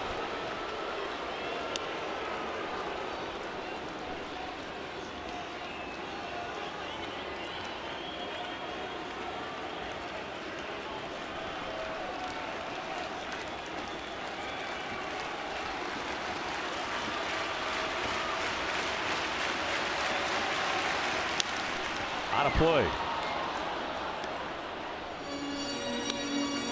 2 balls, 2 strikes.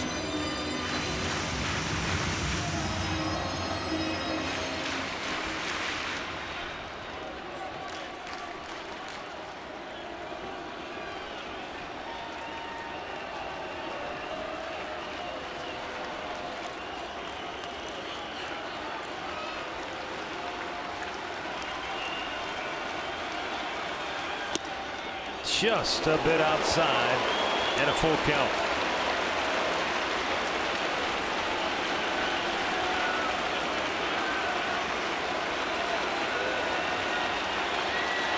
Kevin Pilar is the winning run at third base. What's left of this crowd of 45,825 up and roaring here for Carrera. In the dirt, nicely blocked by Jimenez. The bases are now loaded, and Josh Donaldson to the plate.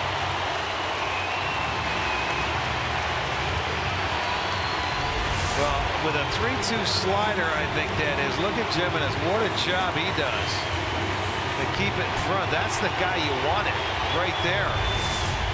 Now you're flirting with disaster.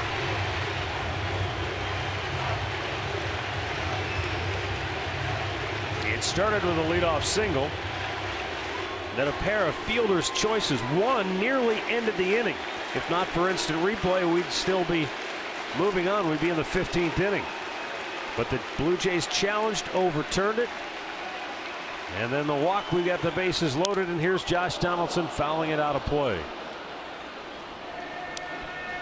Donaldson is 0 for 4 this afternoon. He has intentionally walked in the 5th, hit by a pitch in the 13th.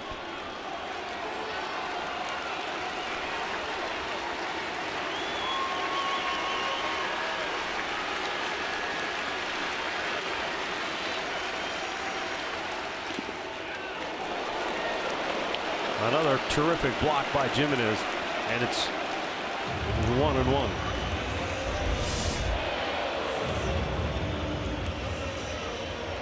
Boy, he knows if he calls that slider, that's what he's preparing himself for. You look for that ball, the worst possible area, and you make your adjustments.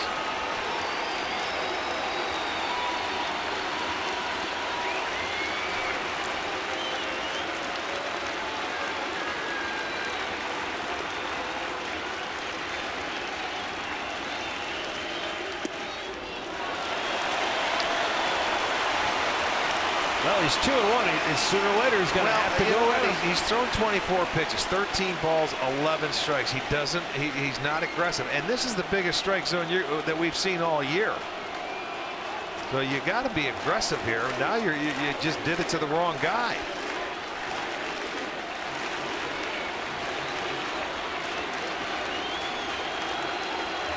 The 2-1 swung out and missed.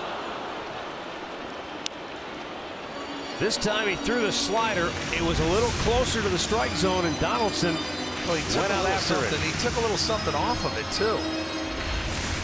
He's been spiking a couple of sliders there, and Donaldson way out in front thinking he was getting the fastball. Might be in his head now. He's probably thinking. The 2-2. Check swing. He was in his head. Oh, did he have him locked up? And the Blue Jays leave him loaded. We will play on. Jabba gets off the hook. We go to the 15th. Still tied at 1.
We play on.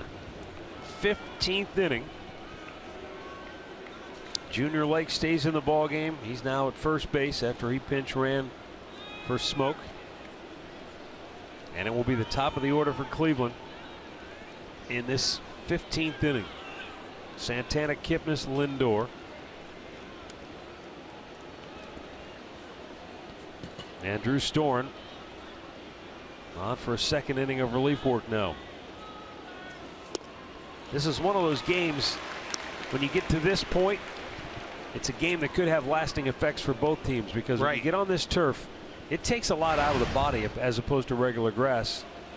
And now you're talking about guys who are out here for 14 into the 15th inning. Yeah, now. well, and you had a night game last night, turnaround today. You got another one tomorrow. So when you play this long, you certainly want to be the winner in a game like this. Well, and to your point, Rick, how bad do you want to win the game? Trevor Bauer is scheduled to start tomorrow's game. He is now throwing in the Indians bullpen. He'll be coming on next.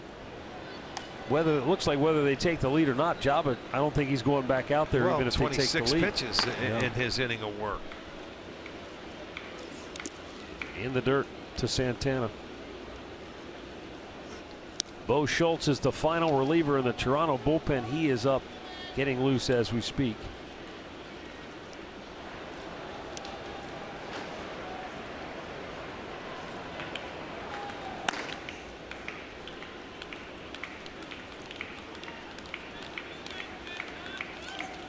Breaking ball down and in, 2-2. How's your scorecard looking, by the way? I'm at the end. This is it. If we go beyond 15, I got to get a new one. Just like that game in Houston. Just find some squares in there you can put them in.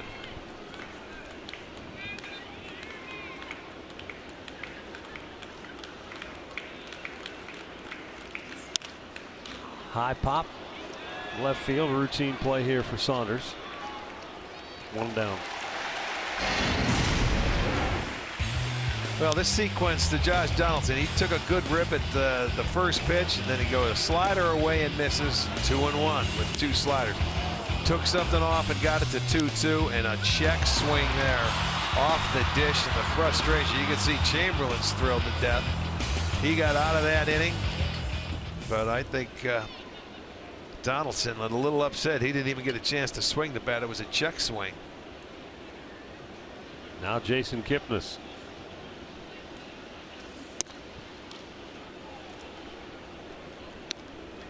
One for 5. He's been hit by a pitch today. Well, the Indians want to keep that streak going. They certainly will have to earn it today. A 1-1 ball game into the 15th. Way outside.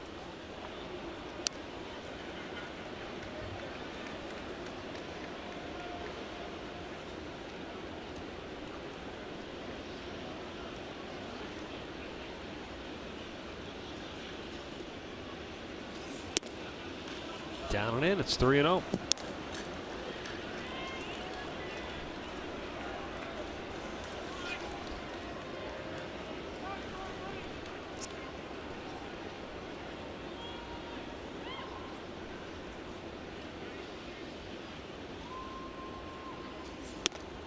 That finds the zone, and it's 3-1.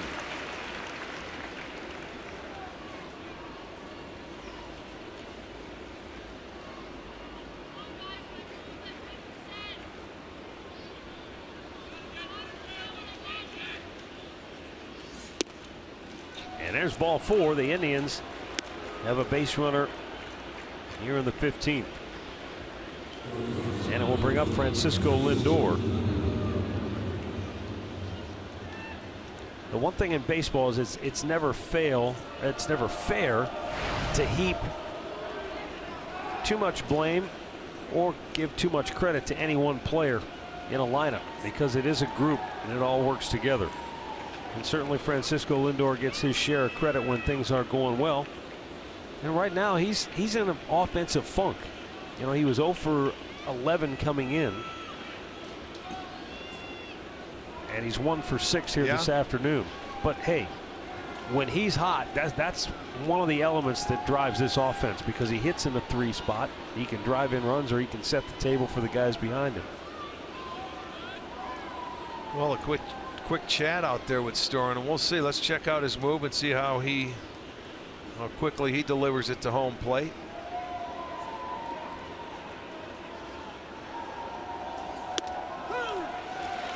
First pitch strike. Looks like he's about average.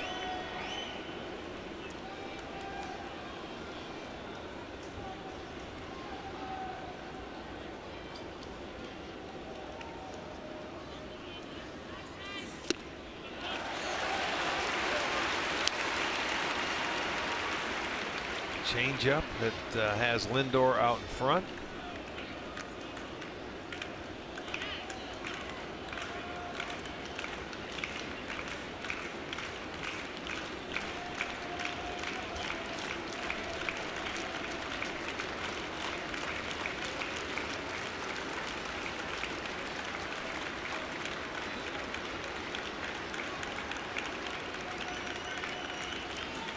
Down and in.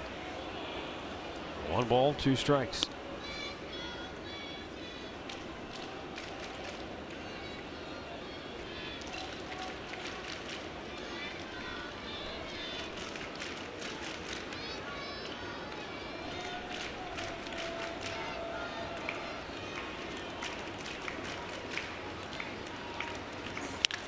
And a ground ball. It kicked off the first baseman, and then it goes by Barney. On his way to third is Kipnis. And it'll be first and third with 1 out here in the 15th on a bullet off the bat of Lindor that Junior Lake somehow got a piece of. But then on the ricochet, it flew over Barney's head and into right field. How about the English on this ball, too? After it goes off Lake, it looked like Barney was going to get it. And when he doesn't, at least knock it down, Kipnis has a chance to go to third base. They'll have runners at the corners. And Hale is going out to take his pitcher out. Boy, that's a break there. The Indians will have an opportunity now to take the lead. Well, we've got a timeout now here in the 15th in a 1-1 ball game. The last man standing in the Toronto bullpen enters the game when we come back.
And now the Indians have first and third with 1 out. Mike Napoli will be coming up. Bo Schultz is the new pitcher, making only his 3rd appearance of the year. But he's shown a good arm from what we've seen already. But he's certainly in a tough spot here. Not much margin for error for Bo Schultz with the go-ahead run 90 feet away. 6'3", 230-pound right-hander.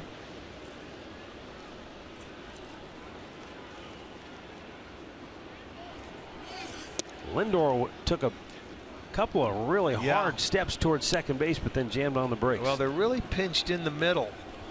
You know, for Napoli, a lot of times you'll see 3 guys over on that side of the field, but look how close they are. At Barney at second base, he's right there.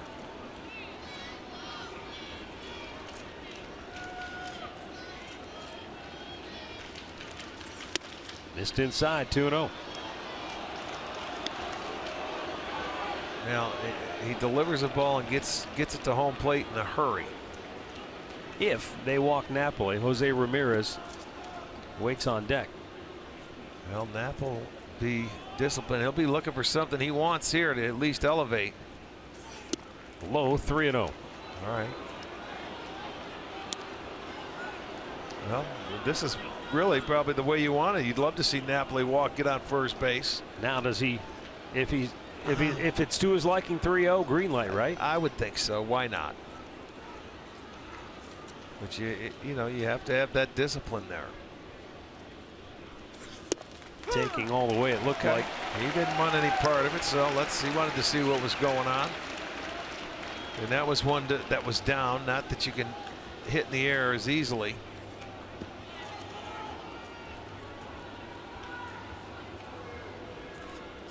First and third, one out in the 15th. And Bo Schultz deals. Napoli with a ground ball hard, hit to third. Donaldson goes to the second for one, back to first. Double play. Schultz pulls the rabbit out of the hat. And we are still tied at 1.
Bottom of the 15th inning, and the 9th pitcher of the game for the Indians is Trevor Bauer. He was scheduled to start tomorrow's game, so that would appear to be off the table now.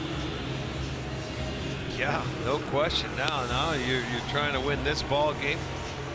Now the Indians have had a couple of opportunities in the 10th and then the 15th inning to score. Ramirez hits one here. You think it's going to be a base hit to score. Pilar makes a beautiful diving catch right there to end the inning and take a base hit. Napoli hits it on the nose. Donaldson makes the play, and they turn the double play to get out of it. So a big boost right there for Toronto. And now Trevor Bauer coming on.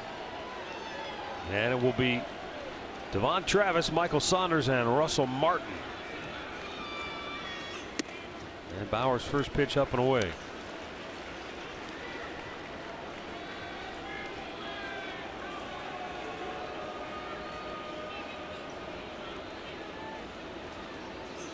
Up and away.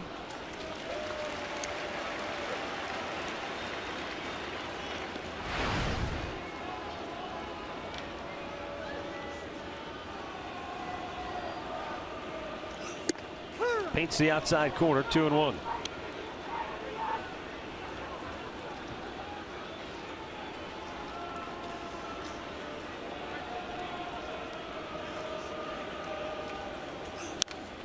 For Trevor Bauer, obviously it's something that's a little unusual when you're in the mindset of, hey, I'm starting tomorrow. Everything's geared up for that. But at some point today, Mickey Callaway went to him and said, hey, we might need you in the bullpen.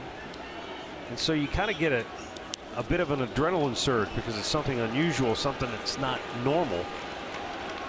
Yeah, this Bauer's is just hoping that can kind of carry him. This is out of the ordinary. Usually you would try and get your guy that's on a throw day to get up there and get loose, but maybe, and I thought that would be Kluber, but he probably threw earlier in the day. Yeah. Right back to him. Bauer will flip it to first. One away.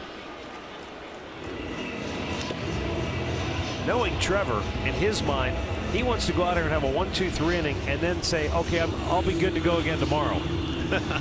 Well, you know what? I wouldn't think it would bother him. These guys are locked into it. Whatever it takes, man. They still have this streak going. You've got something that you can set that has never been done before in this organization. So why not? Let's go. They're looking for number 14. Whatever it takes. Win today and we'll take care of tomorrow when we get there. That's the philosophy, isn't it? Absolutely.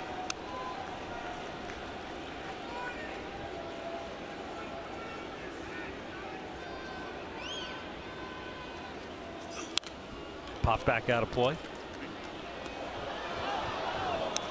You know, it's just mind-boggling when you're here in the 15th inning and it's still just a 1-1 ball game. Both teams with 9 hits. The Indians have left 12. Toronto has left 13 aboard. Man, Jimenez is getting beat up back there. Yes, he is. He took the first one that was in the dirt off that right forearm or hand. You can see the welt on his right forearm. You can see it from here. Yeah.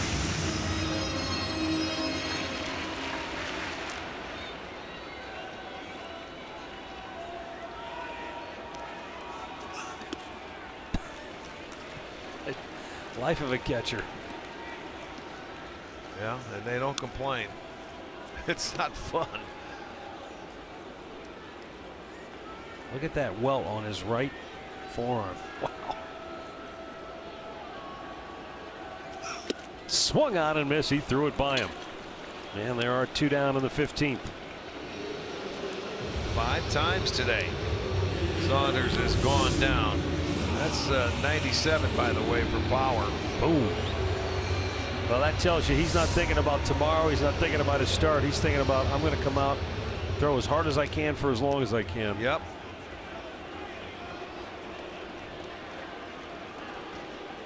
Josh Thole came on for Russell Martin when he was ejected. High fly ball, deep right field, not deep enough. Lonnie Chisenhall makes the catch. And we go to the 16th inning in Toronto.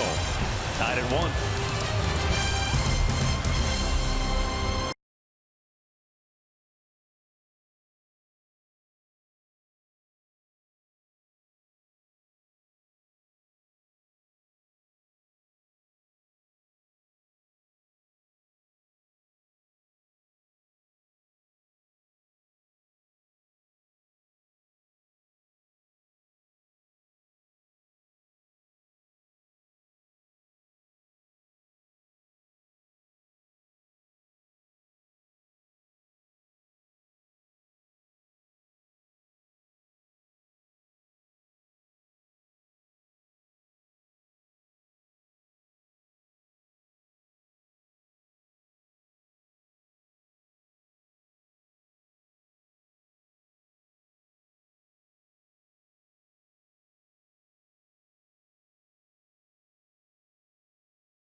Bo Schultz got the double play ball to get out of the 15th. So he stays on to work here in inning number 16.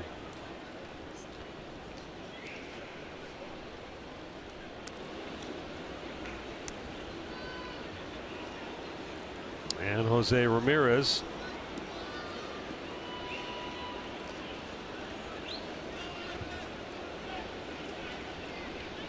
for 6 will lead it off.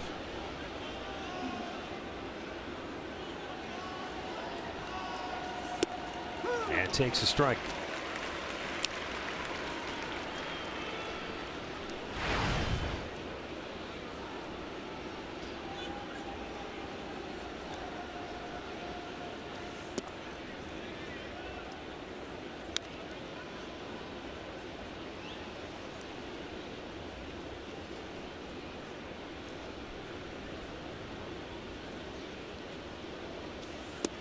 Down low.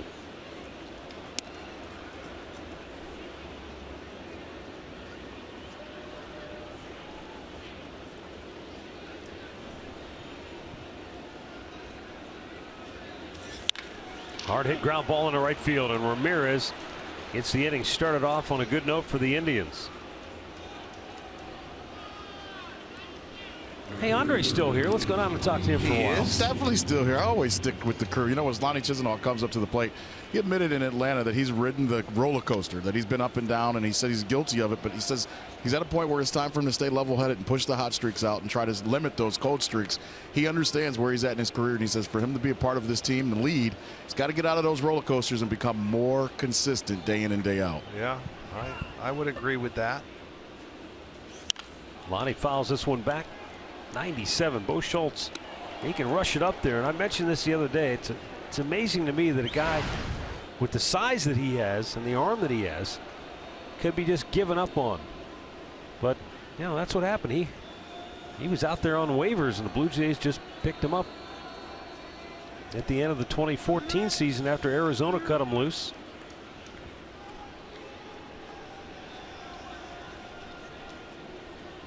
Not that Arizona didn't have good reason. I mean, he didn't pitch well. Well, you never know. Sometimes with these guys, when their arm is so good, or you know, they've got a explosive fastball. No, but you make a good point, Rick, and that in baseball, patience is often rewarded. It's just how long can you wait? Right. Can one organization wait? Because there's so many guys coming through. You've got draft picks. You've got other people that have been in the organization, guys you got to protect. So it is tough to be patient, especially sometimes with a bullpen guy. The Indians hadn't been patient. If they hadn't been patient with Carlos Carrasco, right, he'd be a Cy Young candidate somewhere else right now. Well, when you look at it too, being patient with him, that gives you somebody from that Cliff Lee trade too, that has done a wonderful job. And anywhere Cliff has gone, that's the best piece to his puzzle. Anywhere he's been is Carrasco.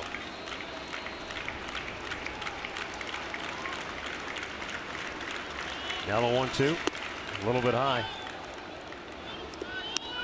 Well, and I think of a guy that comes to mind is Michael Pineda. You know, he came over from Seattle in a big trade. I don't remember who he came for, but the catcher, Montero. Miguel Montero. Yes. Everybody talked about, hey, Pineda, he's going to be lights out. He's going to be this. He's going to be that. The 2-2. He has struggled with the Yankees, but boy, his last couple of starts have been really good, and they think maybe he's turned the corner. Yeah. Well, just what he said about Chisenhall, you've got to find a consistency level at this level at the big leagues, and if you can't be consistent, then you know that's sometimes you do have to cut bait. Well, he's trying to keep the momentum going here for Cleveland. The 2-2. Upstairs, full count. Schultz trying to throw that one through the back wall of the Rogers Center here. It's all right. Now you got to start him. 3-2. Get something happen. Maybe create a hole. I think Lonnie's going to be putting it in play. He's been swinging it well.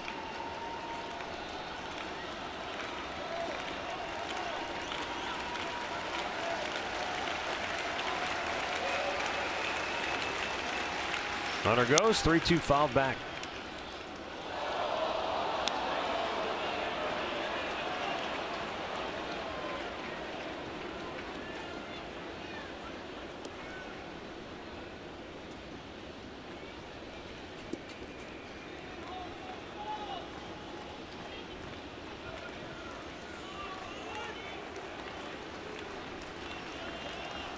The 16th inning. The Indians having their leadoff man aboard. Ramirez goes on the 3-2 pitch, and Lonnie lines one into left center field. That's in the gap. That'll get down.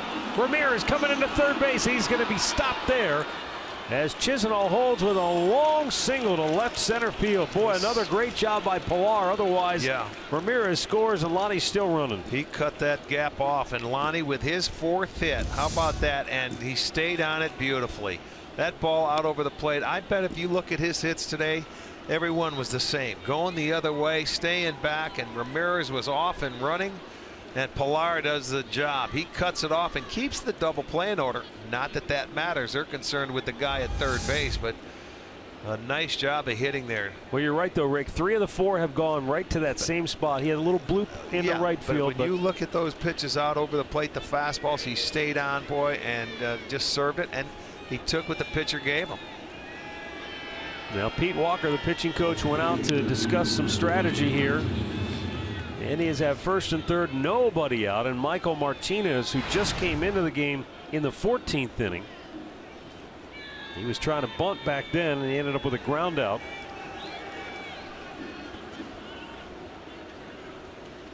The Blue Jays will play the infield in. The middle infielders play even with the bags. And Martinez slashes it out of play the other way. It's 0-1.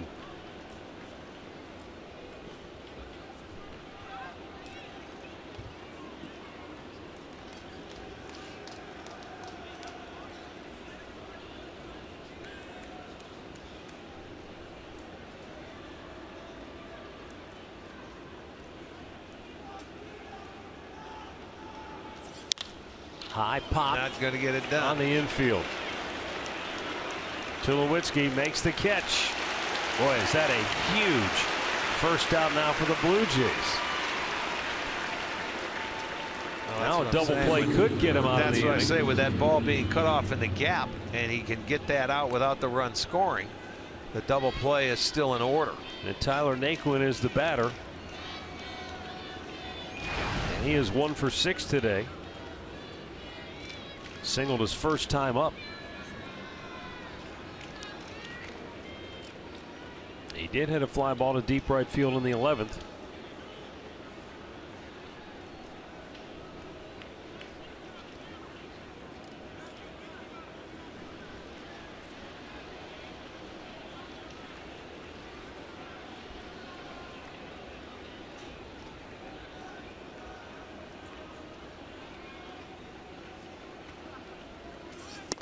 In tight. Yeah, just remain patient. You got to look for your ball that you can handle. You don't have to go out of the zone, because you look at it this way. You've got Jimenez on deck, and you still have a base open, even though it is second base. You could have the bases loaded. That would put a little more pressure on you, but you don't have to give in.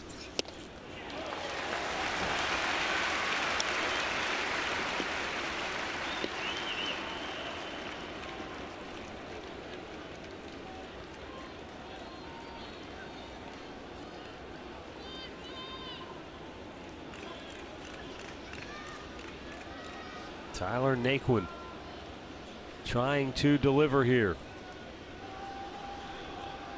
The 1-1 pitch. Swing and a miss.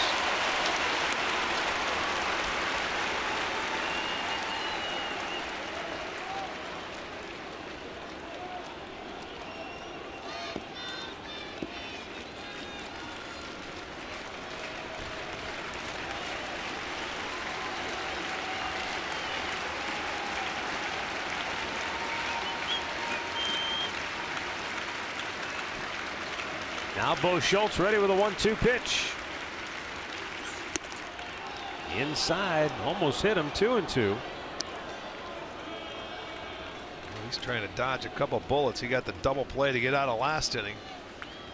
Right now, first and third, nobody out. He's going for the punch out here.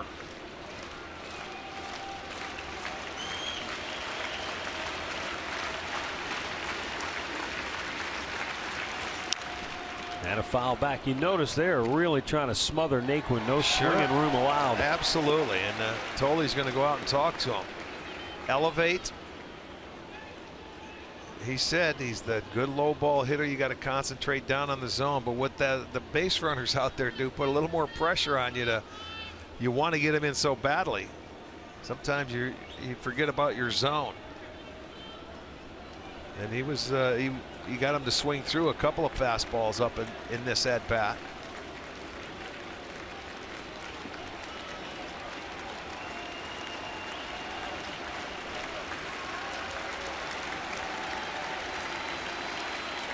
And the 2-2 upstairs, full count.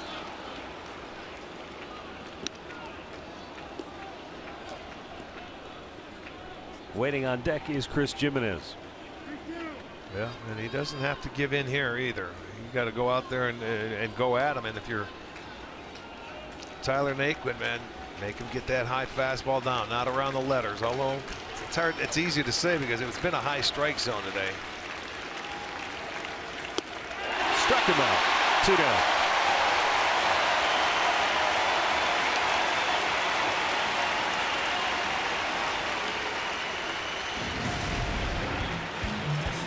Well, there's that nice stroke going to left field on the fastball away. Another one that way.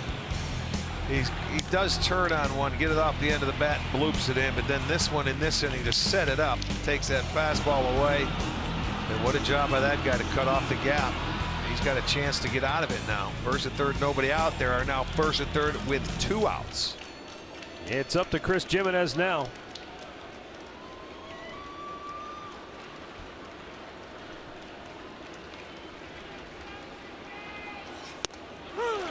In his first at bat of the game.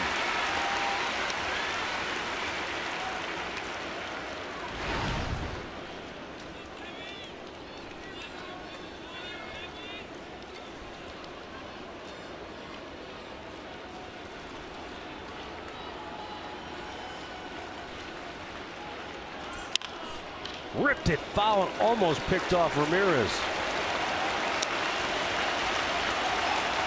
And now he's down 0-2.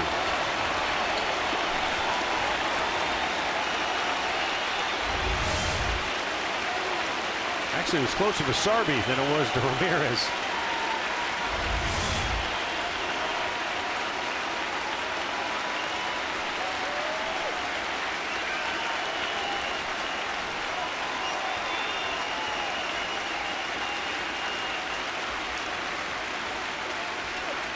Now the 0-2.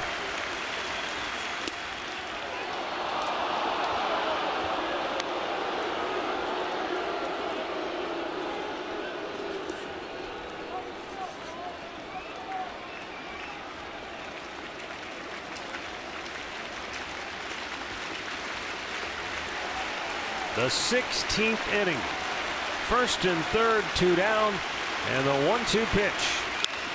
And a line drive to third ends the inning.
at the Rogers Center in Toronto.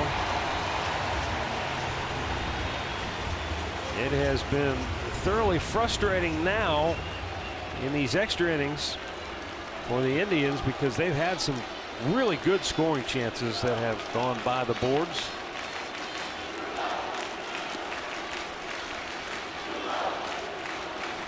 Toronto will send up Troy Tulowitzki now.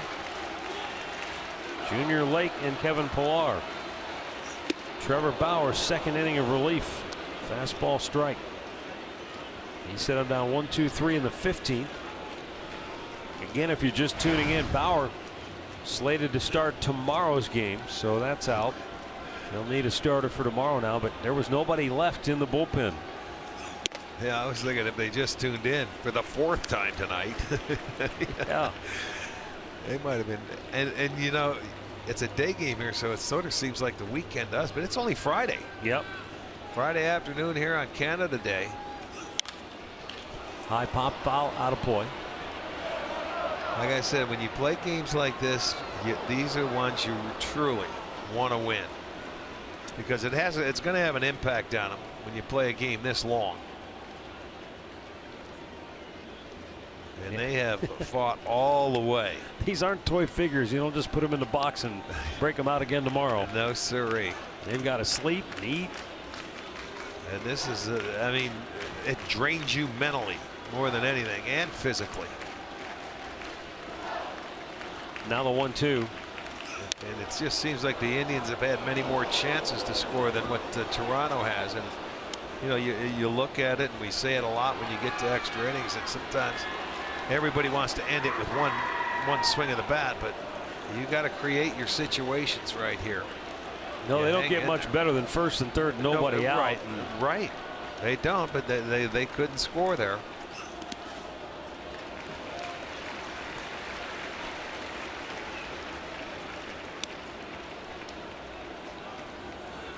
I've just been told they sent Ryan Goins to the Blue Jay bullpen. He's the last guy on the bench. He's an infielder by trade. But in worst case scenario, they may go to him if needed.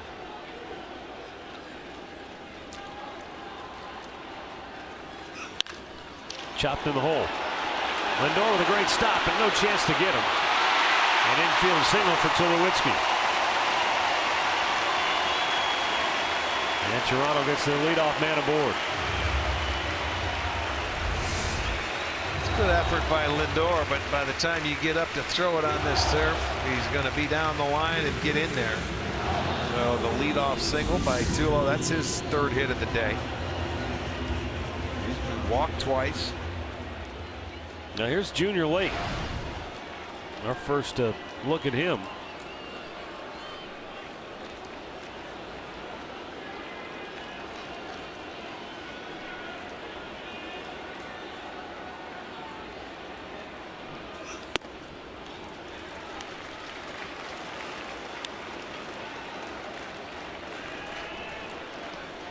Lake is out of the Dominican Republic.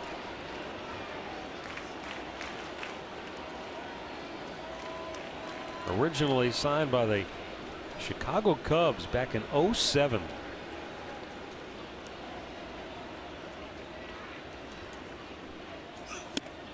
Swing and a miss, gets away, and down to second goes Tulowitzki.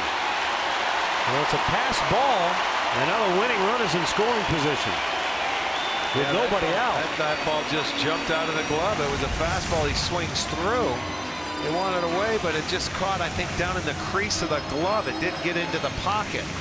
And Tulowitzki read it and saw it, and he could easily cruise down into second base. So that's the winning run right there on the pass ball.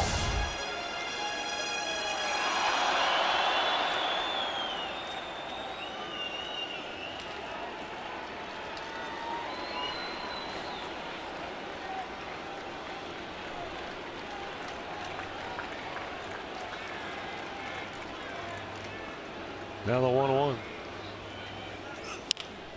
Chopped to third. Ramirez will look him back. Makes a throw. Got him. Nice play by Jose Ramirez. And there are 2 down, and that runner still at second base. Gonna make it 1 out. Well, he had to go back on this ball, and he has to think about the guy at second base too. He looks him back, makes the quick throw, gets enough up and on it to get him at first base. So nice look back. Tulowitzki stayed at second. And with one away, Kevin Pillar will be the batter. He's 1 for 6. And he takes a fastball strike.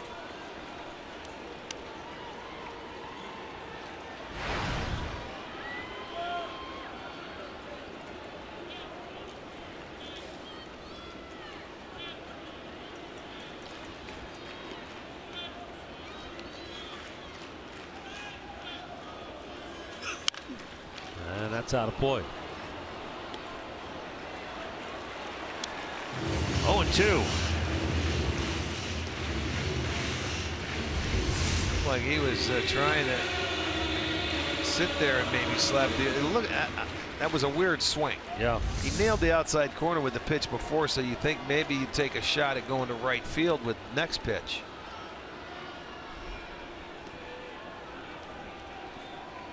Now the 0-2. Missed outside.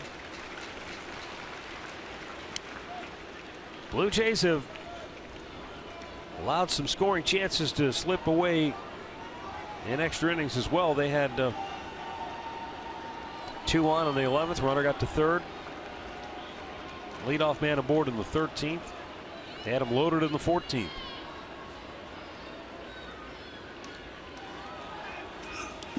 Brown bounced a breaking ball.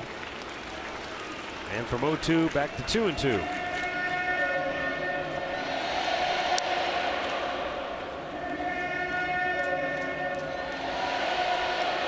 But as far as runs are concerned, a lot of zeros up there. If you tuned in late, the Indians scored in the 3rd to grab the lead on an RBI single by Jason Kipnis. Stayed 1-0. The Indians led until the 6th on a solo homer by Junior Lake. Excuse me, by Justin Smoke. 2 down. Tulowitzki to third. Called him safe. Oh, he called him safe. Yes, he did. And now they're looking to see if they want to, challenge that. Lindor took his time here, going up the middle. He took a quick peek to third. Why, I don't know. And Pillar going down the line may have beaten it. Yeah, he sure did. Yes, he did. You know what? He took his time, and there's the hustle. That is potentially a very costly miscue. Yes, it is. Because now they have first and third and 1 out.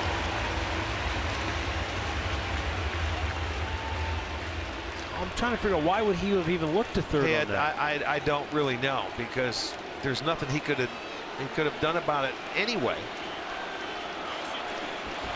He was going to his left. The only out he had was first base. Well, that changes the complexion of this inning in a big way. Yeah, the outfield has to come in. The winning run. And Darwin Barney is the batter.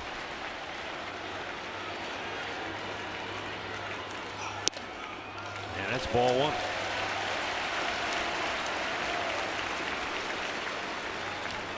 Luis Rivera, former Indians coach, going through the signs down at third. The infield is in for the Indians. The outfield drawn in as well.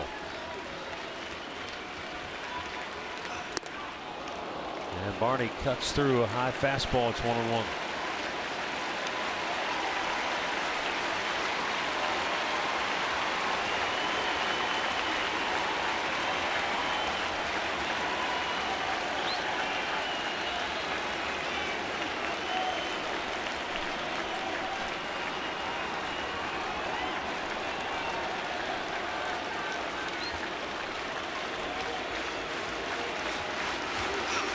Nice pitch. Strike 2 call.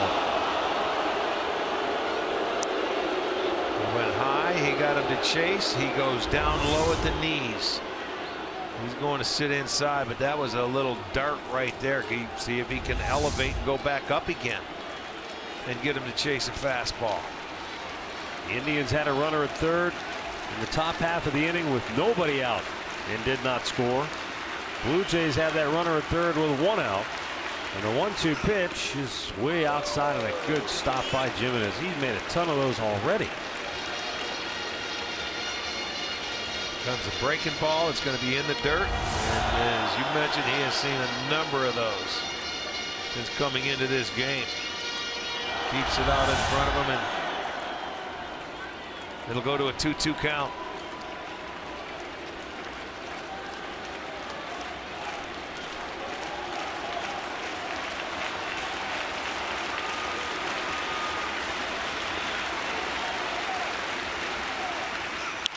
Bauer's pitch popped up. There's going to be a tough play. Lindor, he'll get there, make the catch, and the runners cannot advance.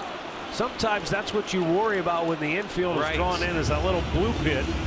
Even though the outfielders come in, you're right, that's the toughest play, but Bauer made a beautiful pitch here to elevate it and get it in, and he couldn't extend the arms. Look at that pitch, boy. That's above the belt, right at the trademark of that bat. You can see it almost at the light color of that bat and going to the dark color of the barrel. What a pitch. Gets him to pop it up, and now still lives for another hitter. They get the second out. And with 2 down, Ezequiel Carrera will be the batter. Carrera had a chance to win it in the 14th, and he ended up drawing a walk to load the bases. Now he's got another opportunity in the 16th. And Trevor Bauer is hoping to get the third out and give the Indians another chance in the 17th inning. Wow.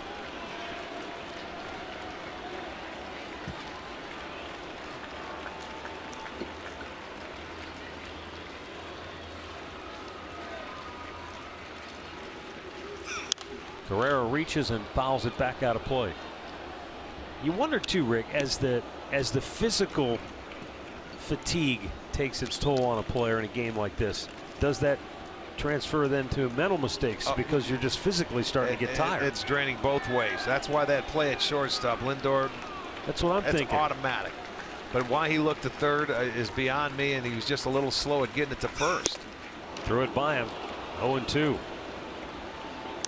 Well, Bauer one pitch away from getting out of it, keeping it a 1-1 game. It's a battle of wills here now. 1-1 ball game. Hits are even at 11 apiece. Indians have left 14. Blue Jays have stranded 13. But they have 2 on with 2 out here in the 16th inning. In the dirt, nice stop by Jimenez. I'll tell you what, he has been all over the place. He's going to be in an ice tub after the game, all the things he's blocking.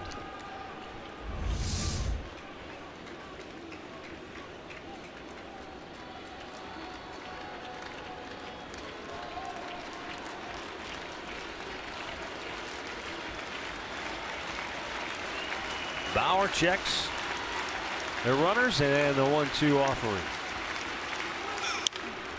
in the air, out of play.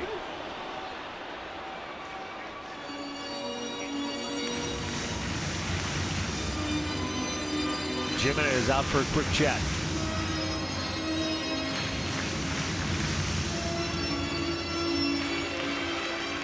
Yeah, now he won't even have to put a sign down. Knows what he wants to throw.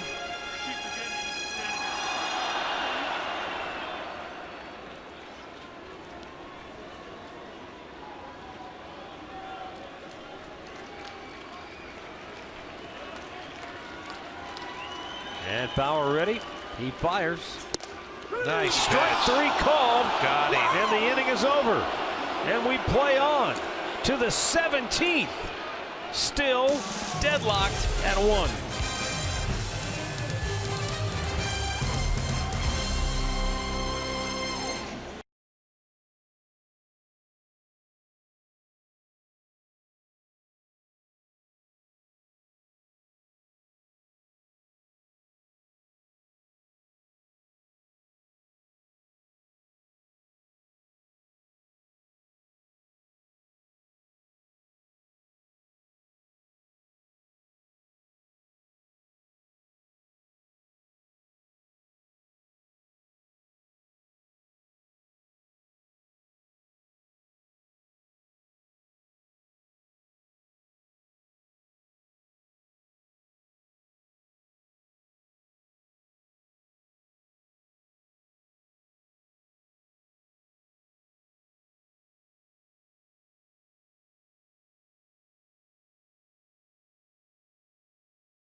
in the bottom of the 16th inning. Well, you know, he picked up his defense. There you go. The hustle beats it out at first base and went first and third, and then boy made a beautiful fastball up and in to get the second out. And then Dan, look at him. He says yes. Good high fastball. So we're going to the 17th.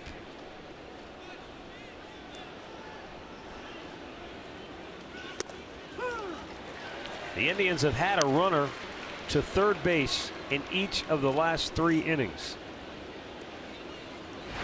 But they haven't been able to get anybody home since the 3rd inning.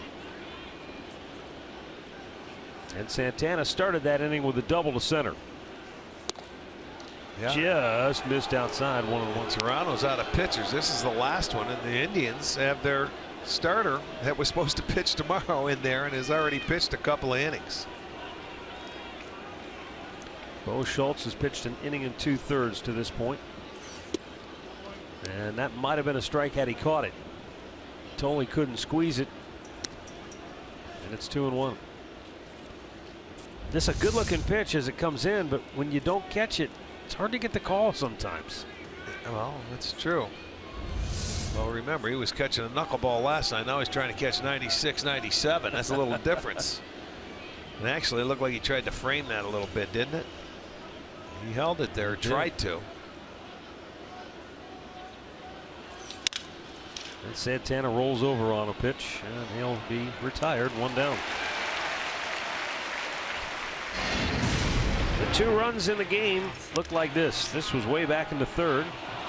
Jason Kipnis drove a single up the gut, scoring Santana, who had doubled. And then in the 6th, opposite field, solo home run by Smoke. That's been it. Up comes Jason Kipnis.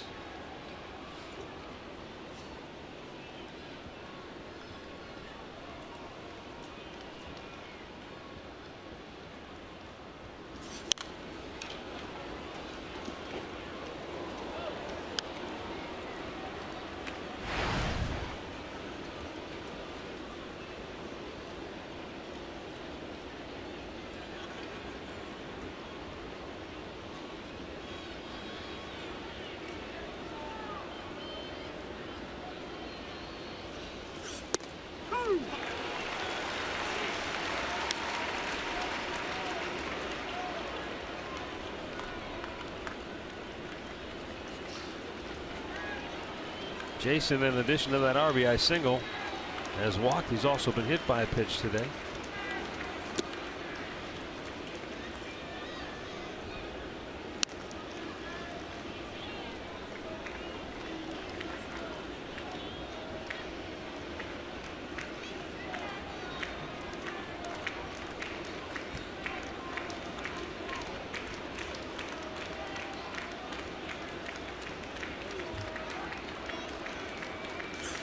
Holy smokes. Miss him. That thing went behind him. As a hitter, you never see a pitch go where that one was located. I mean, it bounced behind him in the left-handed batter's box. Look at, he started to jump, you know, out of the way, but you would have been jumping into the way. Do. I know. Wow. And at 96 miles an hour, there's not a lot of time to. No. Well, it's just weird when you see something like that. You never see a release point go that far behind you. Now the 2-2. Way upstairs. And now it's a full count.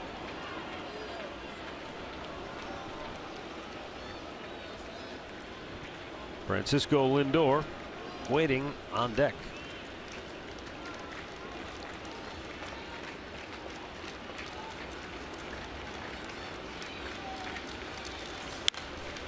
Popped him up, back out of play. Josh Tolley, the Toronto catcher, earlier in his career, he was in the Mets organization, and he credits Sandy Alomar with doing a lot of work with him to help him develop defensively as a catcher. Now, certainly Sandy didn't work with him on how to catch the knuckleball, but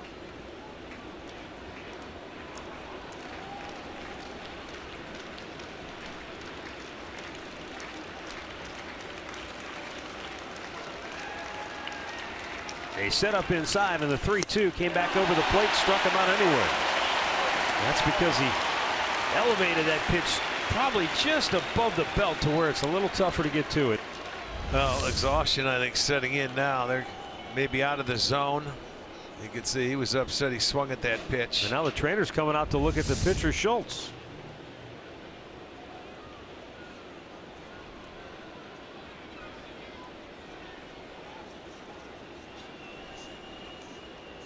Looks like he's talking about his landing spot down off the mound. Let's see. Yeah, like his foot slipped a little bit, you know, right where in that landing spot. It didn't hold.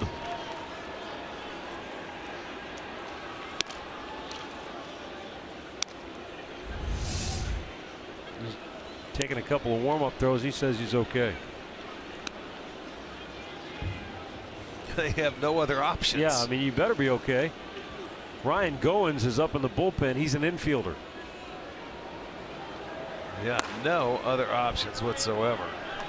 Position player if they want to make a move.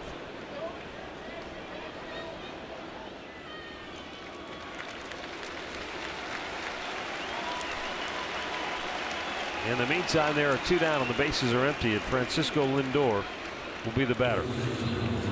Lindor had a base hit his last time up. Ball that was sharply hit off the glove of the first baseman, and then carried by the second baseman.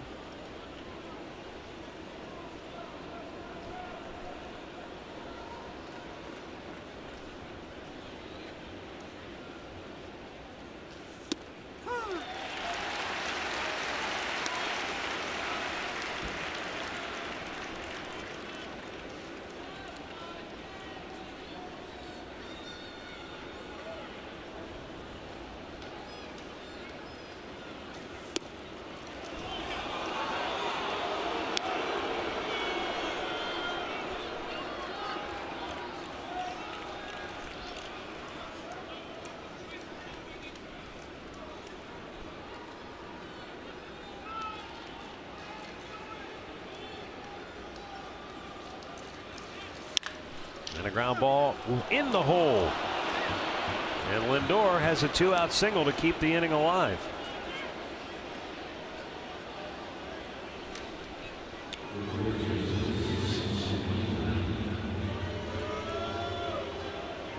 Well, that's the 3rd hit of the day for Lindor.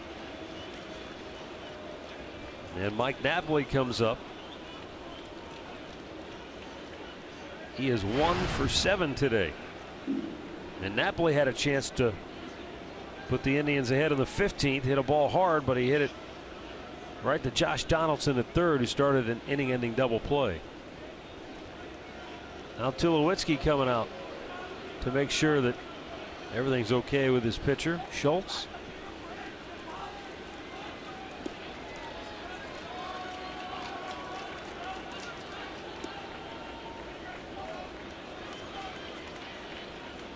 Given the fatigue factor, I wouldn't expect Lindor to take off and try to steal here. No, you're right. It's set in for everybody out there.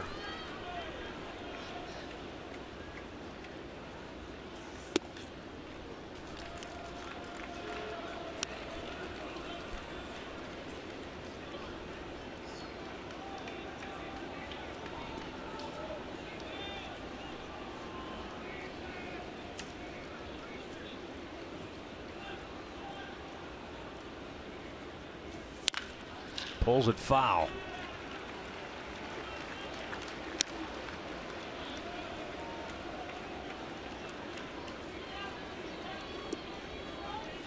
The Indians now have one more hit than the Blue Jays on the afternoon. 12 for Cleveland, 11 for Toronto.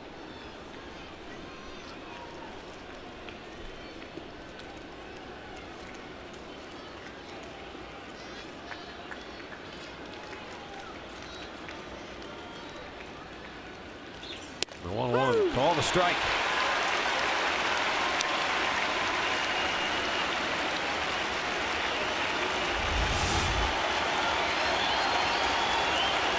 Good pitch.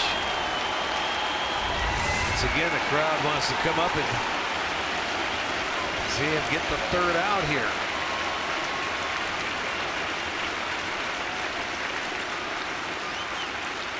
The 1-2 popped him up.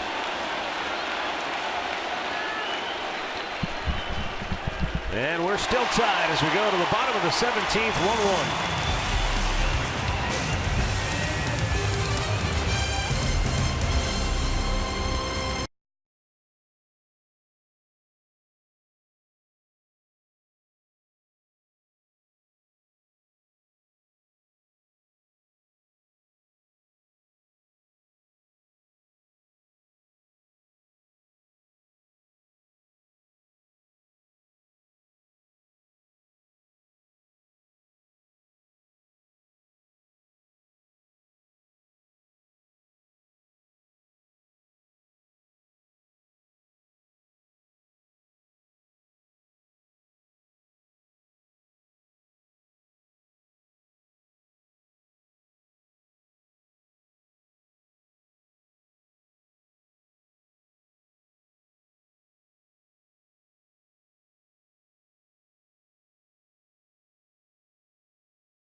His third inning of relief work. He was scheduled to start tomorrow's game, but the Indians simply didn't have anyone left in the bullpen. He is the 9th Indians pitcher to work in today's game. The only bullpen pitcher that was not used was Cody Allen because he had pitched 3 consecutive days. And now Josh Donaldson leading off for Toronto. 0 for 5 today. 1 for 9 in the series to this point, and that's outside.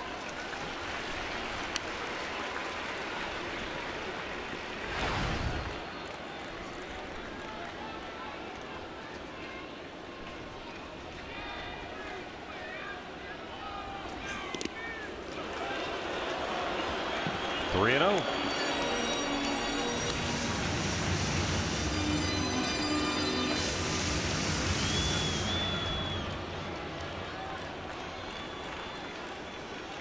Devon Travis is next, then Michael Saunders. Then he walked him on 4. So Toronto has their leadoff man aboard for the 2nd inning in a row. 3rd, make that 4th time in the last 5 innings.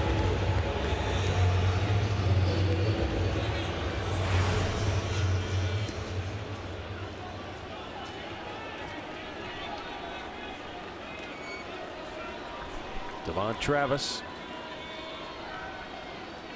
came on when Edwin Encarnacion was ejected after his first at bat of the afternoon. And he had a long late swing on that fastball.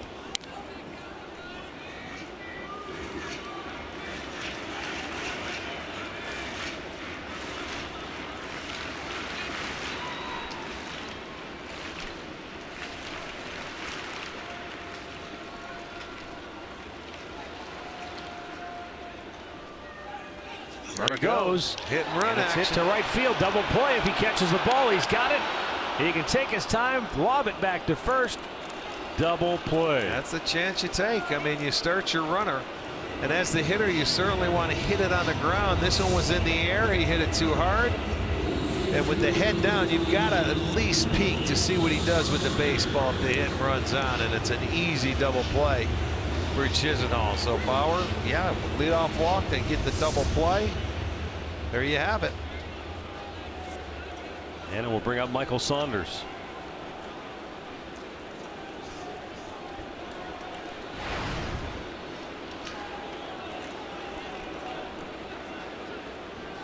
Not only is he 0 for 7 and struck out in his last at bat, he has struck out 5 out of the 7 times today.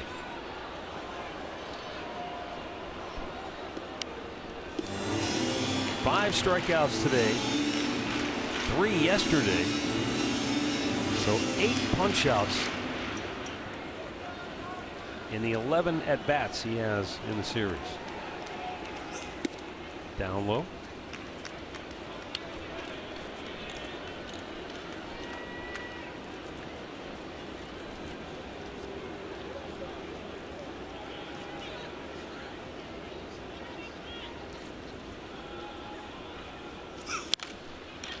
That also is a pretty good indicator of how well this Indians pitching staff is throwing the ball, because Michael Saunders isn't one of those run-of-the-mill swing and miss guys. He came in batting .289 on the year with 15 homers and 20 doubles.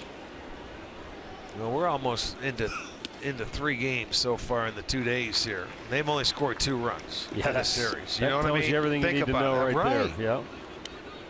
Yeah. It's unbelievable. It almost looks like, hey, no one's trying to win this game. Oh, they're trying. They're trying very hard. Both teams are. They are exhausted now.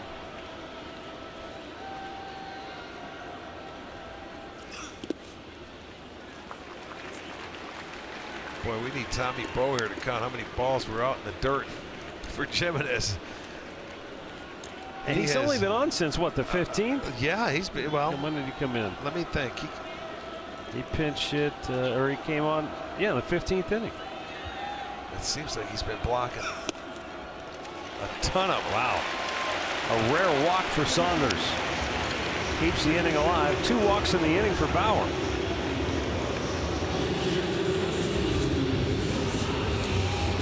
It'll bring up Josh Tolley, who tried to end it his last time up, but his fly ball was just shy of the warning track in right field.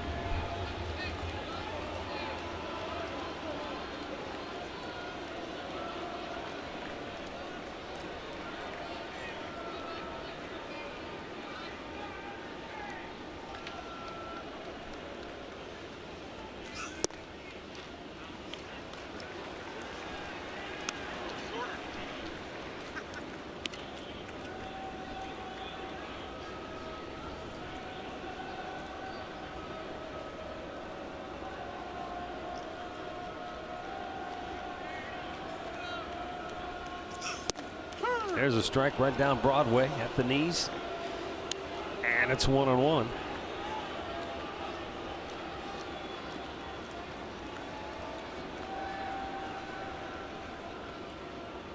Each team has left 15 men on base to this point. Pop back out of play. Indians have out hit Toronto by 1, 12-11. But where it matters most, we're still even at 1 apiece.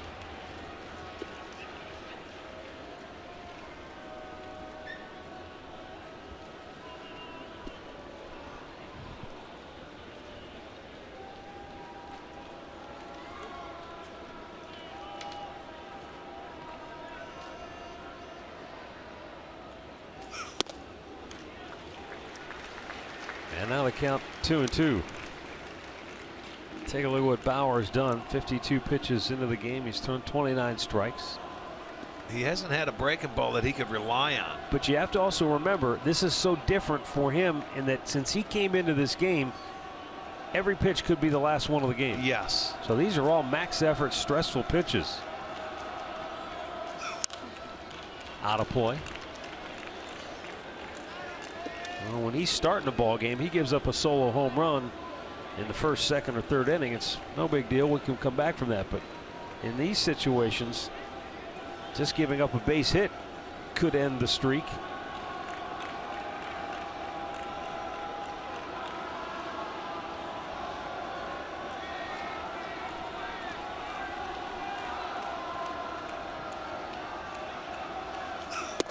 Got him looking. Punched him out with a fastball in the inside corner.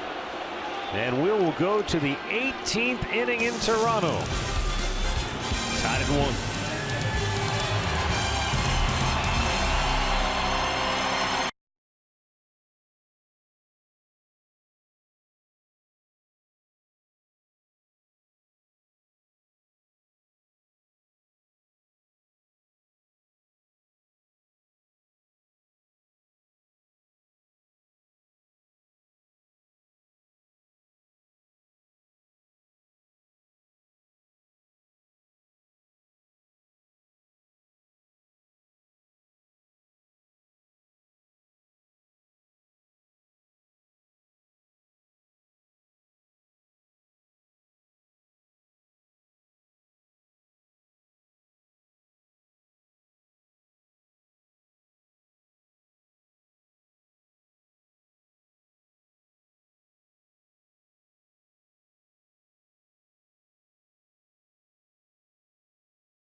Inning now, and Toronto has exhausted its supply of pitchers, so they have turned to Ryan Goins, who is the last player eligible on their bench today, and he will come in to pitch. Now, sometimes, you know, you kind of laugh at these things, but sometimes we've seen guys actually do pretty well. But a lot of times when you see a position player come in to pitch, it's because the game's already out of hand. Right. This is a little different. One way or the other, no question. His first major league appearance as a pitcher. And, you know, this game is going to have an impact for the rest of the series because the pitchers, everyone's been used. The Indians already used their starter for tomorrow, who's pitching in this ball game right now. So, boy, we're going to see how the rest of this series goes. But first of all, we've got to end this one. Ryan Goins is a native of Texas from Round Rock. Blue Jays drafted him in the 4th round in 09 out of Dallas Baptist University.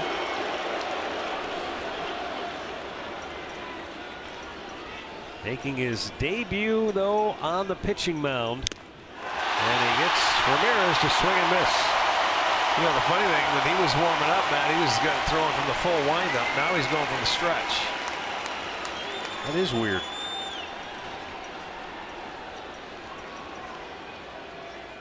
Down in the dirt.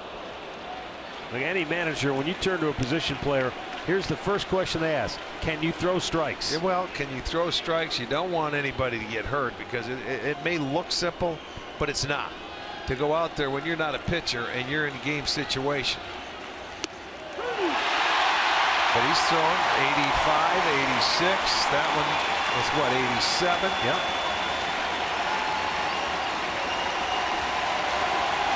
And this crowd, or what's left of it, they love it. It really has gotten the crowd into it.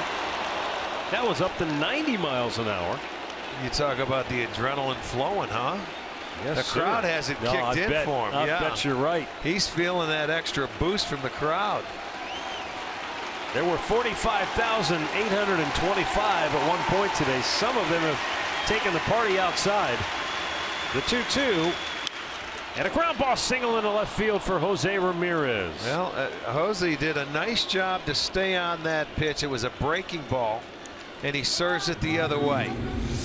So here you go, and I'll tell you what, not a bad pitch. No, that's a good breaking ball. By the way, for a guy coming in here, it's off the dish. He had to reach for it. That's really a nice job by Ramirez to get a base hit there. Well, you've got a guy coming up that has 4 hits. And Lonnie Chisenhall takes aim, and he socks one into right center Make it field. 5. Ramirez going to hit second. He'll turn and burn. He'll make it to third base. As the throw is not in time, gets away. And now Lonnie almost got too far off the bag at first, but he scampers back safely. And now the Indians have runners at the corners with nobody out, as Lonnie Chisenhall has a 5-hit afternoon. Last time he had 5 hits had to be Texas when he had 3 home runs. But this one, he gets down, first pitch. That one he turned on a little bit. It was down and away, but he's not throwing with the velocity as a starter or a bullpen guy would. So back-to-back hits. Those guys set the table a couple innings ago. Third time Lonnie's had a 5-hit game in his career. The last time was that Texas unbelievable game in Texas. The time before, that same season, right here in Toronto. No kidding. Don't remember that. Now Michael Martinez takes ball 1. He is 0 for 2 since he entered the game as a pinch hitter in the 14th inning. He was trying to get a bunt down at that point. He did not. And now a ground ball to second. They're going to come home with the throw. Ramirez is going to try to stay in the rundown. Come on home. He's going to. They can move up. They will move up the runners. They got him out. He's out of the baseline. Carapaza calls him out for being out of the baseline. He did his job. He did a wonderful job to get in that rundown and let the guys go move up. It enabled Chisenhall to get to third. You give it up, and they gave it up just a hair too early. He's got to get rid of it now. And once you start running home plate, the runners advance. And that's a big play right there, staying in by Ramirez. Again, Martinez couldn't get the job done. Now you have first base open. You've got Naquin coming to the plate. Not that it matters. You don't have a pitcher on the mound, so I don't think you want to give up anything, do you? As far as walking the bases loaded. Well, we'll see. We'll see what they decide to do. An unconventional 4-2, 5-1 put out on Ramirez for the first out in the inning. And it looks like they're going to walk him. Yeah, they are. They're going to intentionally walk him. You know, we've had this conversation before about how not with regards to a game like this, but say runners in scoring position, how sometimes it seems like you can't get one for, and then they just come, they fall in boatloads. This game has been like that in that it has, during this win streak, the Indians have scored at will many times, 6-7 runs at a clip. Today they've got 1 run on the board, and it seemed like it has taken a Herculean effort to get that second run home. It does, and they're going to have to get it done this time because they have had opportunities. They had it back in the 16th inning, 16th with the first and third and nobody out, and couldn't get it done. It's first and third here in the 18th. Now they have the bases loaded, just 1 out, and you have a position player pitching. And Chris Jimenez will have the opportunity here with the bases loaded and 1 out. Now Chris, this is only the second time he's batted. He came on in the 15th. He lined out to the third baseman Josh Donaldson his only time up. That was with 2 on and 2 out in the 16th inning.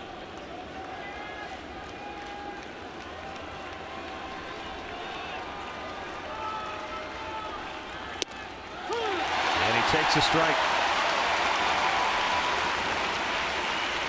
That's impressive enough for a guy who's not a pitcher to intentionally walk somebody, and then when he's got to throw a strike, boom. He did.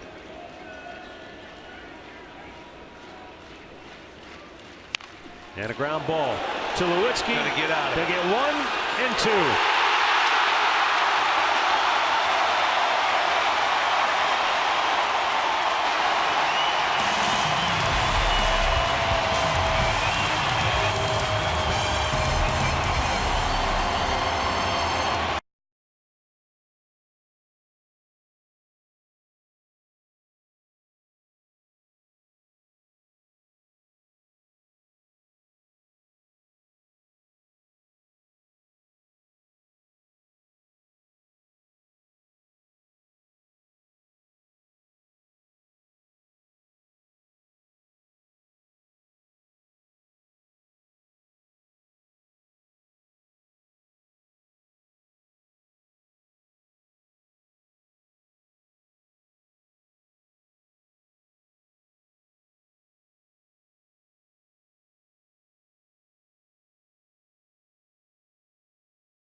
Troy Tulowitzki will lead it off for Toronto.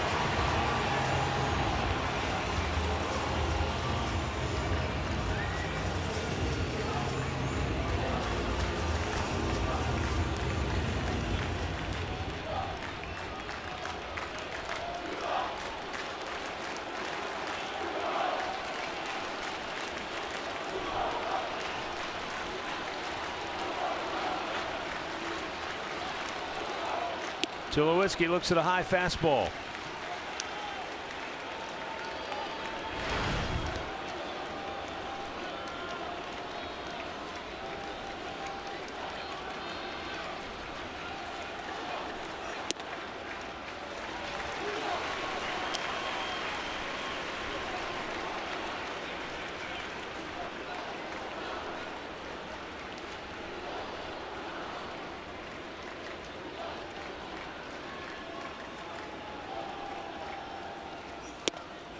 There's a strike. It's got to be hard for a pitcher to separate his emotions from the momentum of a game. And when you're sitting in that dugout and you're looking, seeing your team got a chance right here, and then it doesn't happen, how do you not let affect you? Well, you got to come out there. You have to be tough. And if anybody could do it, I would think Trevor Bauer can. He's picked up his defense already tonight. Now it's time you got to pick up your offense. They had many opportunities now.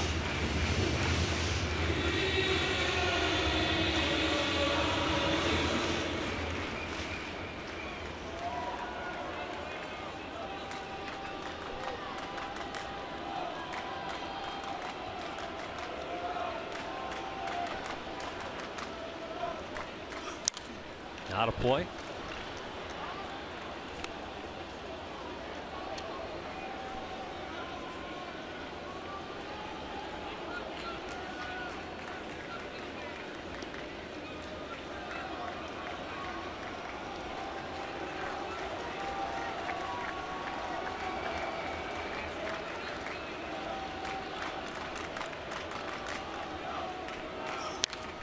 And another foul back. Tulowitzki singled his first time up today, and he walked in the 4th. Flied out twice to center, walked in the 11th. He singled to lead off the 14th inning, and then singled to lead off the 16th inning. Made it as far as third base in that 16th. Oh, stranded there. This one's coming back our way. Down into the crowd it goes. Stays 2-2.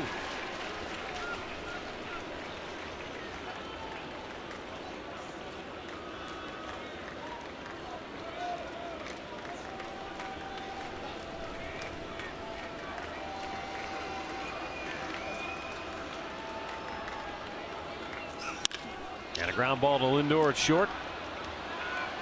Slings it over, one away.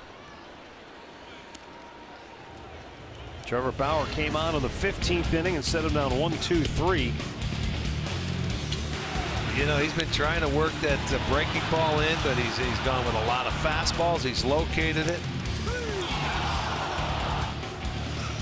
And he's really come in and done a nice job. This is the guy that was supposed to start tomorrow for the Indians. Had to come in here.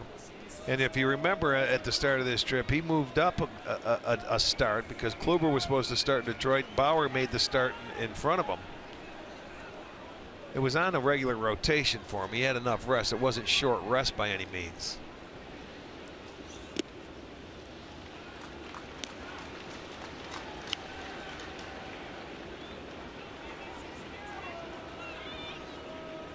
Junior Lake.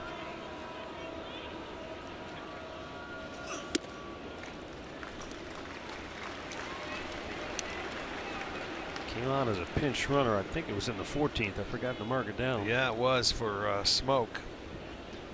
Only his second at bat.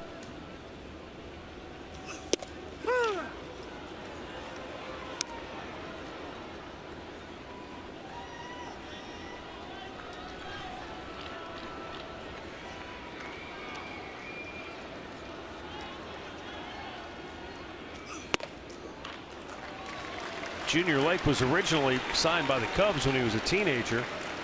And then last year at the trading deadline, Cubs dealt him to Baltimore to get Tommy Hunter. And then he was claimed off waivers by the Blue Jays this past off season. He walks him. Winning run aboard with 1 out in the 18th for Toronto. And the batter will be Kevin Pillar. Pillar only has 1 hit today, but boy, has he made some good plays defensively. One in particular that saved the game for the Blue Jays. That was back in the 10th inning.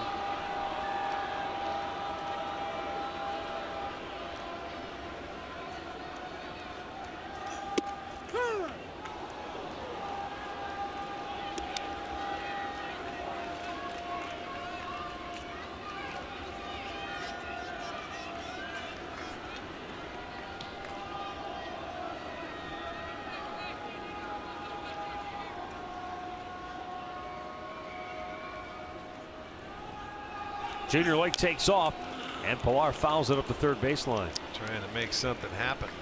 Last time they tried that, it backfired. Yeah, just last inning, getting out of it. But you talk about the frustration, the fatigue setting in both mentally and physically. Think about that home plate umpire. How many pitches he's seen today and had to call. He's got to be exhausted as well. A little weary, huh? You would think so. Certainly would think so, especially the way this game started out.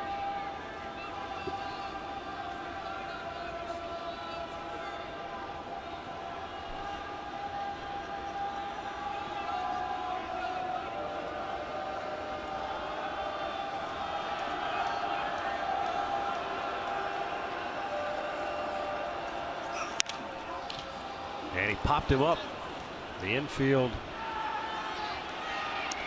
Lindor makes the catch, 2 down.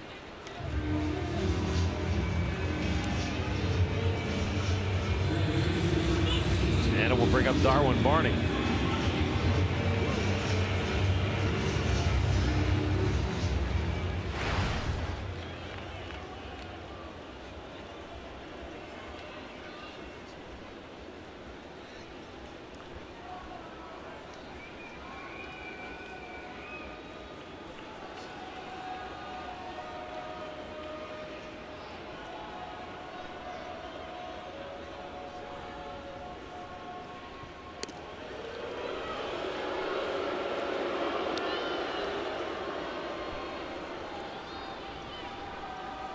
Two down in the 18th. If the Blue Jays don't score, we'll start our 3rd game of the day.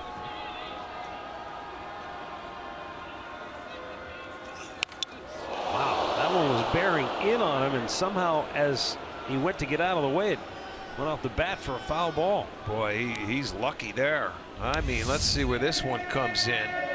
He's trying to bend and get out of the way, and it gets the bat. Lucky. It really wasn't that bad of a pitch. No, it wasn't. I mean, he was looking away is what I'm thinking. And once he got ready to go out there, he couldn't get out of the way.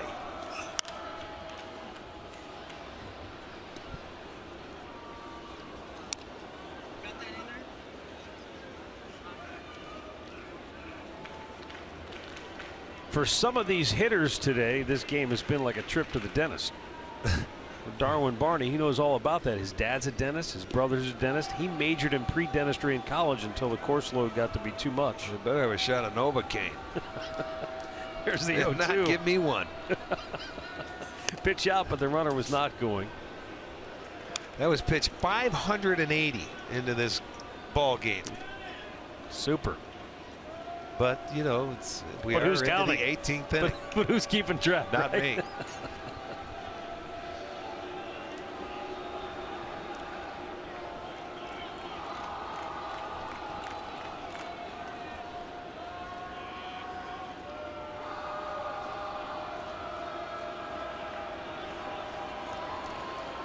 And the 1-2 runner goes this time. It's in the dirt. They figure once you pitch out, you're not going to do it again, so send the runner. That's true. You're not going to do it twice. And you know, there you go.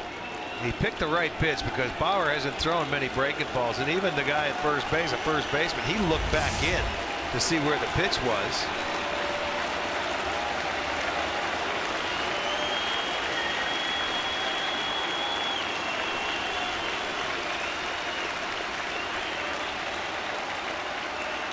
And the 2-2 pitch. Hit on the ground at first, backhanded by Napoli. Long toss, and Bauer reached back to grab it and sends us to the 19th inning with this game still tied at 1.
Darwin Barney, who's been playing second base all game long, now in the 19th inning, he's going to come in and pitch. And Devin Travis, who was the DH, is going to go to second base. So, oh no, we lose the DH. Well, there aren't any pitchers left anyway. Yeah, it doesn't. You got what you got. So they're just going to play rotating pitcher until this game comes to an end one way or the other. It'll be like the king in his court. He'll be the pitcher and about 3 or 4 other players out there. Goings went out there and he did it. Where's Goins at? So he's just out of the game? Yeah, because they put the DH into the game. Oh, yeah, right. So okay, he's out there. So he may come up and pitch in the back end of their bullpen now. He did a nice job getting out of that inning, to be honest with you. Got out of a pretty good jam. So here in the 19th, we go to the top of the order. And Carlos Santana. Darwin Barney is the 10th pitcher to work in this game for Toronto.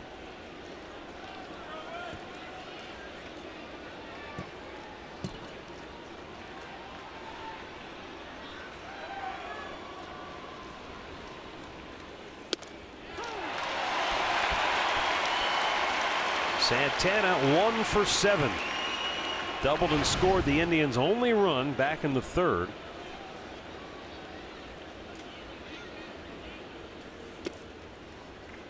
Barney misses down low, 1-1.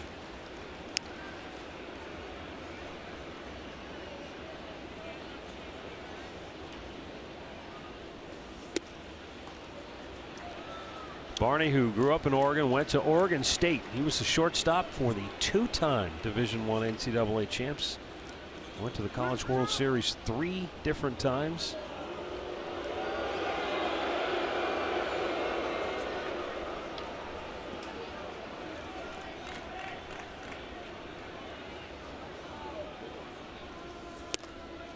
Missed inside, 3-1.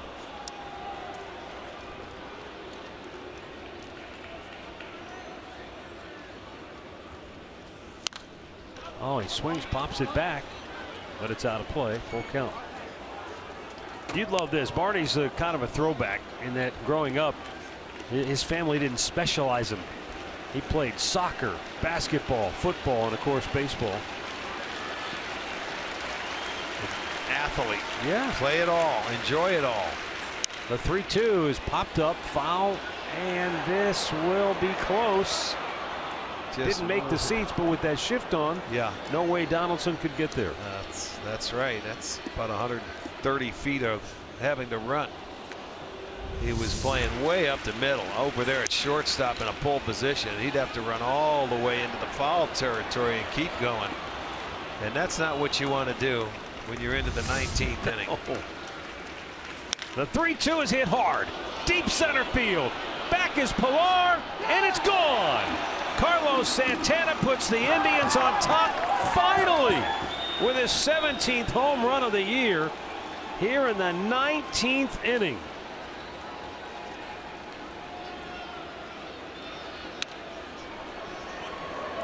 Carlos did a nice job of fouling a couple of pitches off and finally got one to handle, and he didn't miss it.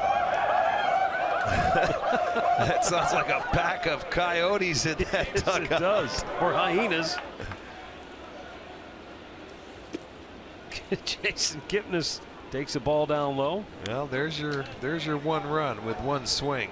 Came off a full count, and Santana hits his 17th. And now Kipnis pops one up left field. Saunders comes in and makes the catch.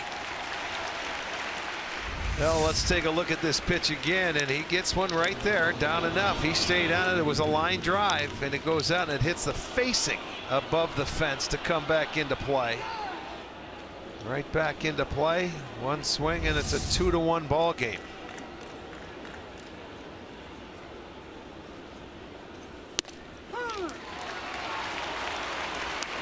Now this is another one of those games that is a rarity in that we've played this long, 19 innings.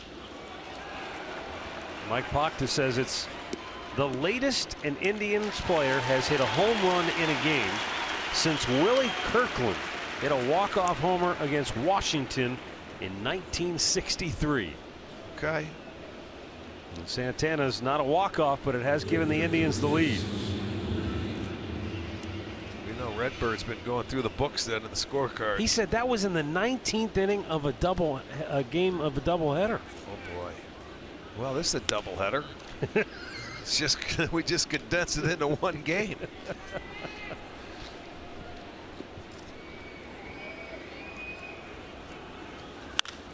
Napoli smashes one foul. Get out of the way of that one, folks.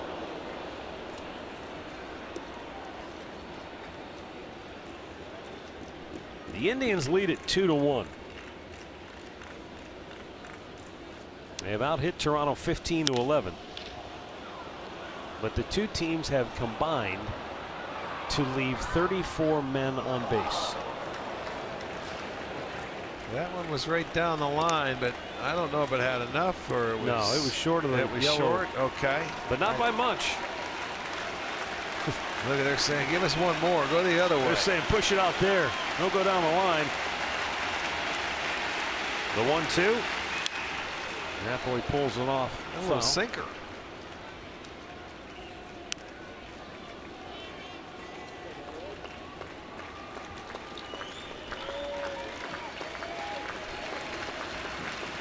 Now the 1-2. He got him with a little breaking ball.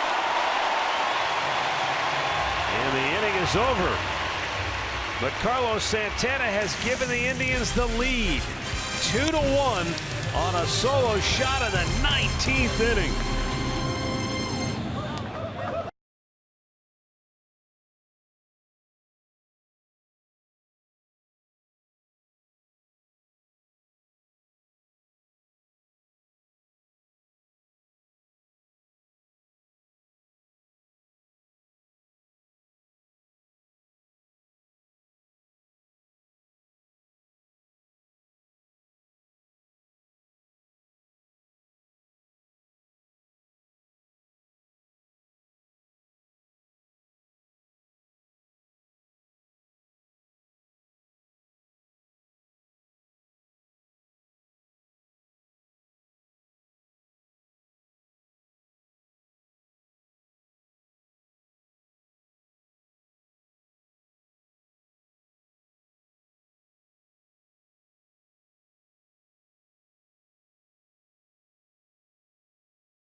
Boy, do we know how to celebrate or what?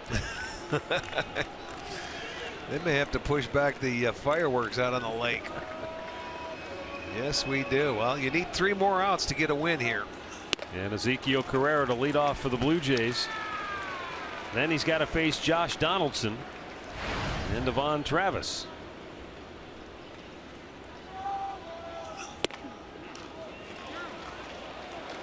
Did not go. 2-0. Been a few times today where Bauer's fallen behind hitters first couple of pitches, but then he seems to find that groove and come right back. To first base, Napoli smothers it nicely, 1 down.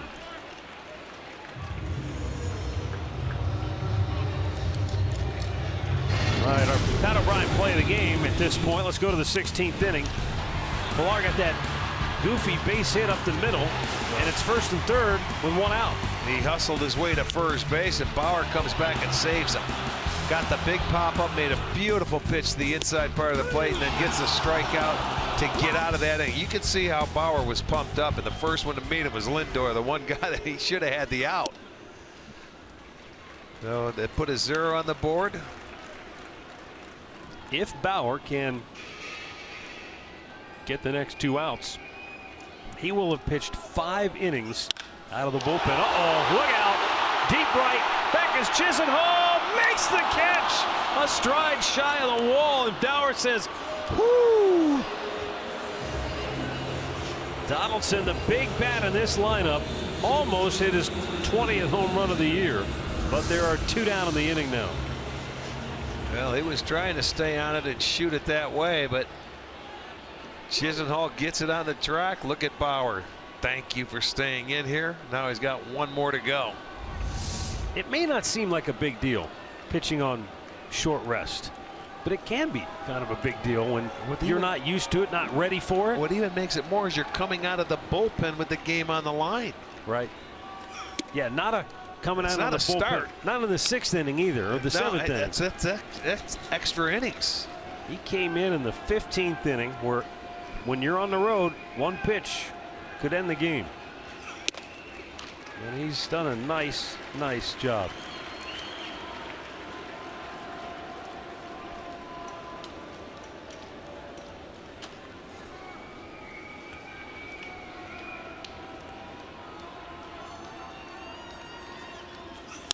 Ground ball to short. This should end it. Lindor sets. He throws. And the Cleveland Indians of 2016 have set the franchise record with their 14th consecutive win. And oh, baby, did they earn it. Going 19 innings north of the border. You're not kidding. They certainly earned it. That should count for 2. But boy, I'll tell you what, you talk about hanging in there and doing what you had to do to win a game when things weren't really going their way. And it only took 6 hours and 13 minutes. What a crazy game. Yeah, well, you know what? You feel so much better about yourself now. You win the ball game. I know they're exhausted. They'll sleep well tonight. But boy, oh boy, they never gave in. Trevor Bauer gets the win. He's now 7-2. The loss goes to Darwin Barney, who never expected to be on the mound when this game started this afternoon. But he gave up the solo home run.